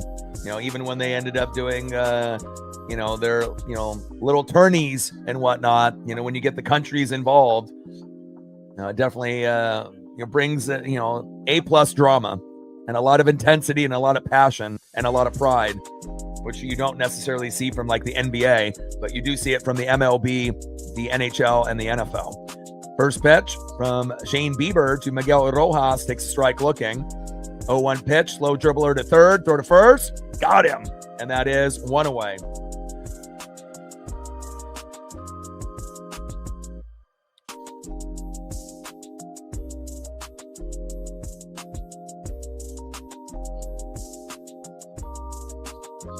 Shane Bieber on the mound, Shohei Ohtani in the box.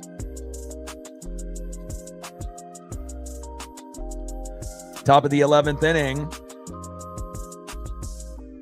And Ohtani on the first pitch, broken bat, little flip to first, and that is 2 away. Next up is catcher Will Smith. Bieber on the mound, Smith in the box.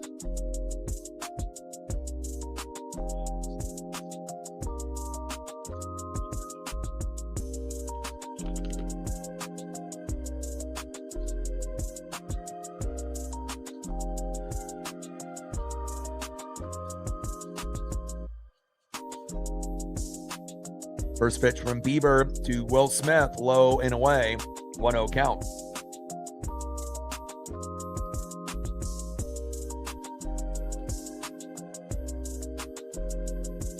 One-0 pitch, low and away. 2 balls and no strikes to Will Smith.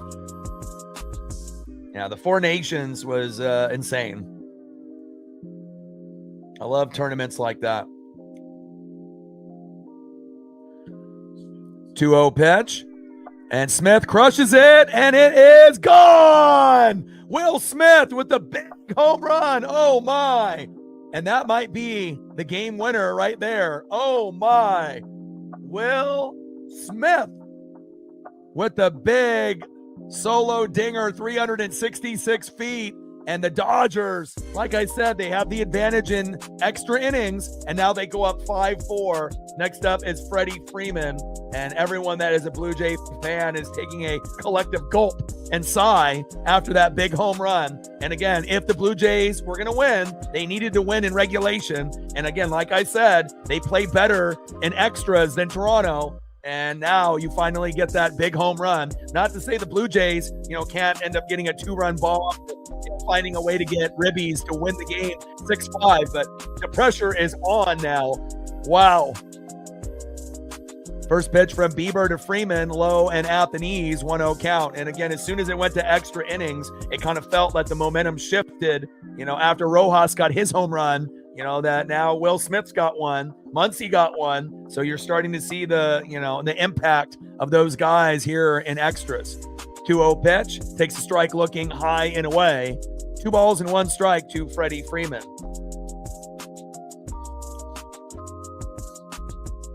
I mean, it kind of feels like it's going to end 5-4 Dodgers, and then the Blue Jay fan base is just going to, be in depression mode, even worse than us Mariner fans when we lost to them when Springer had the 3-run blast when we were up 3-1. This might be more detrimental to their mental health.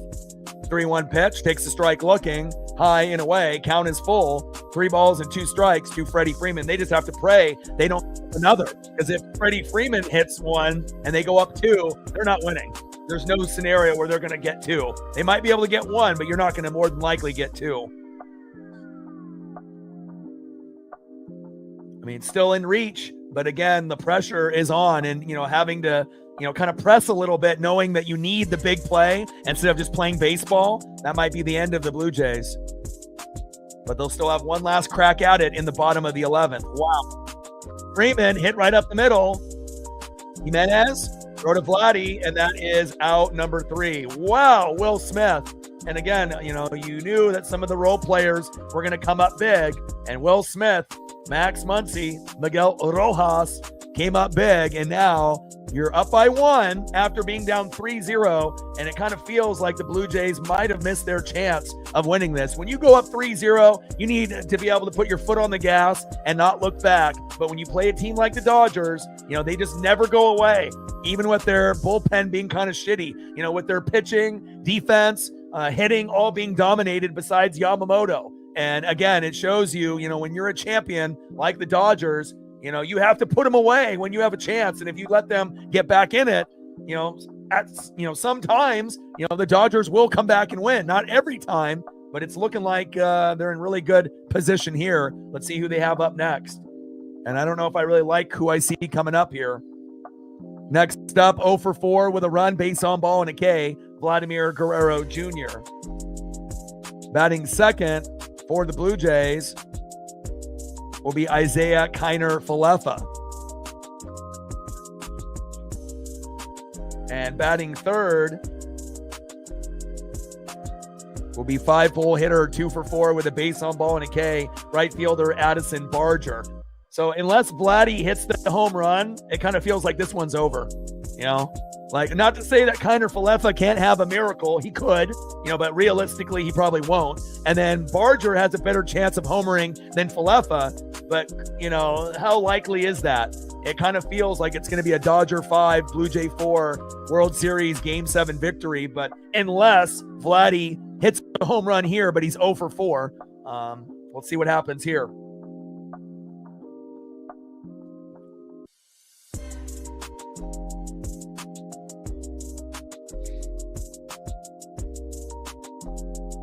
Bro, for me, I couldn't even stream 2 days after. Like I wanted to do like Blazers or Kraken, but I've invested so much time and energy, every pitch, every game. Again, I'm representing the Seattle Mariners on YouTube, and again, when you're that passionate and you've been a fan for like 40 years, it's really hard when you lose in the ALCS Game 7. We were 3 innings away, but I mean, imagine it if the Blue Jays lose this at home in front of their fans.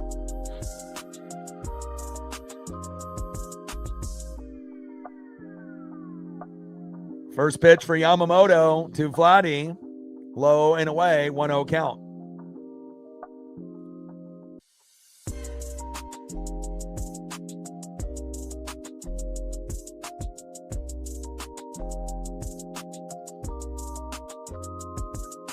One-zero pitch, low and away. 2 balls and no strikes to Vladimir Guerrero Jr. I mean, Freddie Freeman had the big home run, obviously when it went 18 innings, but the person that's played the best for the Dodgers is Yamamoto. Overall, if you're looking at individual performance. 2-0 pitch, takes a strike looking right down the middle. 2 balls and 1 strike to Vladimir Guerrero Jr. 2-1 pitch, right down the middle. 2 balls and 2 strikes to Vladdy. You got to swing, Vladdy. I mean, Vladdy needs to homer because, I don't really know what you're going to get out of Isaiah Kiner-Falefa. He's just coming into the game, and Barger could, but pitches high and inside. 3 balls and 2 strikes to Vladimir Guerrero Jr. But if Vlad can get on with a walk, you might be able to get Barger to hit a 2-run jack and win 6-5, but that would be tough. 3-2 pitch. And Vladdy crushes it all the way back to the wall. It's fair. And that is going to be a double for Vladimir Guerrero Jr. There you go. Nice job by Vladdy. It wasn't a home run, but at least it was something positive to keep it going. And next up for Vladimir Guerrero Jr. will be Isaiah Kiner-Falefa. I mean, they would be in much better position if it was fucking Bo Bichette. Golly. How are you going to have Kiner-Falefa be hitting for Bo Bichette? Bo was the one that got him the 3-run jack earlier in the game.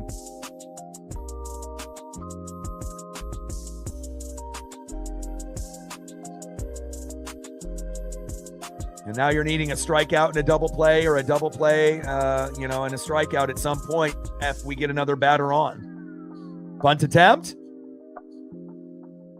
Throw to first. Got him just barely. 1 away. And Vladdy slides into third safe. So you're not going to get any double play at this point. Well, I can't say that. Look at what happened yesterday with Kike, right? Anything can happen. And next up is Addison Barger. I mean, unless you have a freakish play like Kike did, and then they end up throwing Vladdy out at third if he, kind of gets in between the base paths. But I mean, what type of play would that have to be? A line drive to Muncy and then right to him, and then he toe taps on the bag, or ends up tagging him. I mean, and then you end up winning the World Series that way. I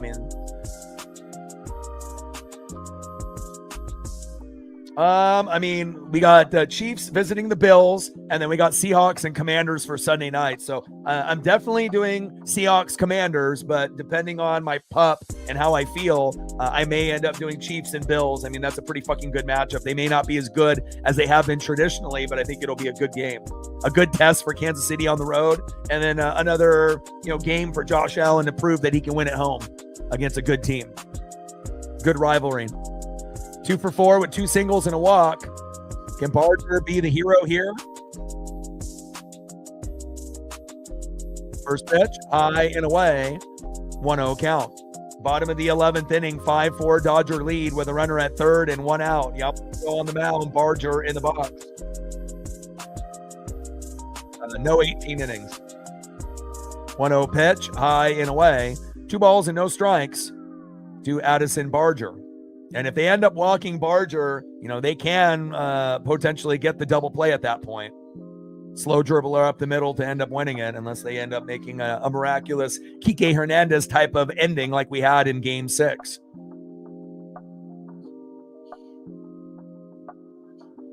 Two 2-0 pitch, high and away. 3 balls and no strikes to Addison Barger. Barger in the box. Yamamoto on the mound. 3-0 pitch, and that's a walk. Next up is Alejandro Kirk. So if you're, the Dodgers, you're hoping that a slow dribbler right up the middle, you get the double play, game over, World Series champs. And obviously, if you're the Blue Jays, you're just hoping that Kirk, can end up getting the RBI to tie it up or to hit a home run, and then you end up winning 7-5 here. What are we going to get? RBI, home run, or double play? Or just a regular out, and we go to the next batter.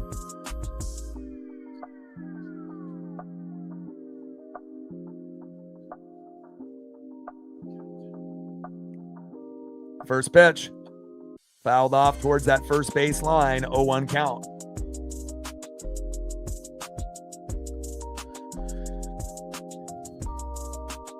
Bottom of the 11th inning, 5-4, Dodger lead, World Series Game 7, runners at first and third with 1 out. One team's looking for the double, the other team is looking for an RBI or a home. 0-1 pitch. Takes a strike looking in the zone with the curve. That was beautiful by Yamamoto. Nasty. No balls and 2 strikes with runners at first and third and 1 out. I mean, unless Yamamoto punches out the next 2 batters, which could happen as well.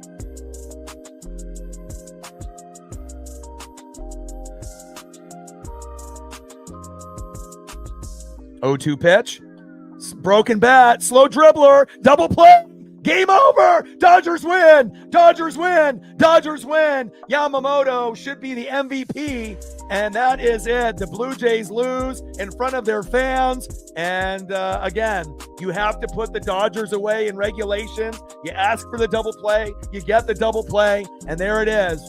The Los Angeles Dodgers are back-to-back world champions. And I know my dad is extremely happy at home. Wow. And again, the Blue Jays had many, many chances to get the job done. And I can only imagine the pain of every Blue Jay fan and player. Now you're going to feel what it felt like to be the Seattle Mariners when we lost in ALCS Game 7. But this is much, much worse. Wow. Kershaw going out on top and Don Mattingly getting denied again another World Series opportunity. Wow. Wow, unbelievable. Shout out. My dad's been a Dodger fan since the 50s. And again, like I said, if it went extra innings, who did it favor? The Dodgers. And that wasn't based on any favoritism. It's just based on past games. And they did it again. They started off down 3-0 and they came back and scored 5 and won the World Series in 11. Unbelievable. Wow. Shout out to Valhalla. I know he's a big, Dodger streamer out there. I know he's excited. And, for all the other Blue Jay streamers, it's, back to next year. And again, you got to be able to put a team down like the Dodgers in regulation and, just so close. And, what makes it worse is it's in Toronto in front of their fans right here. Wow. Unfucking believable. But, give the Blue Jays a lot of credit. They played fantastic, and again, coming into the series, they might have been an underdog, but then as we watched, they were the favorites, right? They had better pitching, better defense, better hitting, better bullpen. The only thing they didn't have was Yamamoto. And again, if you were going to give an MVP, it would be to Yamamoto. He would be the one that is the most deserving of the award on what he did here at the end and what he's done throughout this World Series. Congratulations to the Dodger fan base. This one was definitely earned, and now you are back-to-back champs. Thank you to Will Smith. Unbelievable.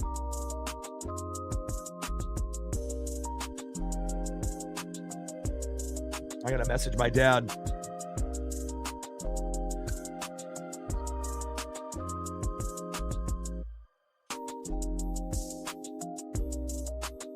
Congrats, Dad.